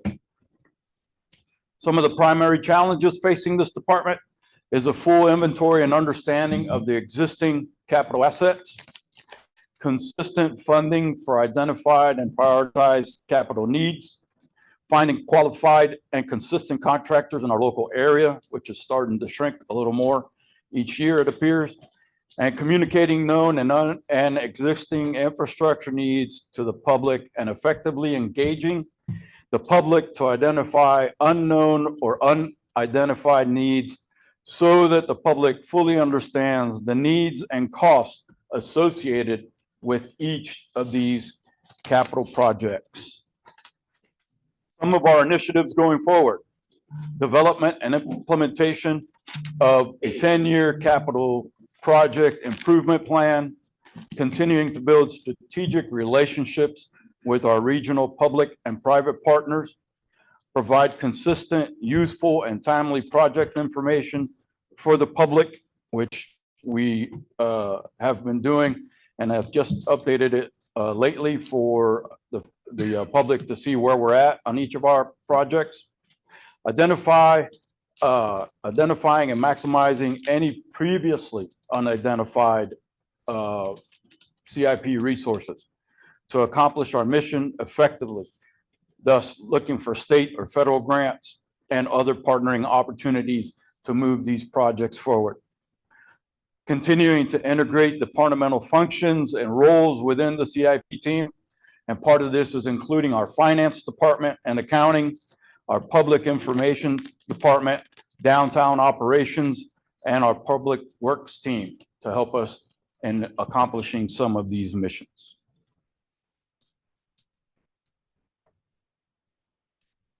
Our greatest unmet needs, again, is a full inventory and understanding of our existing being new to the city, not fully aware of all these assets, and therefore I need to grab a better understanding of where they are and the needs that they have for replacement and or improvement. 10-year CIP plan integrated with a comprehensive plan and our strategic plan. That is something that JJ and I are working on to make sure that going forward, every project leads back to that comprehensive and strategic plan. And lastly, consistent resources for construction projects, i.e. contractors, engineers, some specialty engineers, and some structural and historical preservation companies to help us with some of our projects that have to deal with our historical and preservation needs for some of the city structures. Are there any questions? Raul, you mentioned something about having difficulty finding local contractors. I guess the pot's shrinking a little bit. Yes, sir. Do you know why that might be? One is resources. They're struggling with having qualified employees. Gotcha. So they can only take on so many projects or projects of a certain size. Mm-hmm.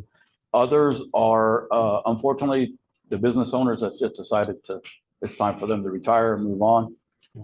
So that's part of our issues. Yes, sir. ARPA money out there, is that you think that's got something to do with it? That is a great question. Is ARPA money something to do with it? Yes, it does to a certain point. The money was issued out. Everybody is starting to do projects, and depending on where they are in the region, obviously you want to stay closer to home and do the projects closer to home, then have to extend some of your crews further out, 70, 80 miles for major companies like that. So that has a little bit to do with our ability to do that or get the contractors in our area. So for the consistent resources for construction projects, from the hip, maybe don't have the answer to this, and if that's the case, that's all right.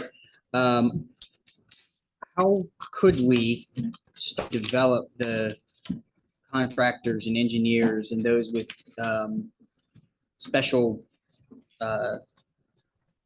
certifications to be able to work in the historic district? Is there a way for us to encourage that? For maybe those who don't have that education or that ability, but could get it if they knew what opportunities existed, and maybe that comes along with the 10-year plan as we understand more what we want to do. But what would be your thoughts on how we start establishing those resources locally? Some of that we will gain through our ability to go out for these RFPs and RFQs. Some of that will come through our 10-year plan, and a lot of that is going to come through building relationships. Because as we build relationship with the contractors that we currently have, of course, they have connections to other contractors, and therefore having that partnership and working that relationship, that sphere of influence and that sphere of connection is going to grow, so we can tap into some of those resources outside of our local area. Okay. Any other comments, questions? Thank you, Robert. Thank you.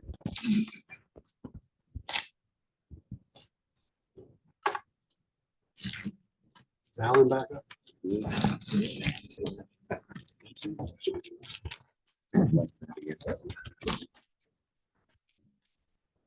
We're in round two. Good afternoon, Mayor and Council. I'm here to present the Finance Department. Here that goes. All right, so just to begin with a summary of activities for 2024.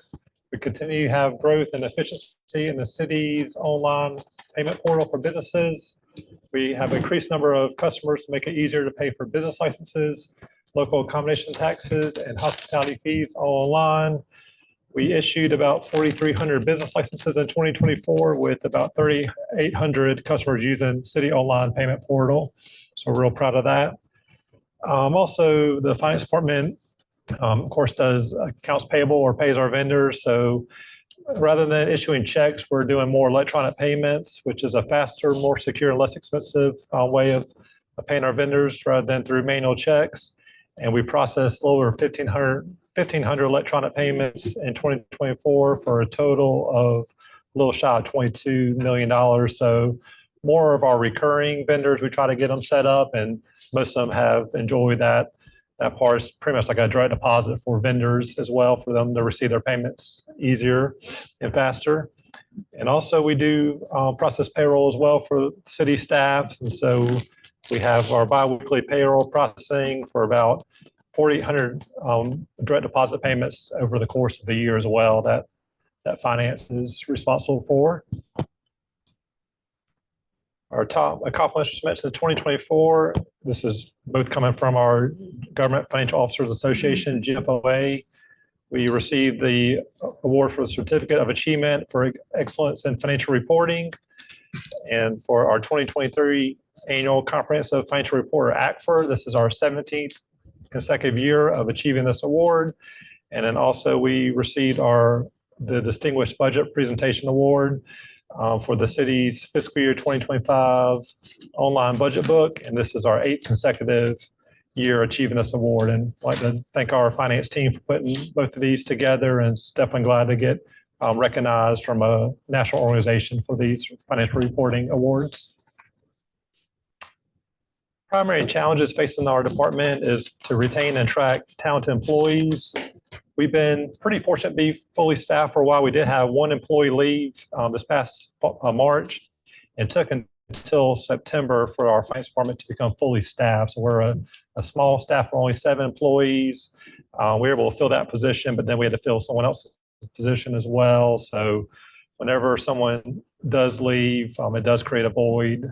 And so we're able to get everything up and running, but it does cause a little more stress and a little more time for the other team members as well. And then also the implementation of new governmental accounting standards boards, or GASB statements. There's been recent statements requiring extensive staff time devoted to implementation. These relate to either leases, or coming up, we have one for compensated absences for sick and vacation leave.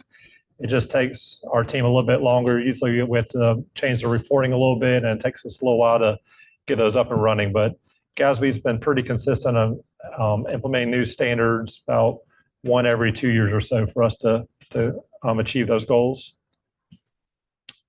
Our planned department initiatives include, as we mentioned before, the GFOA PAFR, or the Popular Annual Financial Report. This is an easier to understand financial report for the public. It's only going to be about 15 to 20 pages. We're going to have it all online through our OpenGov portal. And if we're able to receive this award, we'll receive the Triple Crown of GFOA financial reporting for the ACFR, for the budget document, and also for the PAFR. So right now we're laying the foundation, the groundworks of putting that together. And then our plan is, I mentioned, we'll do the ACFR, issue that in December, and then the PAFR will follow shortly thereafter, and sometime in January. We're looking forward to rolling that out, make it easier for the public to see where we stand financially as in the city. And also, as JJ mentioned, the adoption of the formal fiscal policies and control manual. We're working on putting that together, finding other entities that have similar documents, and making sure it adheres to what we're doing going forward. So this will be all encompassing document to include policies for budget, fund balance, grant management, capital improvement plan, procurement, investments, risk management, among others. So we're working on developing that and putting that in together by this fiscal. And also our online employee leave request software. Right now, most employees have to fill out a paper leave slip still. So we're going to look and see if we can do an online option so that they don't have to keep on filling those out, make things a lot more efficient and save a lot of time and paper going forward. And our greatest unmet needs is our top priority is our online procurement software. This will be easier for staff to prepare requests for proposals or RFPs, and easier for vendors to submit bids online with the required documentation and forms. This will make it easier, I think, from staff side, also from the public side as well. I think we get more interest and make sure that whenever someone does submit a bid, all the required documentation is already in there and that they're not missing anything that they might need. This is especially important for grants where there's certain forms that they have to fill out during the bid process. So we have to make sure that they're following all the standards. And then additional staff in key financial areas. Our greatest need right now for additional resources is in the areas of risk management and also a capital asset / fleet manager. Our finance team currently wears many hats. Our person responsible for more of our software system is also doing more fleet management side, and also our employee more responsible for accounts payable is also doing risk management as well. So we want to divide some of those responsibilities and make sure they're a little more focused and not quite going back and forth with some of those roles. I think that'll be helpful going forward, and also provide a benefit for the city. Happy answering questions or have. Is the addition adding to your staff? Right, adding to, yeah. Seems like Gatsby comes out with. They do, yeah. They gave us a little break during COVID, but now they're back at it. And so it's always I don't know how much something. more they can acquire. Yes. And they got some more down the pipeline. Changes. So we'll just have to follow along and go along with it. Real quick, your thoughts on this. I don't know if you saw some of what the county was trying to implement this year in their finance department, but it was basically further separating some of the funds for specific purposes. So one example of that would be they're setting aside an existing facility fund. So what are your thoughts on further clarifying some of the intended purposes and setting aside funds that are very specific like that? I know we have some already in place, but opposed to, or in addition to some of what we have, like with capital improvements, maybe having a separate fund for existing facilities that we know that we're going to have to work on, but yet we don't understand what that need is now, but just to kind of prepare for that. What are your thoughts on that from a financial perspective? Yeah, I guess in general, I don't want to create too many new funds if we don't have to. I think we have pretty good set number of funds, but then within those funds, we can kind of do sub funds or kind of departments to kind of track that. As far as more like facilities go, I think this will probably tie into the CIP plan and stuff. I think for us to be able to identify some of those needs or ongoing maintenance or ongoing stuff going forward, that will give us a better projection as far as looking 3 to 5 to 10 years in advance and kind of seeing where we can find that funding as far as that goes. But are you looking more at facility maintenance or? Actually, that was just one example of many that was discussed in their meeting. And I think that was kind of the theme was, further breaking up what money was being collected for and then identifying like, this is basically the purpose for that. And I just remember the existing facilities fund being one of several that they brought up. But, essentially, here's your objective, this is what you're trying to accomplish, and then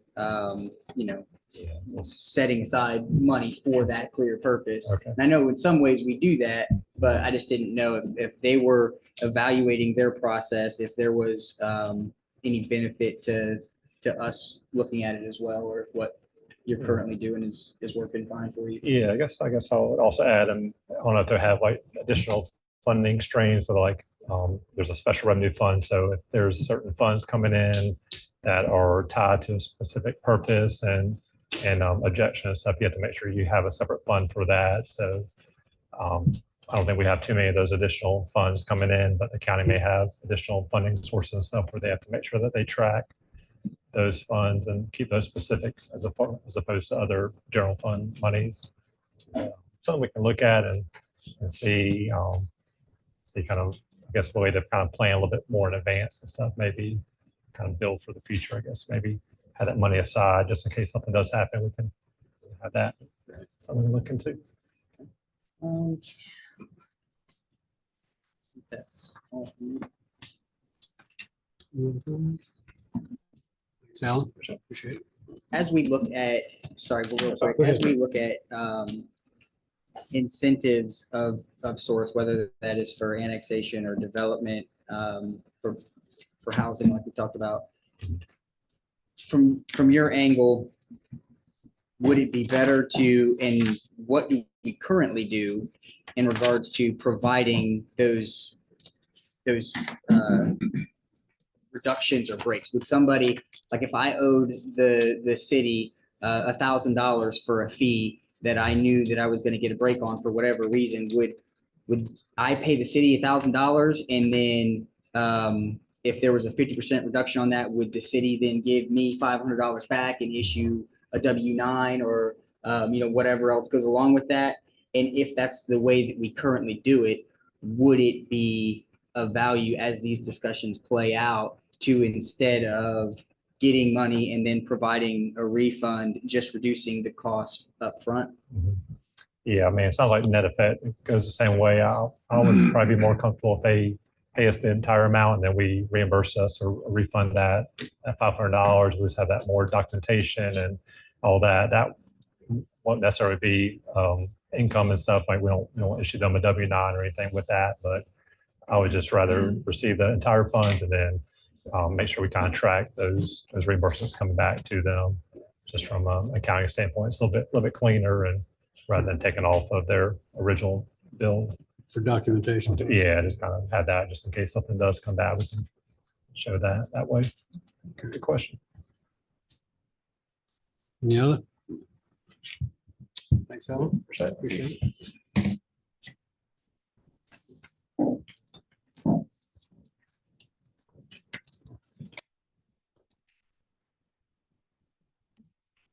Hey, this doesn't look like your wife.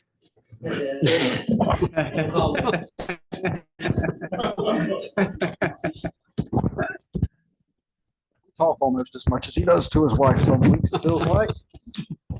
Sarah is tied up this week with jury term, so we're a little short in court right now. One of our technicians was hired by UMC to be their clerk of court, so we're really excited for her. Hated to lose her, but so Sarah's a little short, and I told her I'd step in and give the presentation.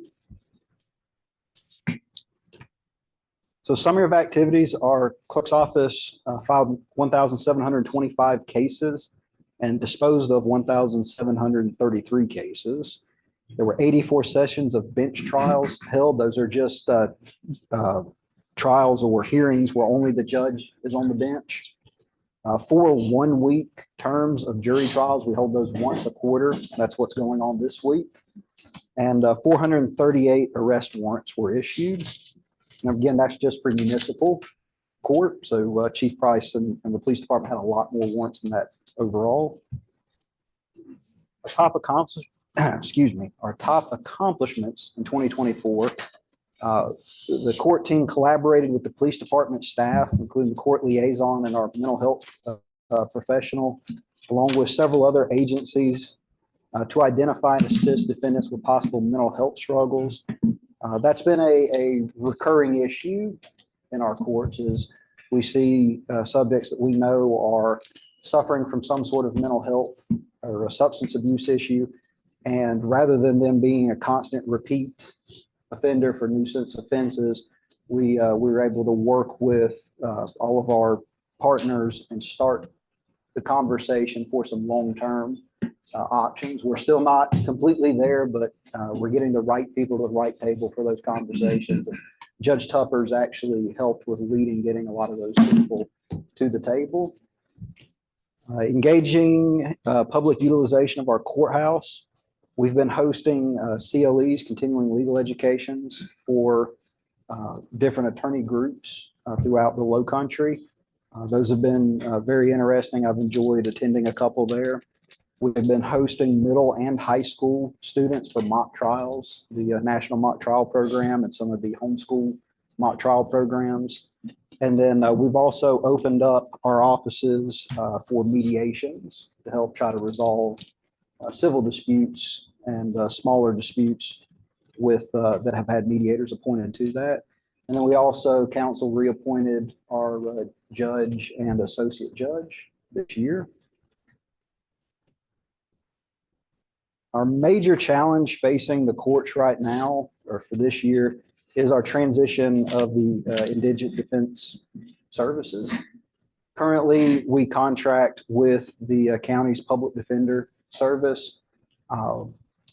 That's been going on for a while. The contract is up at the end of June this year. And we're actually partnered with both Port Royal and Bluffton in exploring some different options of how to deal with that, that could be both more efficient for everybody involved and also more cost effective.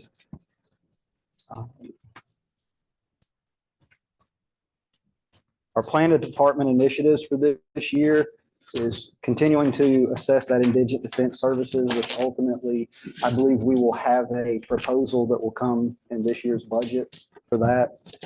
That will help be coordinated between us, Port Royal, and Bluffton. Continued professional development of our court staff. We've been working with our staff. We've had a lot of turnover to help them identify professional development opportunities.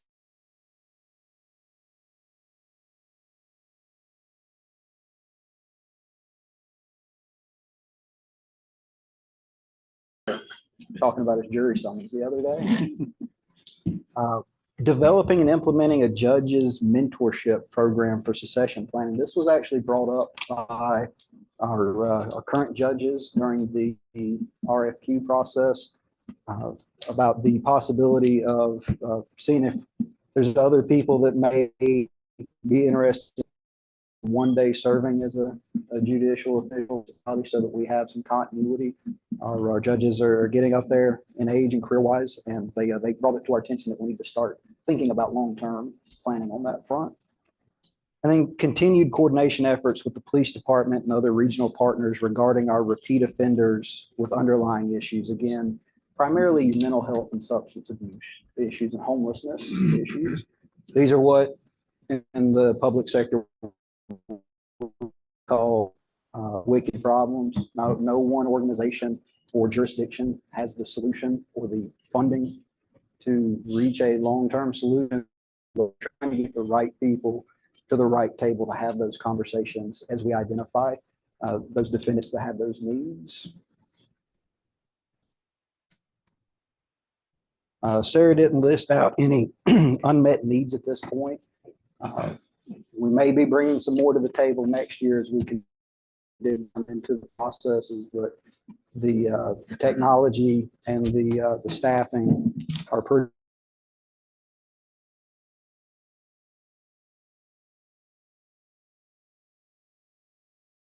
The United States Constitution. Any questions or answer discussion? JJ. Yes, sir. Just curious on the indigent defense. Now that we've got a new administrator of the county, you know, we do pay county taxes. Any way of, I know we're having to pay additional money. Any way to reduce the cost? We haven't addressed that specifically with them. We've been dealing with the public defender's office directly. That really hasn't gotten us anywhere. All the other municipalities that we reached out to that provide legal services and municipal court have done a similar program, or most are actually moving towards having their own public defenders. For what the 3 municipalities are paying in the existing contract, we're pretty confident that we could probably bring that service to provide those services to all 3 municipalities at a cost savings and be much more transparent and efficient. Okay. Anything else? Any comments? Thank you all. Thank you.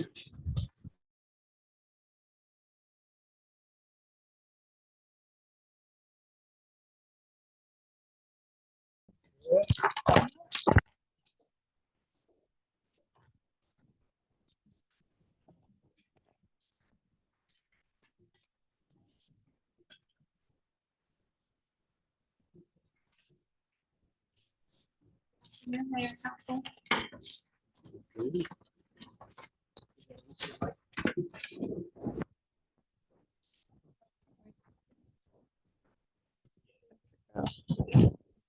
Outward instead of inward. That'd be smart, huh?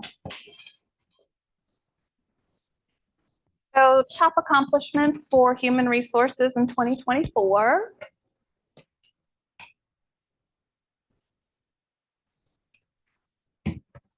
Let's see, human resources onboarded approximately 39 new hires.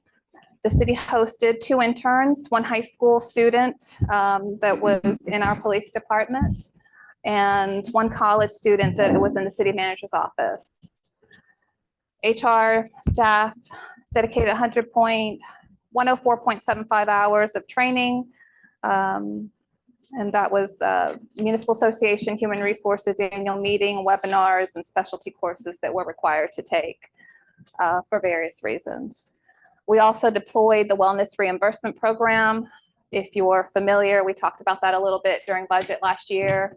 So we were able to deploy that July 1. We also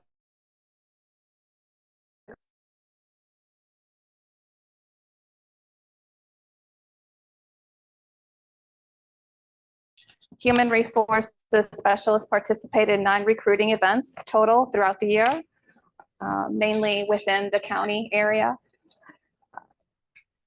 Human resources also coordinated suicide prevention workshop with the city's occupational health partner, Buford Memorial Hospital, last year. Top accomplishments for 2024. HR is a 3-member team staff. And so 2 of the staff members, Christy Kittle, Brian Latson, both received some specialty certifications last year, and super proud of them. They worked super hard to get those, and so I'm super proud of them. Also, human resources staff attended the Municipal Association of South Carolina, which is the annual meeting that we go to every year. And again, the deployment of NeoGov, specifically the training module. Employee handbook edits provided to management for review. So that's a work in progress, and hopefully we'll have a new edited handbook here soon for staff. Workers' compensation experience modifier rating remains low, resulting in annual premium deductible credit. Again, something to be proud of, because that always helps us with our premium in the end. Primary challenges facing human resources, employee engagement, professional development, specifically for supervisors and executive leadership, and compensation, recruiting, and retention. Planned department initiatives for the upcoming year. As I stated, complete the employee handbook, complete the NeoGov suite implementation. We have 2 more modules that we're going to be putting forward. One is onboard, and the other one is the application online process. And that will complete the NeoGov suite. Provide customer service training for all city staff. That will benefit internal customers as well as external customers. professional development, again, for executive leadership and supervisors, and the completion of the compensation study and workforce assessment. So it's not just a compensation study, we're also assessing the workforce. So to your point, Councilman Scaletti, when you asked Nate earlier about having enough people, even if he were fully staffed, this will help assess that situation, not just for Nate, but for all departments across the organization. Our greatest unmet need is well-being initiatives. We seem to, I don't want to say not struggle, but everybody wants to do something different. So trying to get everybody on board seems to be a challenge. So we just need to think bigger and broader. And comprehensive professional development program for supervisors. It's very much warranted and needed, and we need to see how we can implement that for our staff. Any questions? Yvette, on the employee handbook, are you going to have a labor attorney review this? And check that? Absolutely. Okay. Absolutely. And then on the well-being initiatives, I know PIBA is very involved in that. We're members of PIBA. We are members of PIBA not on the health side, sir. Okay. So we are only members of PIBA Retirement. on the retirement. Okay, gotcha. Okay, So what they offer as far as wellness initiatives don't apply to us. gotcha. Okay. Can you elaborate a little bit more on item 3 for your plan department initiative where it says provide customer service training for all city staff? I know you said that everybody wants something a little bit different, but what are our thoughts in regards to customer service training? Because while everybody does want something different, I think for a city staff standpoint, if I understand this initiative correctly, it would be more so in response to our response to the customers, regardless of what it is that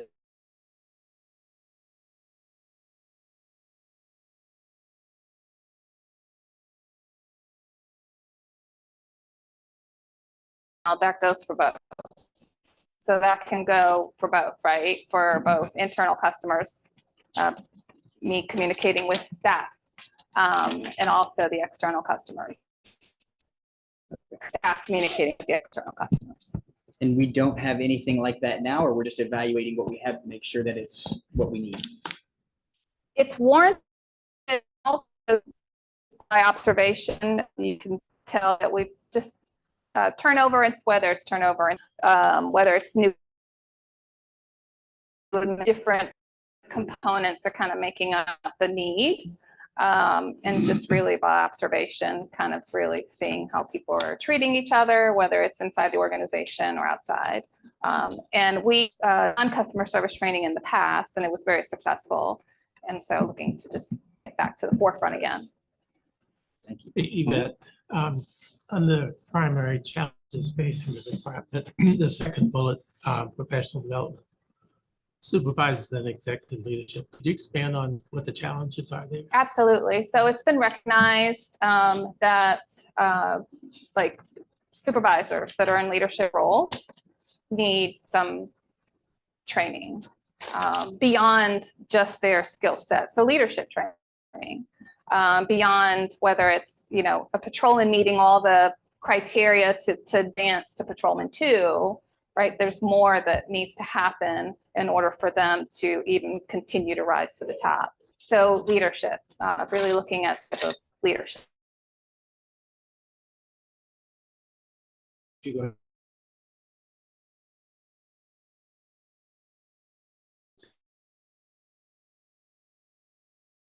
And can't do that.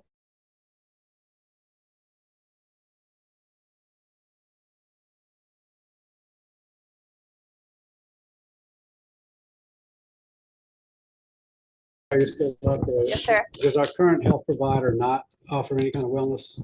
Oh, yeah. So we've been with Blue Cross Blue Shield for years now, and they offer tons of stuff, which we pump that out in HR.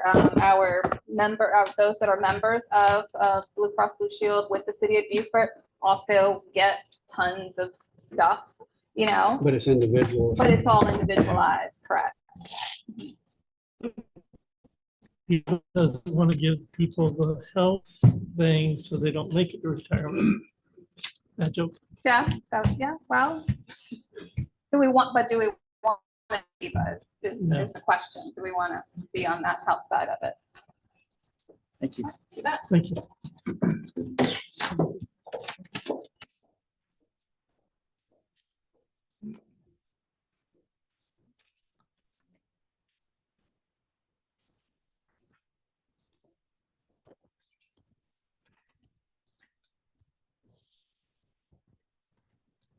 When did you get this?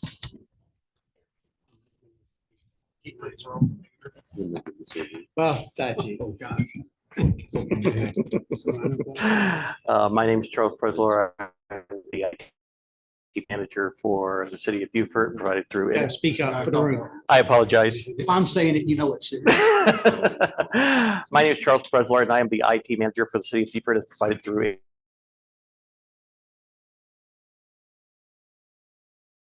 Daniel Schulteis. And JJ will also be presenting on the GIS portions of this presentation. For calendar year 2024, the IT department closed 1,363 tickets. Those are comprised of either alert tickets, which are automated, break fix tickets, which are usually user initiated for where computers not turning on, those kinds of things, and service requests or requests for new services, such as we have a new user, we have a new piece of equipment, we need assistance with setting that up. Currently, we manage for the city a total of 203 computers, 19 servers, and 56 network devices. Examples of a network device would be a router or a switch, or another device that distributes across the city. So GIS services, I'll be presenting on. We hired full-time on-site contracted GIS analysts. They're a full-time InterDev employee, but they are here on site with us.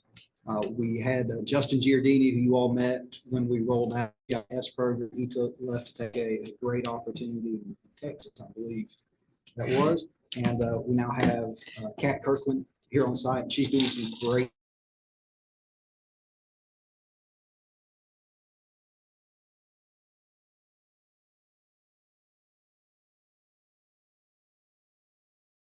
or it was, some of it was actually in progress before that, but we actually rolled the GIS program out in July of last year. And we had some great internal tools, including fire hydrant response mapping and assisting the PD with crime mapping. And a public portal opened in August with 15 different mapping applications, and we're currently updating all of that right now and looking at options of what else we can roll out based. So top accomplishments in 2024 for the IT department, the implementation of multi-factor authentication, the upgrade of the police department's evidence storage server, increasing storage from 10 terabytes to 25 terabytes. Cisco Umbrella implementation to increase the city's anti-malware and web security. Virtual environment major version upgrade. This is essentially allowed us to upgrade legacy servers up to the current version. The core fiber switch move and upgrade. This was the basically the city's fiber backbone. This was located in Hargrave's bunker behind Red Rooster, and we worked to complex. We were able to improve the city's cybersecurity posture, allowing for the successful renewal of the city's cyber insurance policy. This also included the implementation of the Huntress tool, which provides monitoring of security events at system endpoints. As of last year, it scanned 325 million events and mitigated 8 risks in the process, focused around protecting user identity. Before I jump into GIS, council, I cannot stress enough how great a job the InterDev team and our finance team did on our cybersecurity renewal. That was a fighting point for every one of my clients, local government and private sector clients. The threat out there,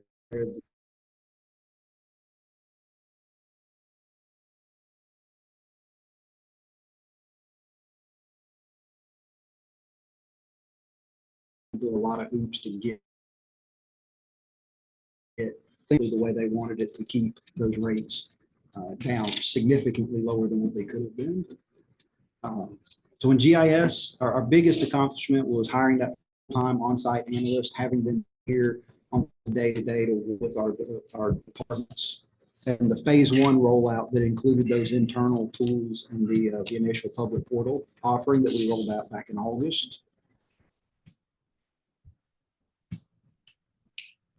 The primary challenges facing the IT department. The first one is the lack of a strategic plan for managing and deploying IT and GIS infrastructure. And I'll talk a little bit more on that with on the next slide. Lack of redundancy for network links and connectivity services. That's primarily focused on having a redundant internet connection. Key server and network hardware reaching end of life and end of support, making sure that those get refreshed properly. Increasing the need for specialized evidence management system to handle modern evidence needs as evidence becomes more complex, especially with cell phone and system dumps. The need for a specialized system increases. In fact, the police department has already taken action on that. And so on that instance, my presentation is slightly outdated. Bravo. Transition of management of police and fire in-vehicle computers from county to the city and developing related technical controls and procedures.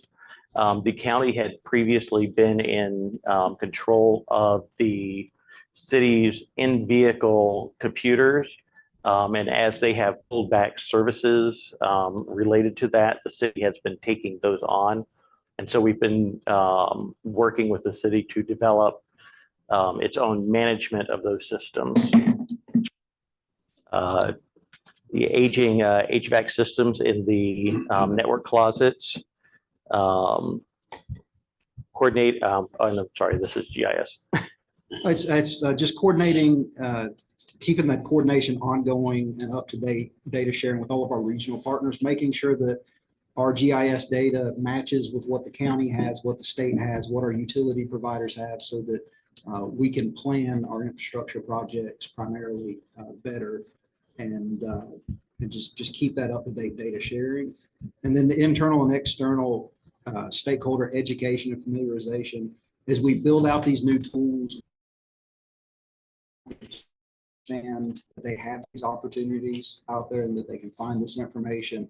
And internally, we want to make sure we're providing tools that are actually useful to the staff, whether it's the fire department, police department, public works, planning, whoever it may be, that they actually know the tools exist, what their capabilities are, and how they can help make their jobs easier. And the plan department initiatives, I want to turn this over to Daniel to talk about the development of the strategic IT plan.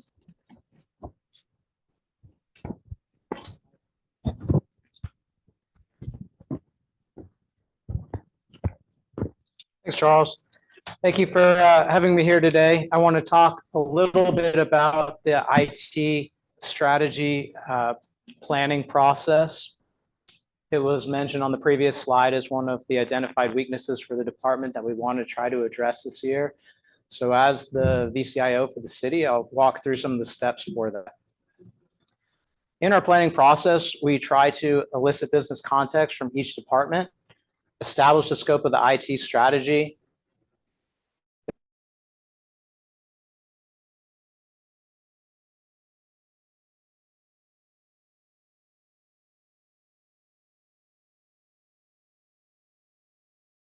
generally is a process of sending out surveys to key stakeholders or department heads. We call them diagnostics.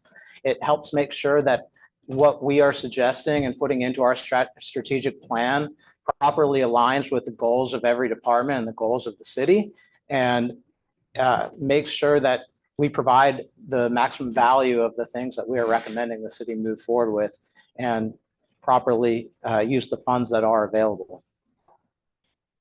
So when we establish the scope, we look at the output from those diagnostics or surveys. We then create our department level mission and vision to make sure they're in alignment with the mission and vision of the city and the guiding principles of the city. We then build our key initiatives, our plan for what we're going to suggest we do over the next year to 3 years for IT strategy. We lump them into 3 business support, what we can do to support each department on their objectives. The IT excellence, which is mainly how we maintain our IT support systems, the HVAC systems, the hardware replacements, the desktop replacements, the budgeting of the things that just have to be done to keep things operational, and then innovation. So ways that we can better utilize technology throughout the city that we may in Office 365 paying for, or maybe add on additional modules or features, take advantage of AI in other places around the city, maybe outside of the police department that they're already using for crime analytics, but maybe suggesting how other departments can take advantage of that as well, either through Copilot with Microsoft or other packages that are available.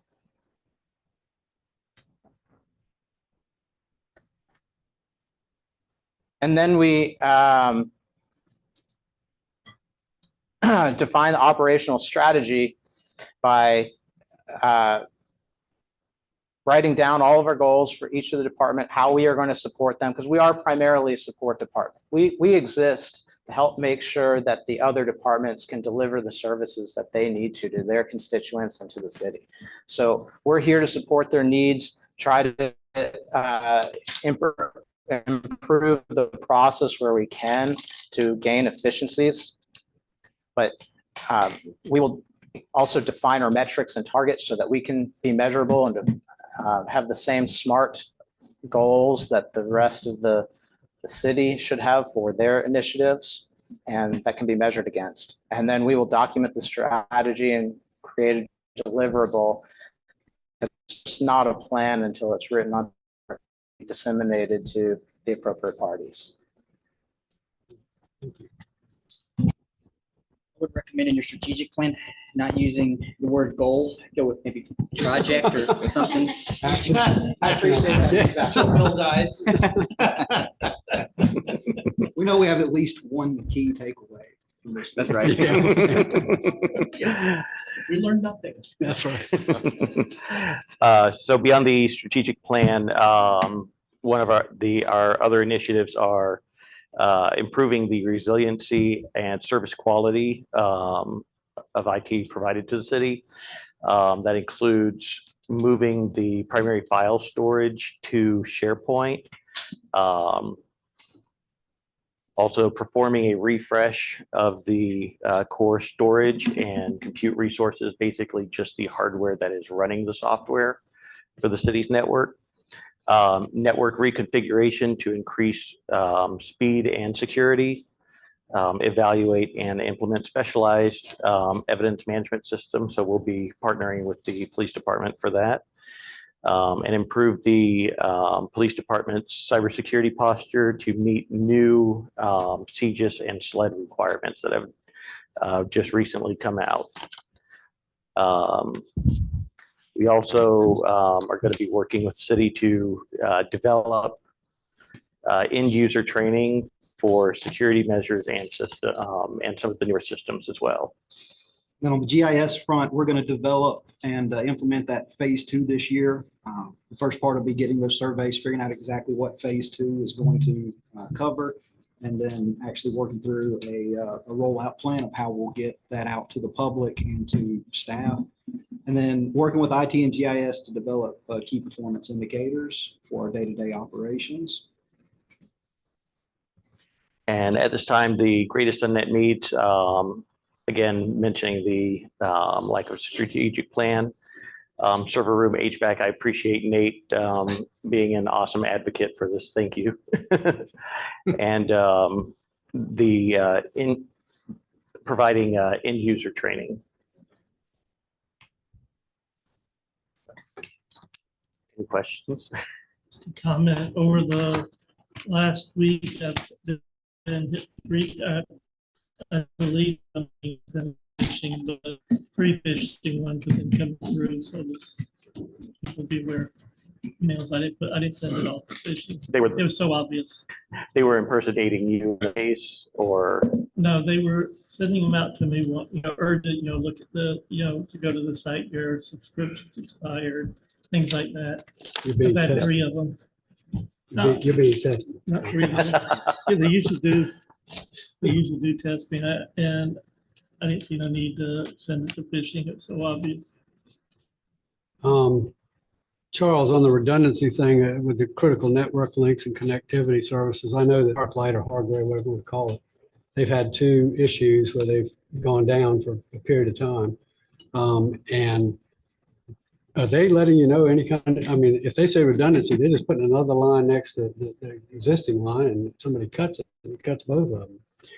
in this instance, we're actually looking at redundancy by either looking at another medium or ultimately another provider in addition to Sparklight, so we're not looking at redundancy with the same company in this case. Okay. And hopefully, as we research that, making sure it's not part of those same backends that were affected before.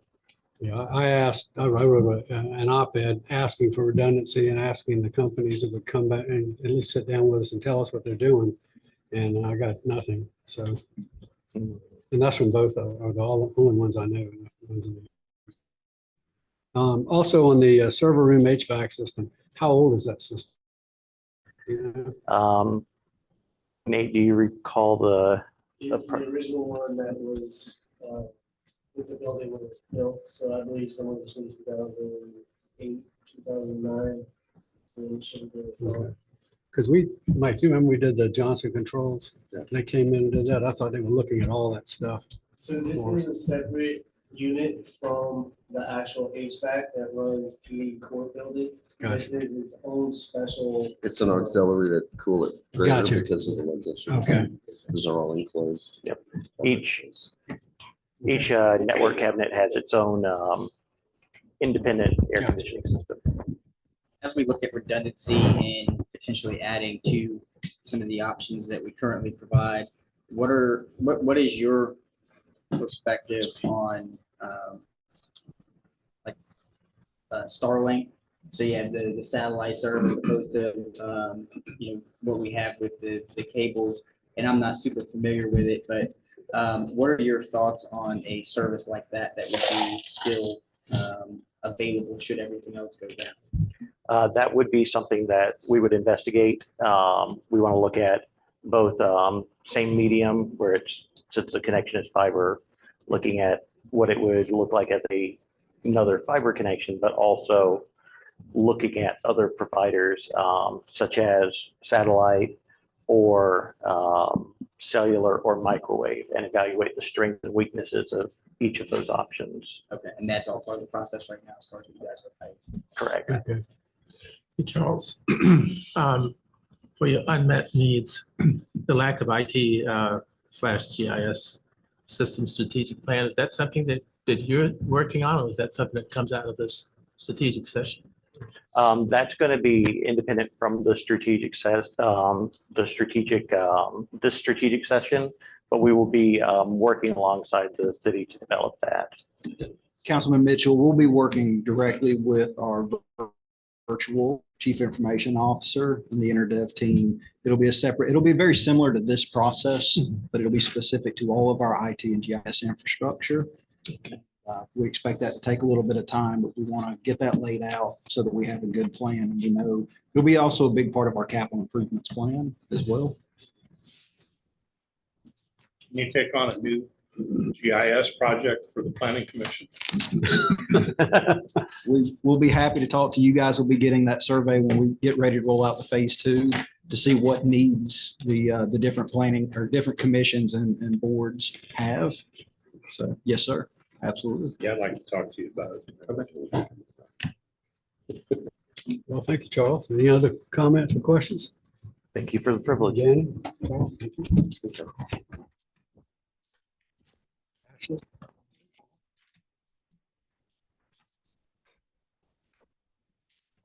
Backup. Kind of wish I had some backup. Got you. Yeah.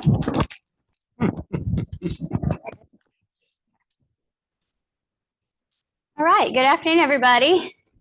I am Ashley Brandon. I'm the new Public Information Officer for the City of Beaufort. So I want to talk about what Public Information Officer or the Communications Management Office did in 2024. So we released the 2nd and 3rd editions of the Beacon. We had 5 complete neighborhood meetings. We had over 2,600 newsletter subscribers with an open rate of 61%, which is pretty good for Constant Contact, if you know a little bit about that. Our Facebook reach, which is organic distribution of Facebook content, that's not ads, that's not boosting, that's just organic, was at 158,000, which is up 23.4%, which means we're reaching more people, which is good. Which also shows in the Facebook views at 434,000. So, and we also had the retirement of Communications Director Kathleen and hiring of me, and that was January 6th. So it's been a little over a month. So be nice to me when it comes to questions, guys. No chance. I can try. Top accomplishments for 2024, we had 134 press releases published.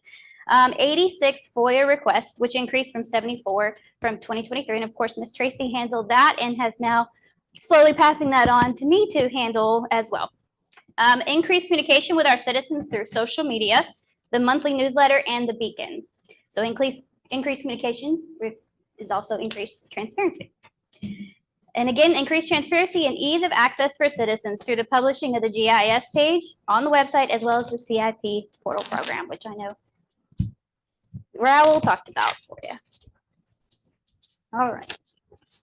Primary challenges facing the department. So I think we can all agree the increasing lack of confidence in government institutions nationwide and frequent instances of misinformation across social media tends to be a definite challenge in this office.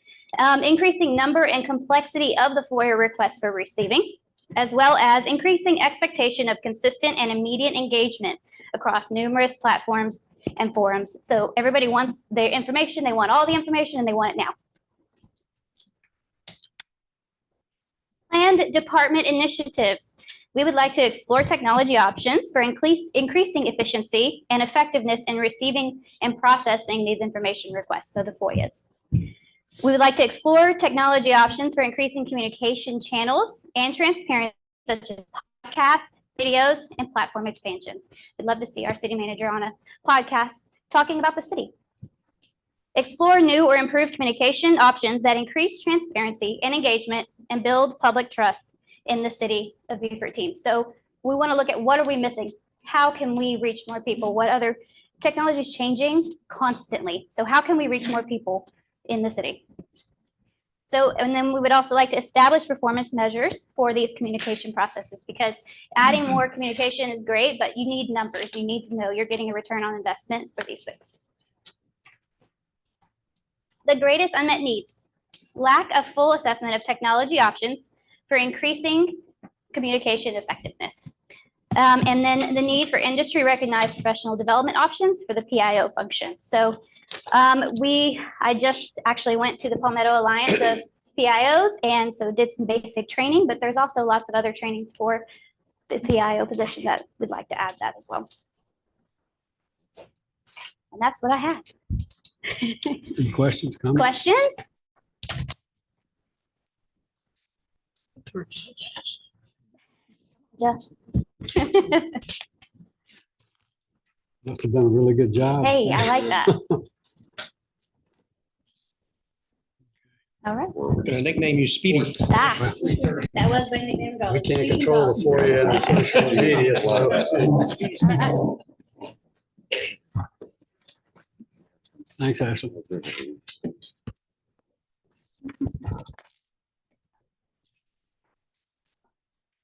All right, I'm last. Everybody's not asleep yet. I'll try to go quickly. So I guess first and foremost, accomplishments. I'm not sure. It really depends on your perspective with our accomplishments. So 885 new dwelling units, which was a record in the city of Beaufort. So we didn't set a record for actual permits, that's like sheds, that kind of thing, but this year was a record for dwelling units. 732 of those permits were multi-family. So I think you've all been talking about that quite a bit, but that's what we permitted basically in 4 major complexes last year. So just 143 single-family homes. Really just 2 single-family subdivisions are building right now, but there's some infill throughout there. 10 commercial new buildings. So it's about an average. I think we've had it up the last 4 or 5 years. And 1,236 permits for a little over $1 million. So just to put this in context, the 885 dwelling units, I was looking back on the old records. So from 2010 or 2009 to 2019, that is how many permits you did in that 10-year period for a new dwelling unit. So it's a big increase just in a year. We have a lot of meetings in my department. It's a department of meetings. We have meetings to have meetings. So the TRC, which is really kind of a meeting to help people get to the next meeting.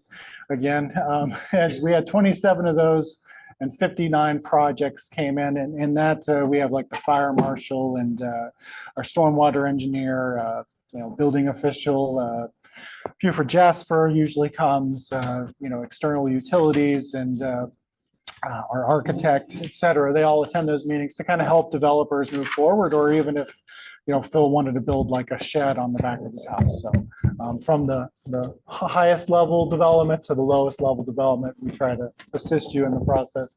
So HTRC was actually a lot more popular than ATRC. So there was 41 of those meetings. So these are both held every week. They usually take a few hours. So there was 108 project reviews. So that gets a little more granular. So again, that goes from, kind of a big project, maybe downtown, a new development to, someone just doing something really minor on their house. That's again to help guide them. And both of those things are recorded and we give them notes and of everything that was discussed and kind of a next step forward. To help people go through the process. So the Planning Commission was set in February of this year. So it's brand new Planning Commission, which I think we'll talk about later, but we had 22 meetings. So that sounds like a lot. And that's because after the first few months of the year, I think we were getting our bearings right. And we obviously had a lot of, really a lot of expectations. We're putting a lot on this new commission. And after a few months, they decided they needed to have at least a monthly additional work session, which is also had, some months we've had 2 in the last 3 or 4 months. So that, we've had 22 meetings and then 43 public hearings for that. With the HRB, we've had 55 projects that had public meetings there. And the ZBOA, which was a little more quiet, had 5 public hearings and we have 1 tonight. If anybody's interested in, more bureaucracy. I can't imagine you would be, but. So again, I guess top accomplishments. So the new Planning Commission, that was consolidated with the DRB in November of last year. So it got set in February. So it is looking at both design and basically infrastructure planning. And, I think we were talking about this with the code edit session. So, I think the first few meetings there was kind of getting up to speed for everybody. But they've been doing some code edit sessions and I'll talk about it a little later. We've been trying to streamline as much as possible. These TRC meetings are like the main process for doing that, but also just really streamlining and making everything citizen friendly. So I know when I came here, I found most of our processes to be extremely unfriendly to a citizen and bureaucratic. I don't mean that in a negative way, but well, I guess I do. But they were not overly helpful to citizens. They were, really just, I think really not giving citizens the information they needed to move forward, I guess is and really just not giving, really just making everything, I think, kind of hard. So we're trying to kind of, especially streamline the historic preservation process, because you can see we have a lot of development going forward and a lot of these historic projects moving forward, and to have each one of them hung up for months is really not good for the citizens or for you as councilmen or for the rest of the staff. So yeah, and the other accomplishments, we obviously have had the record development that I kind of was discussing before. I kind of discussed that. So again, 81% of those 855 dwelling units were multifamily. So that's a little bit of a concern. I would think maybe in the future, and with our vested approvals, it's very similar to that. Most of our vested approvals, when we get into our development presentation, are multifamily developments. They are not townhouses, which is, single family attached. They are not duplexes. They are not single family residential. They're apartments. And so, that obviously puts a strain on police, on fire, on utilities, on public works, on streets. So that's something, but it also provides affordable housing. So, that is something that obviously we're wrestling with right now. As I was talking about with infrastructure, probably the result of the record growth is because Beaufort Jasper has just doubled their impact fee and their meter fee, and they're tripling it next year. So the doubling happened the 1st of February. I believe a lot of the multifamily came in both either to meet a development agreement that was close to expiring, or to basically get in before that doubling of impact fees. And it's a significant amount for every project. And, I think the best way to explain it is, it's hard to borrow on that kind of money, if that makes sense. If you're going to get a loan as a major developer, you have to be kind of a major developer to get a few $1 million just to pay for water impact fees, because there's nothing really you're putting up for that capacity and essentially. And so that becomes a little more difficult to borrow. So I think that's why we're seeing a lot of this development happen all at once. And then, I guess the challenge is the comprehensive plan and the civic master plan. The comprehensive plan was approved in 2021, and I think we're going to talk about that as days go on. But the civic master plan is kind of old. It was approved in early 2014, and that was obviously a major document and vision, but it, is now getting into almost a dozen years old.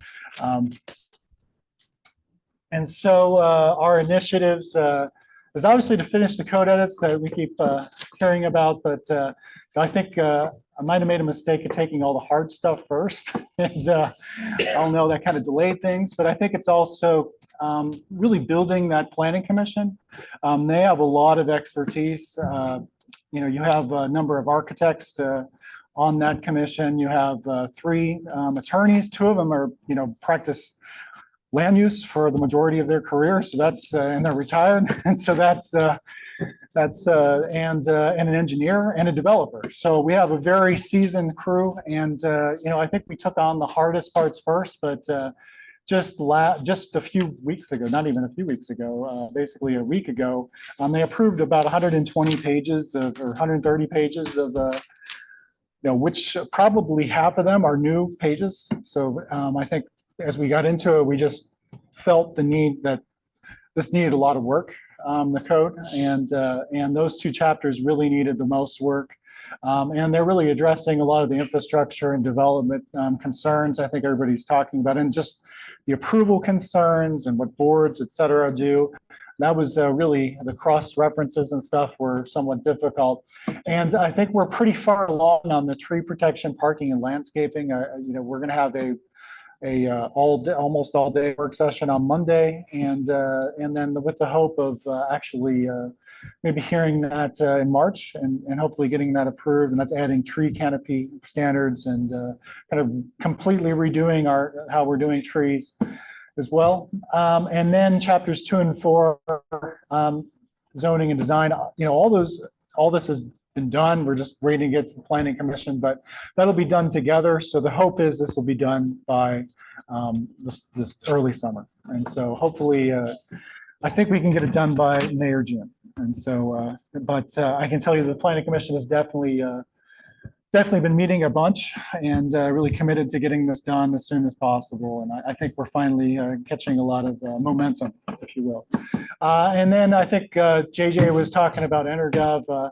I think that wasn't really on our end, so that's on EnerGov's end. I think if you talk to anyone with EnerGov, they have a really hard time getting it implemented in their community. And we've definitely had a hard time with them. They've gone through like 2 project managers, and finally we're beta testing starting next month. So that'll provide the dashboard that we've been working on for 2 years. So it's a little frustrating, but it also provides all that transparency for everyone. And, if you wanted to see what your neighbor was building and you want to see his permit, and check on it if you're a nosy neighbor, or if you're looking for, what is this new apartment complex down the road and how is that going to affect me?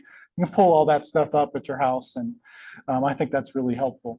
And then the 2 unmet needs are the comp plan update. I think and I think we were really talking about the transportation focus on that, especially. Should we do more of a minor update since this was done 5 years ago? Obviously, the civic master plan has to be discussed a little later. And then EnerGov, is really kind of talked about a lot. So that's all I've got. Any questions? Kurt, do these some development agreements have sunset dates, whatever, is it legacy PUDs, like include legacy PUDs? Yeah, well, the development agreements have sunset dates that are getting very close. Okay. For the remaining development agreements we have. But the legacy PUDs? They go on forever. And that's a problem. That's part of the issue. So the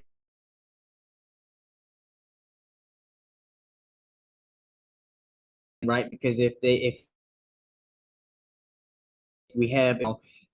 no permit is applied for within 5 years, then the council would choose to either extend that or not. Is that right? No. Well, one thing we're doing with the code edits you'll see hopefully next month is we're reducing it's essentially a 7-year approval right now, which I think you're seeing some projects that started in like 2018 or 2019 got vested.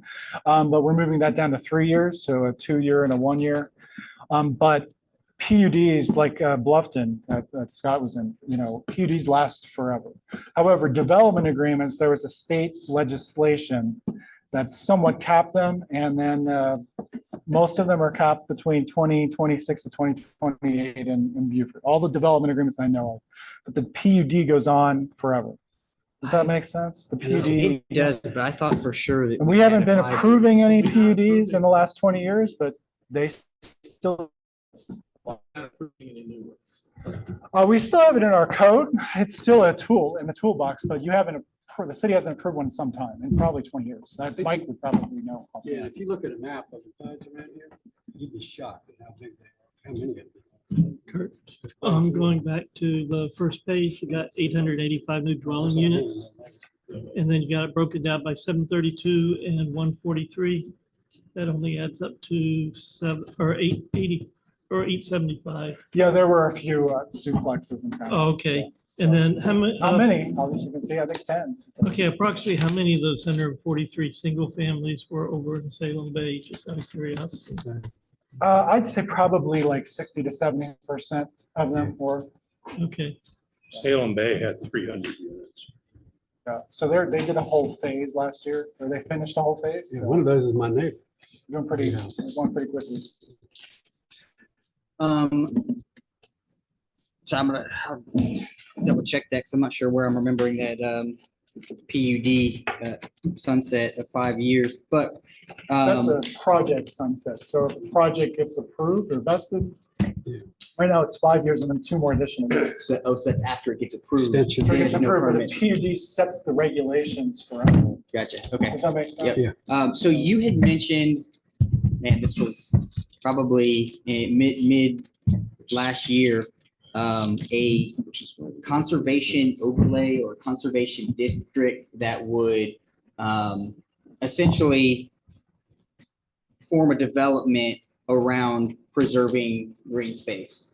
Have you put any more thought to what that would look like here, or not at all? We were going to deal with that in the zoning section, but I did talk to the green space program with the county, and I think it was something maybe the staff want to do with the county, because that would be a great, that's what I was kind of proposing it based on. They have all this money. If we could tap into the money to pay for some of the green space, we can incentivize that kind of development pattern with money that already exists. But right now, the way it's set up with the county, they're not able to do that. But it's something we'll still explore, I think, in a few months with but if you're interested, it's probably going to be less likely used in the city.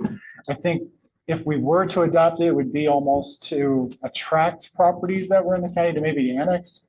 Maybe the property owner had a desire to, preserve more land yet still get paid for it. That was the idea, right? To be a little more better steward of their property, but annex in. So that's the idea behind it. So we'll definitely have something for you in the next few months, hopefully. So. Okay.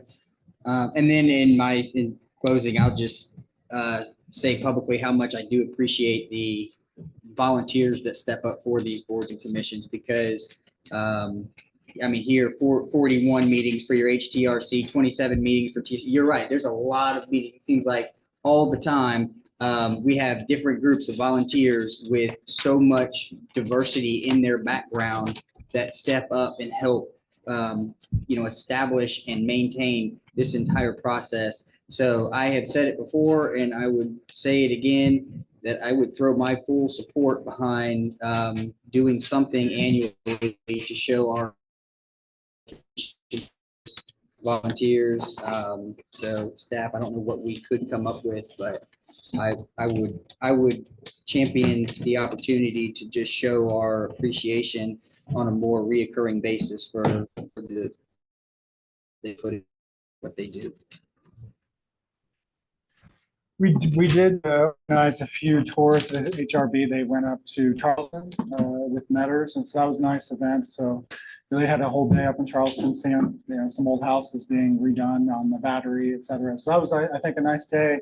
Planning Commission, unfortunately, has just gotten sandwiches so far. So sorry about that. Any other questions or comments from Kurt? I probably have a lot of comments, but I think I'll save them for tomorrow when we get into all the issues. Because I think there's a lot of issues that we need to really think about. You guys need to decide what we're going to do with it along with Scott, because they are tremendously impactful on our community right now. But in the years to come, they're going to be more and more impactful. And if we don't address them, they'll address us at the end of the day. So that's all I have for today. Thank you, Kurt. Did you want to do that now? All right. Okay. All right, I'll try to get these zippy. I don't think any, but so next was to kind of look at all the development projects that are in some process right now, just so you're aware of, as Mike was saying, there's a lot of projects, just to have an idea of all of them. Kind of put them in a few different categories, but boundary corridor, 170 corridor, and then some of those legacy PUDs and development agreements. I think those are in some historic projects.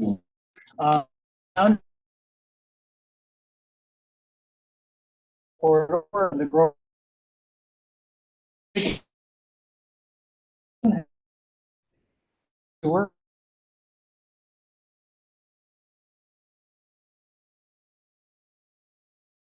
transportation, I think the parallel road, that kind of thing. But right now we're seeing, mix of commercial and multifamily development. And you can kind of see where this is on the map, the primary street in our code. But I think everybody's aware of Pintail Point. It's basically done. They're waiting on Beaufort Jasper and their water meters. But again, that's an affordable housing project. It's 84 units. It was approved 3 or 4 years ago. And it's really just waiting on that final inspection and the water meter to be turned on. So Carrington Manor, that's the large structure right close to Pintail Point. That's also an affordable housing project, but it's for, I believe, 55 and older is what they're targeting. It's obviously being built right now. It's probably got at least another year before it'll be, occupiable, but, somewhere around there. But it's 64 units. It's actually 5 stories. It's also approved about 5 years ago. It would have, it has water and sewer. I'm sure there might be issues for them actually turn on the water and sewer, but it has it there. It has the capacity. So, start getting ready for that in about a little under a year, but 64 more units, affordable senior housing. How about the motel in front? Say it again. I'm sorry. The motel in front of the Carrington Court, is that good? That's not part of it. And Carrington is. So, Yeah, so it's uh, kind of $500,000. it's not part of it. So you can see the plan on the screen. That's what it looks like. So it has a access point from, Boundary Street, just a right in, right out. Both that and Pintail. Yeah, well, Pintail just has the right in, right out. Pintail, you would not have access except for the northern end. If you wanted to do a future access easement, so you'd have to be acquiring right away. So that's something I think important that you can see there's buildings now there in the middle. So that's a problem.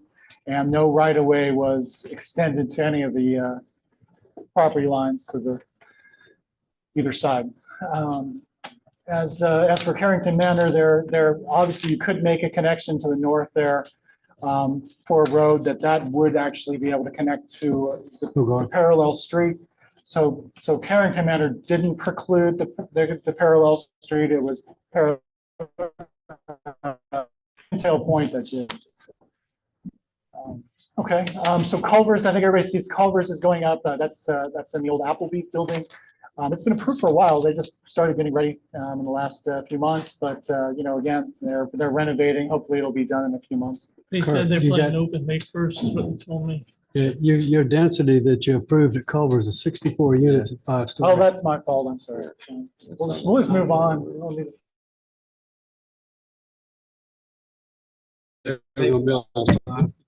It's a new Culver's, business.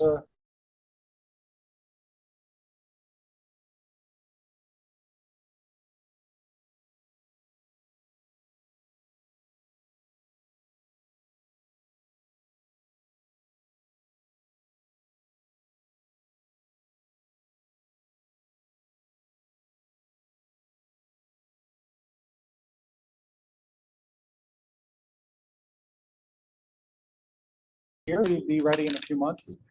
So I think we're all aware of where that is. So 170, I think it's kind of the major corridor that's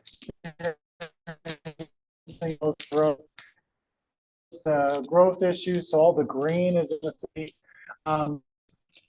Really, the issues right now are Beaufort Jasper needs to make some major upgrades to lift stations there, especially a lift station down by Walmart. But some of the projects I'll show you did build a lift station, and I'll get into it later. But so Sweetwater Apartments, this was approved about 4 or 5 years ago too. This is behind Beaufort Plaza. It's zone T4. It's another 231 units. It needs a lift station and also sewer upgrades. So actually needs the actual lines need to be replaced. So this might be on hold for some time. Yeah, so another 231 units. I understand. I don't understand that this is an affordable housing project. This is just a regular multifamily project, but it has been on hold for some time now. It was approved by the DRB in 2021. 231 units there behind Buford Plaza on the trail. So that's what it looks like. Kind of hard to see on the screen, but pretty dense.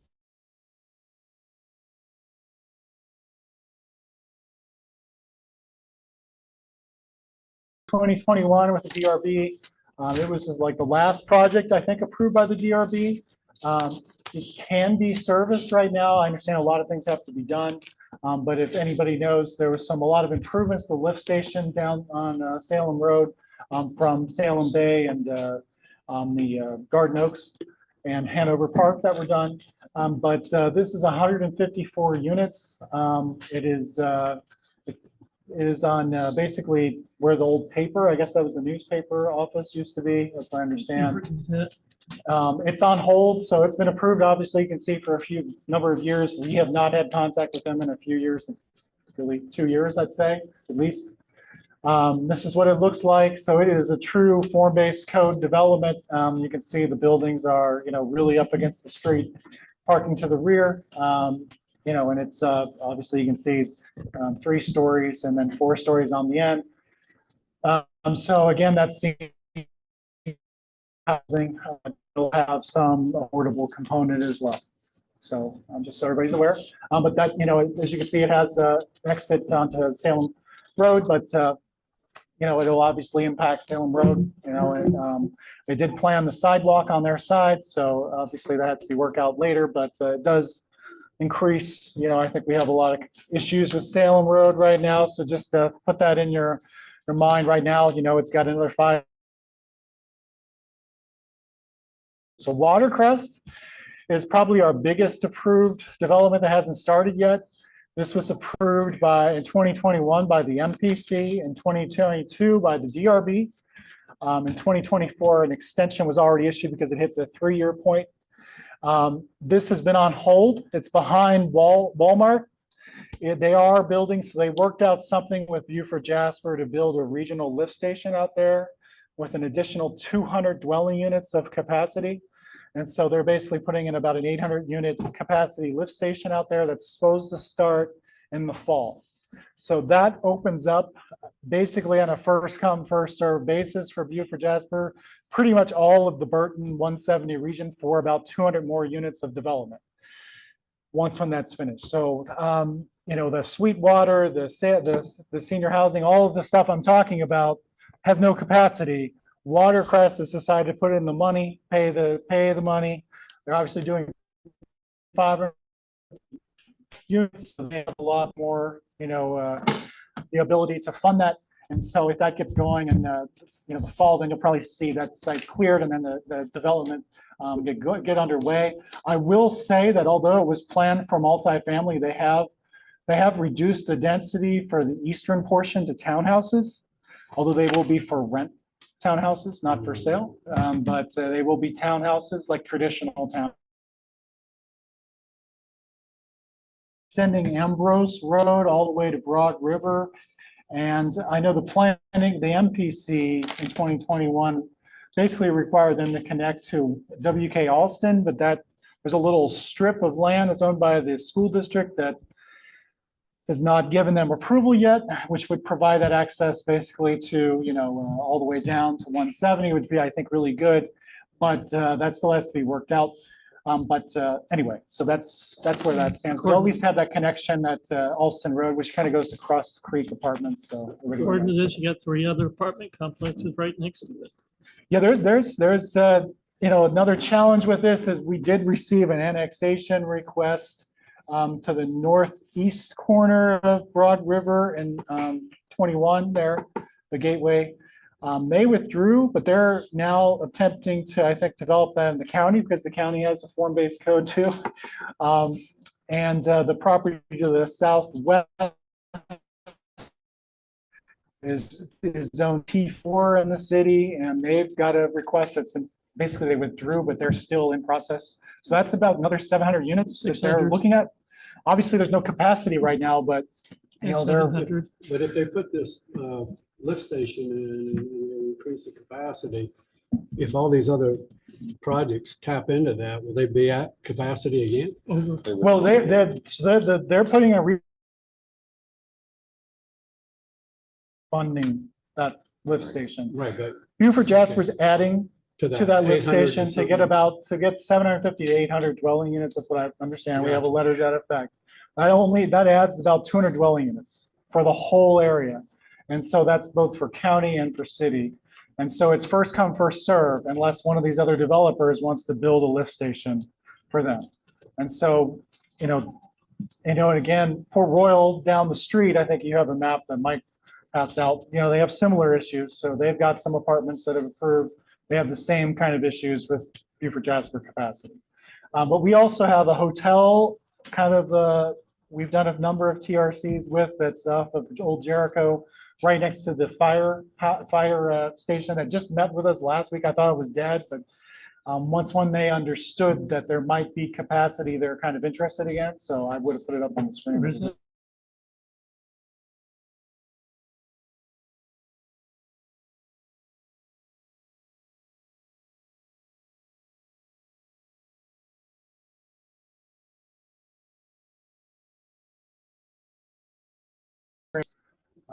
Ambrose Run kind of be extended, and then very mixed. It's very urban based. I think the MPC did a pretty good job for the size of it to kind of make it more form based code. But it a while back, and it's said everybody's aware of it up right now. You can see it. They're about to go vertical, like probably through.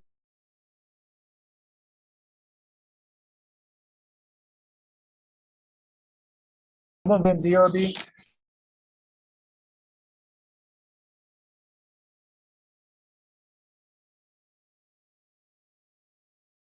Commercial lots are just basically, they have no plans right now.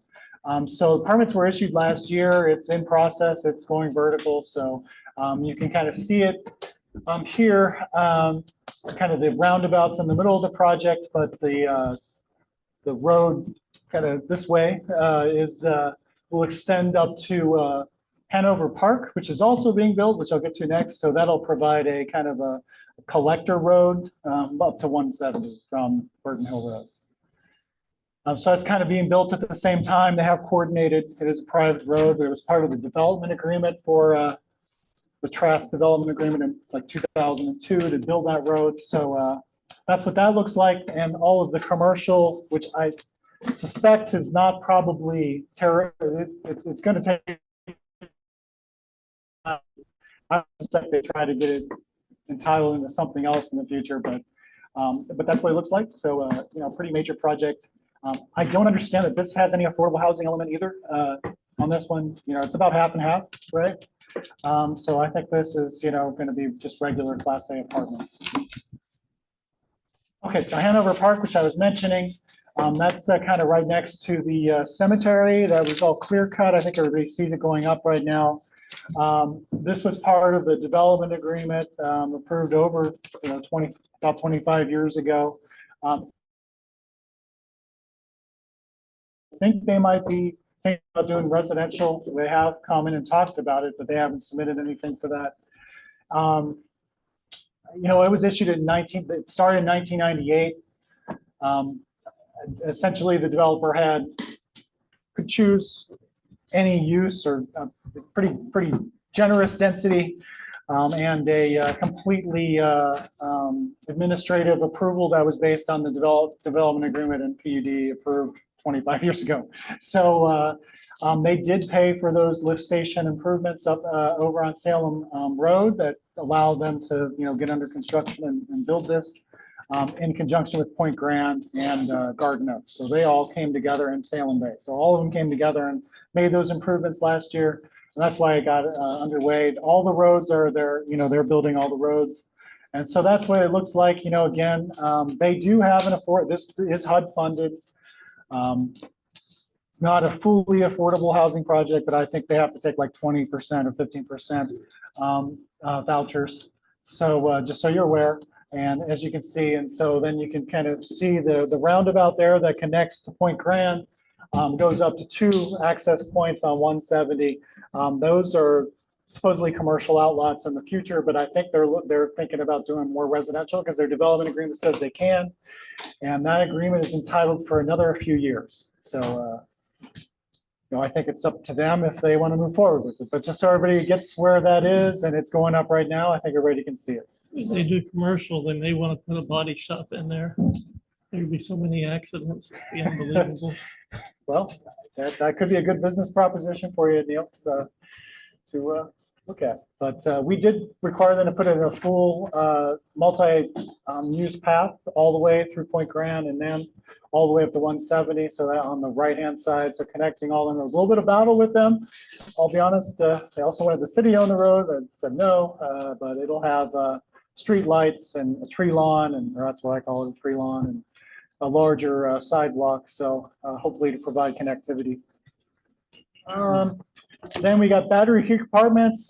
This started in 2021. It is over on Old Jericho Road. It's next to some trailers right now, but it's another 83 dwelling units. It is not tied to any affordable component that I know of right now.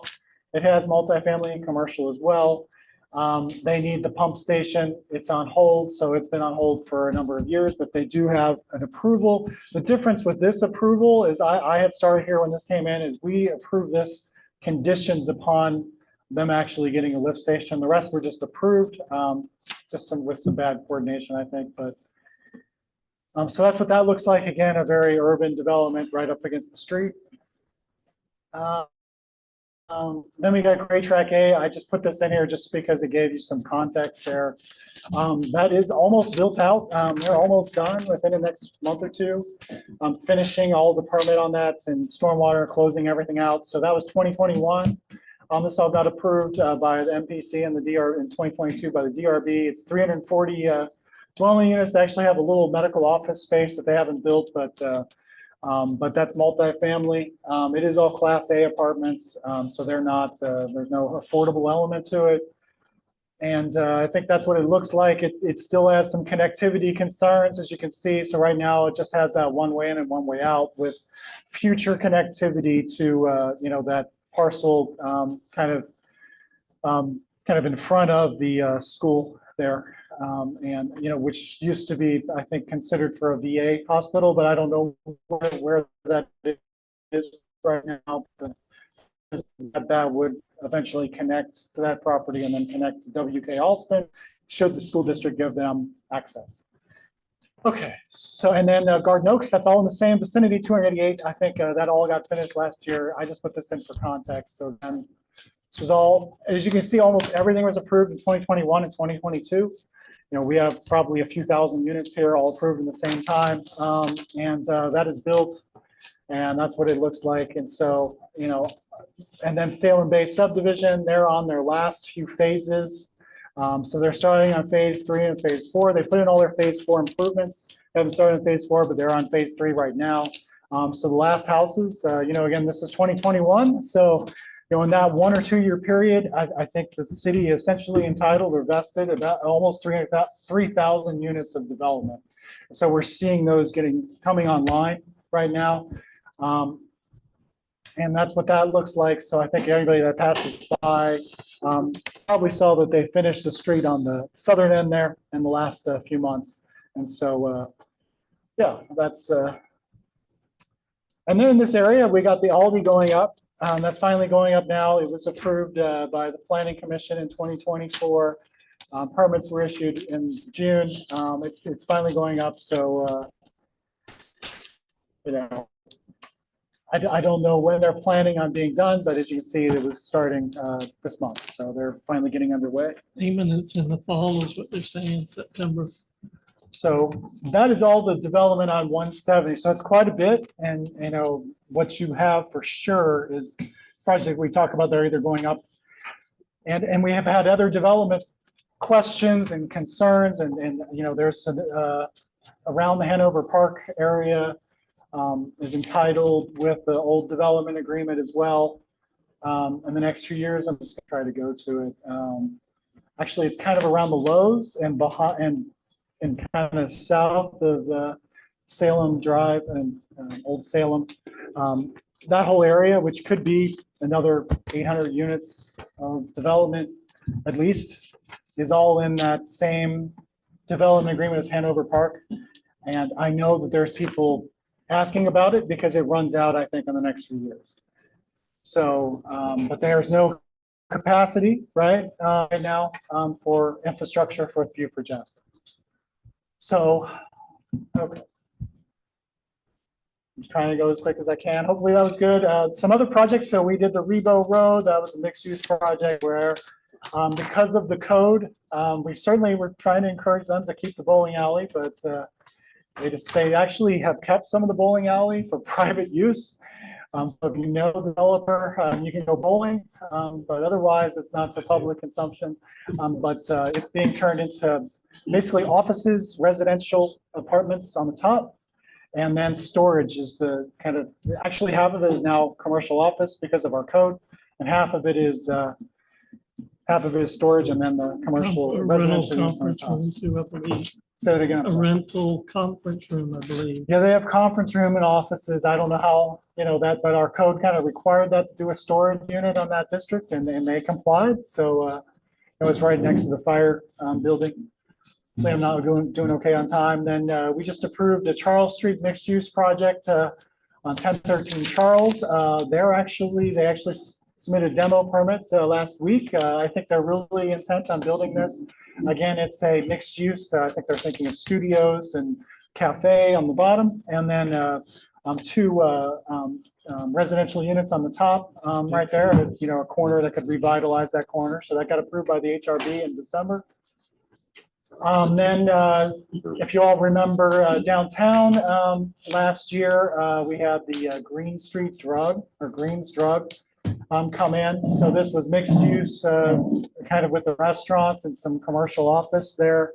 Kind of where the Yo-Yo's is, the little ice cream shop in the parking garage there. So this would be extended. Did get a bit approved by the HRB.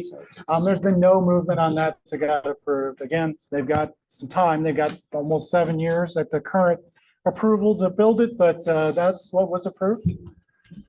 And then Justice Square was approved in 2023 by the HRB. This is, kind of in coordination with the county and the state. They've really only gotten permits for some of the old jail.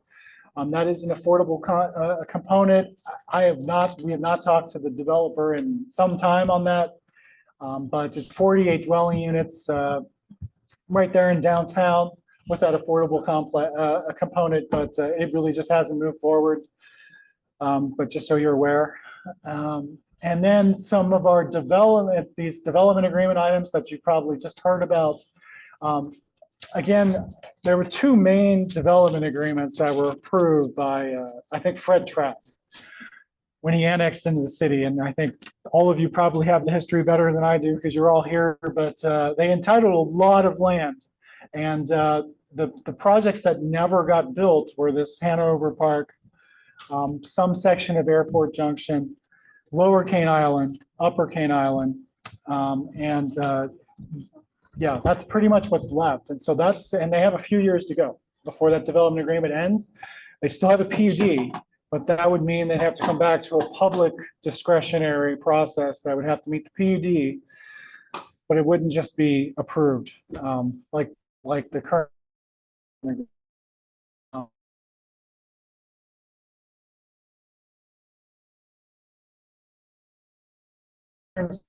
64 dwelling units in a resort setting with a marina. And so does that include the hotel? That does include a hotel. It includes cottages that are basically going to be for rent. So you can see it up on the screen. Essentially it's like Palmetto Bluff, and it's very upscale. The developer of the Disney celebration and et cetera is there basically who's proposing this and bankrolling it, and they're coming from New York. So, there's definitely, this is definitely going to be a very high-end project if they go forward with it. That's on the right-hand side of the road going to Cat Island. Correct? That's right. So Cat Island is kind of to the corner there. You can maybe see Scott's house, maybe not. I'm not. No, it's not visible in that picture. Yeah, but yeah, so that's Islands Causeway. This would be off of. So Islands Causeway is kind of on the top and kind of curves, and you can see it go to Cat Island. So Okay, I see it now. they have not formally submitted anything yet. They have just we've met with them a number of times in TRC. So they're definitely very intent. Just making you aware of this. And then Upper Cane Island, they did submit 2 weeks ago a 16-unit phase of this. This was in a different development agreement, but it was also entitled, very similar deadlines, but it has proposing about 250. They proposed 16.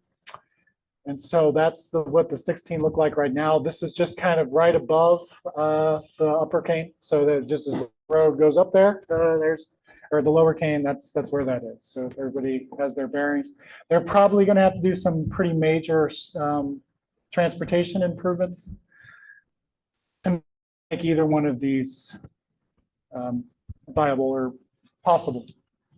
So that is everything. It's a lot of development. I just thought we should give you a background of it. Something I have, Kurt, is on 170, which is really one of our main commercial corridors. We've got all of this multifamily housing right up on the road. It's going to be dumping an awful lot of cars, and it limits what we're going to be able to do unless they have some outbuildings or out parcels, commercial development. And, 81% of those permits are multifamily. It should be the other way around. We should be encouraging more single family rather than this. Well, I think you can see these are all the vested permits. You can see almost all of them are apartment complex except for that Salem Bay. So the future vested are almost all multifamily. So Anyway, we can put a moratorium on apartment buildings. well, I'm not. He can't make that decision. We So Okay, we can't, I mean, we do have the power to do that. I would defer to the. What's the question? I'm sorry. We have the power to put a moratorium on new apartment buildings. You would have to run that through the planning commission or at least get their recommendations. And usually a moratorium has got to be pretty specific in nature. You need to probably state what your goal of the moratorium is and what the criteria is for the moratorium being lifted. Otherwise, I think you would expose us to a lot of litigation. Okay. Well, it's a temporary anyway, if you do a moratorium. Yeah. So the major thing to remember though is where I was getting, and that's why I had the BJF WSA section on all of this, is where it was. BWSA is, is there a lift station? Is, most of the ones that we show that weren't built, they don't have, there's going to be just a 200. So there's somewhat of an infrastructure moratorium naturally that's been created. Yeah, but by that'll lack of change. infrastructure. That'll change. On water and sewer. So that's, I think, the broader thing to discuss is just, just think about that. It sounds like you are. What I'd like to really be ahead of is if in the event that some of these expire, not just providing the extension, because I don't know that infrastructure was considered when these were approved originally. And that's evident in the fact that this has been just put so much more pressure on not just our capacities as far as our utilities go, but the roadways as well. And so making sure that we know when and how long before each one of these permits expire, and then making a very conscious effort on what the path forward is, whether we extend or not, but not letting any of that slip through the cracks and get, approved and extended when we may not want it now. All this is kind of why I passed out that sheet. That's not a complete sheet of like everything. That was a quick one done. It's actually done by Joseph White out of conservation, coastal conservation. And what it does is it points out most local things around Beaufort. Doesn't include all of the Port Royal and all of the county stuff.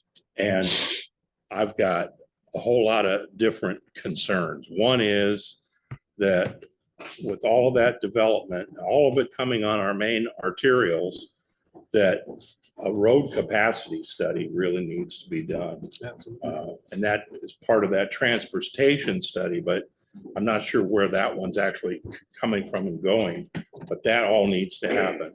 The other thing I wanted to do was have a map like this done that showed all of the county, all of the town, and all of the city, current and future developments pinpointed like that, so that whenever a developer comes to one of the commissions, that is available to them to look at what the comprehensive impact is.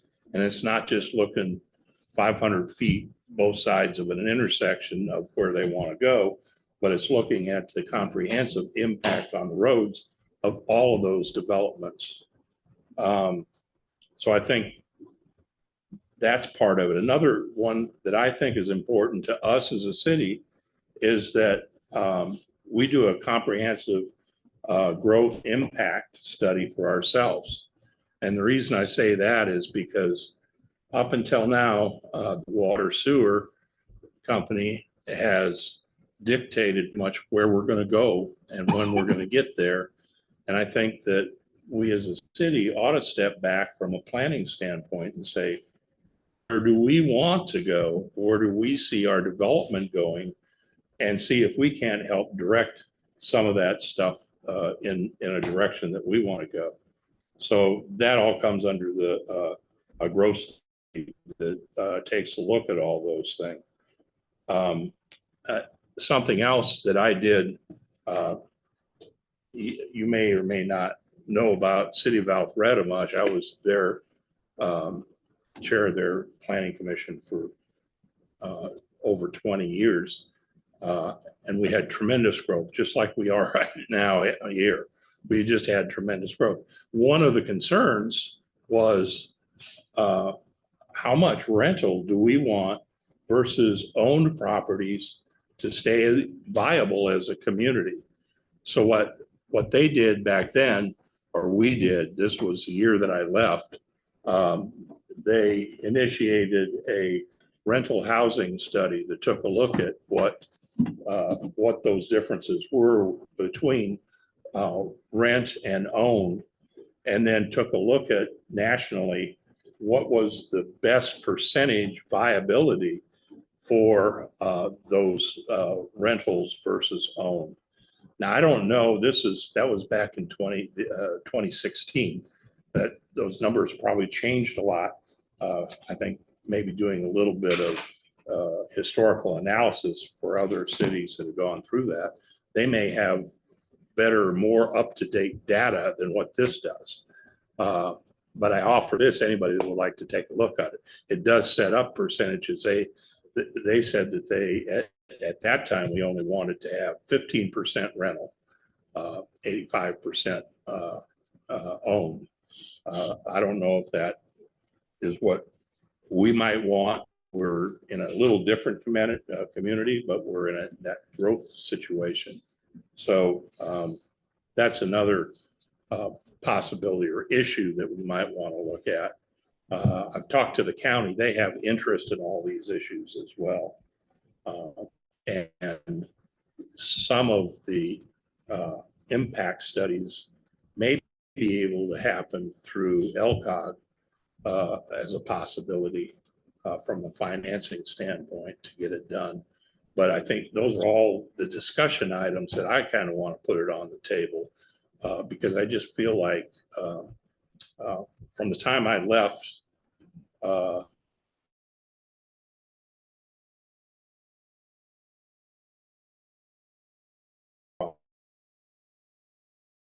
stuff was kind of stuff. And it's just, to me, it's just astounding. And with the traffic we have on our arterial roadway systems, not to mention the access road systems, is probably is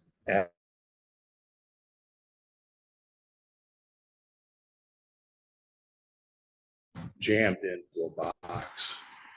I think the last thing I have to say from a planning standpoint to kind of dovetail with what you're saying is that all of the things that you've seen do not trigger any improvements on ones, did not trigger. Whether they should have, I think that's, it's too late, right? They're already vested. But no improvements on 170 or Boundary Street were triggered with any of these things that have been vested. So I think that's just something to, none of these projects, I think that's I think what Mike is, what we're maybe pitching is that the TIAs were not done in a coordinated fashion or an account because they were all coming in the same 1 or 2 year period, that there was another 2,000 units at the same time. And so they didn't trigger improvements when they should have. And so you have a kind of a bottleneck all approved at the same time with no improvements. And so I think that's the challenge that the city kind of faces, I think, from a planning standpoint that we probably need to think about. And that may be part of why I mentioned moratorium earlier on today.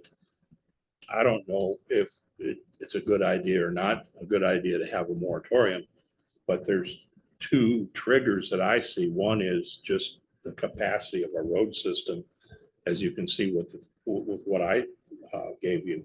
That 170 is everything comes off of 170, and that and the fact that the rewrite of our codes is going to help us put us in a better position than we are right now, and having a moratorium until at least after the codes are all approved and adopted, that could be a help as well. So I'll quit talking. That's kind of what I wanted to put on the table.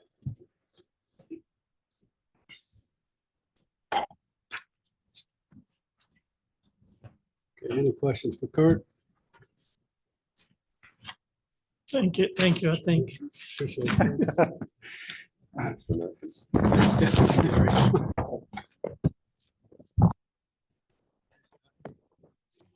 We open it up for public comment. That's why we hired Go ahead, Bill. Give him back his microphone.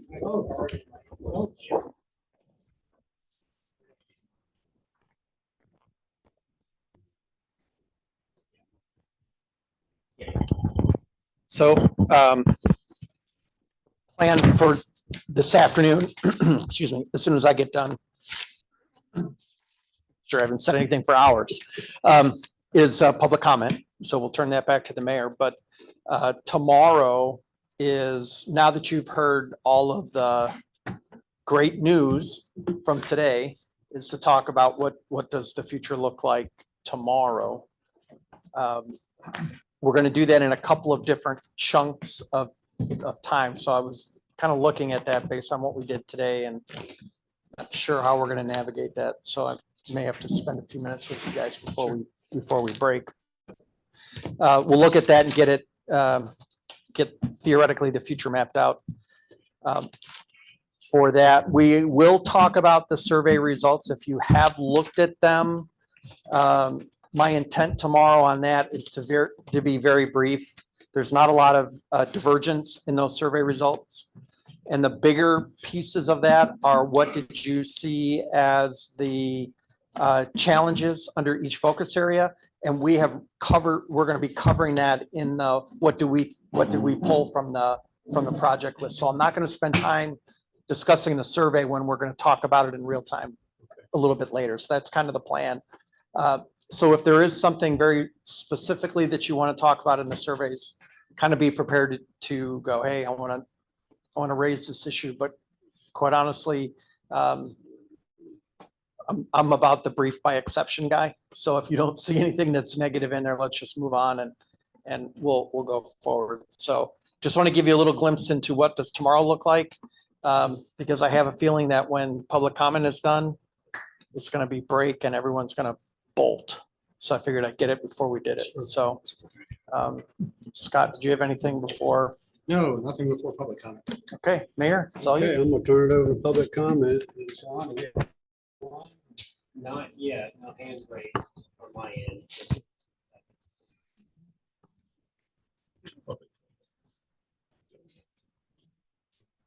Hold on, Joe. No hands are raised on mine, sir. Okay, well, we have Joe Mack here. I think you wanted to say something? Oh, from here? Yeah, wait, either that or. You're very helpful. Joe Mack, I'm a volunteer with Beaufort Trailblazers. Hope everybody can hear me. Had some conversation earlier today with Mr. Bill Stipp.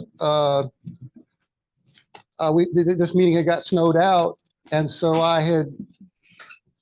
he had my curiosity before the snowed out meeting. So I never heard of Goodyear, Arizona. So I had to look it up. And of course I had to go into Parks and the Rec.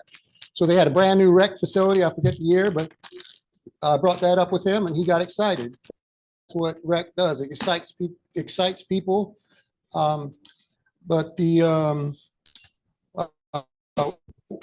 We built a trail at Polk Island, right in the middle of the city of Beaufort. We finished that trail I believe it was 2023 or 24. I could look it up, but I don't know off the top of my head. Most everybody's heard of Larry Bird. He played for the Boston Celtics. What I didn't know when I was a kid watching that, it was such a nice thing to watch. He was one of the biggest trash talkers in the game and probably one of the smartest trash talkers. I didn't learn that till years later.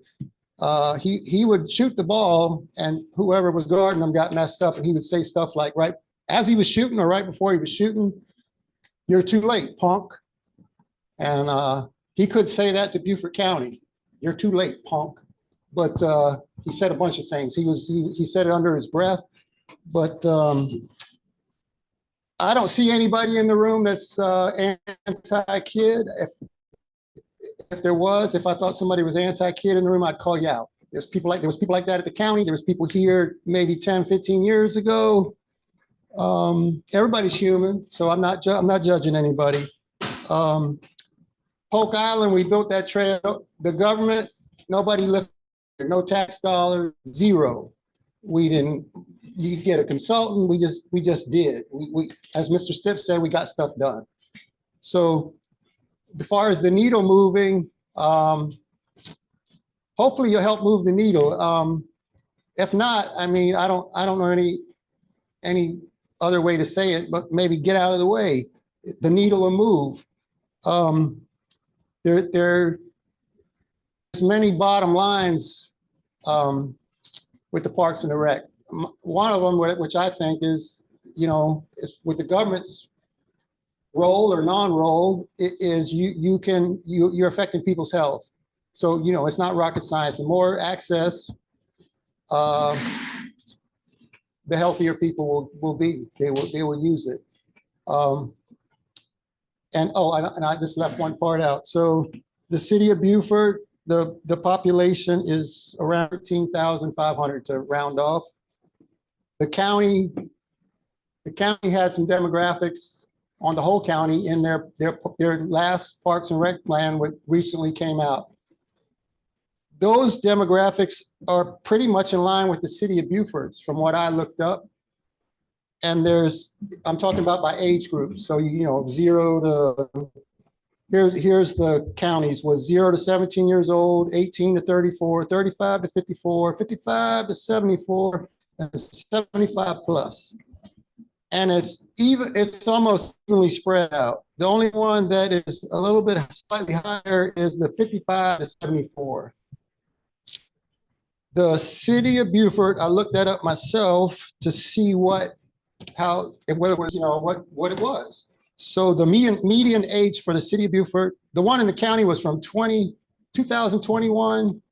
I don't know the year of the city of Beaufort. It was the most recent one. So the median age for the city of Beaufort is 31.5. And those numbers are pretty similar, which was kind of like a surprise. And the last thing I'll say is, so that's evenly spread out, basically, almost. And then we was wondering about the activities. Is the activities evenly spread out for the ages? And you know what they've been saying in the community for decades at least. There's nothing for the youth. And they're talking about this area. Not judging anybody in the room. I think y'all do. Most everybody in here is smarter than I am. I was like to go in these parks and enjoy it. I would like to retire in Beaufort. We have a high quality of living and we just need a little adjustment. So we can see it in this lifetime. And I thank y'all for listening.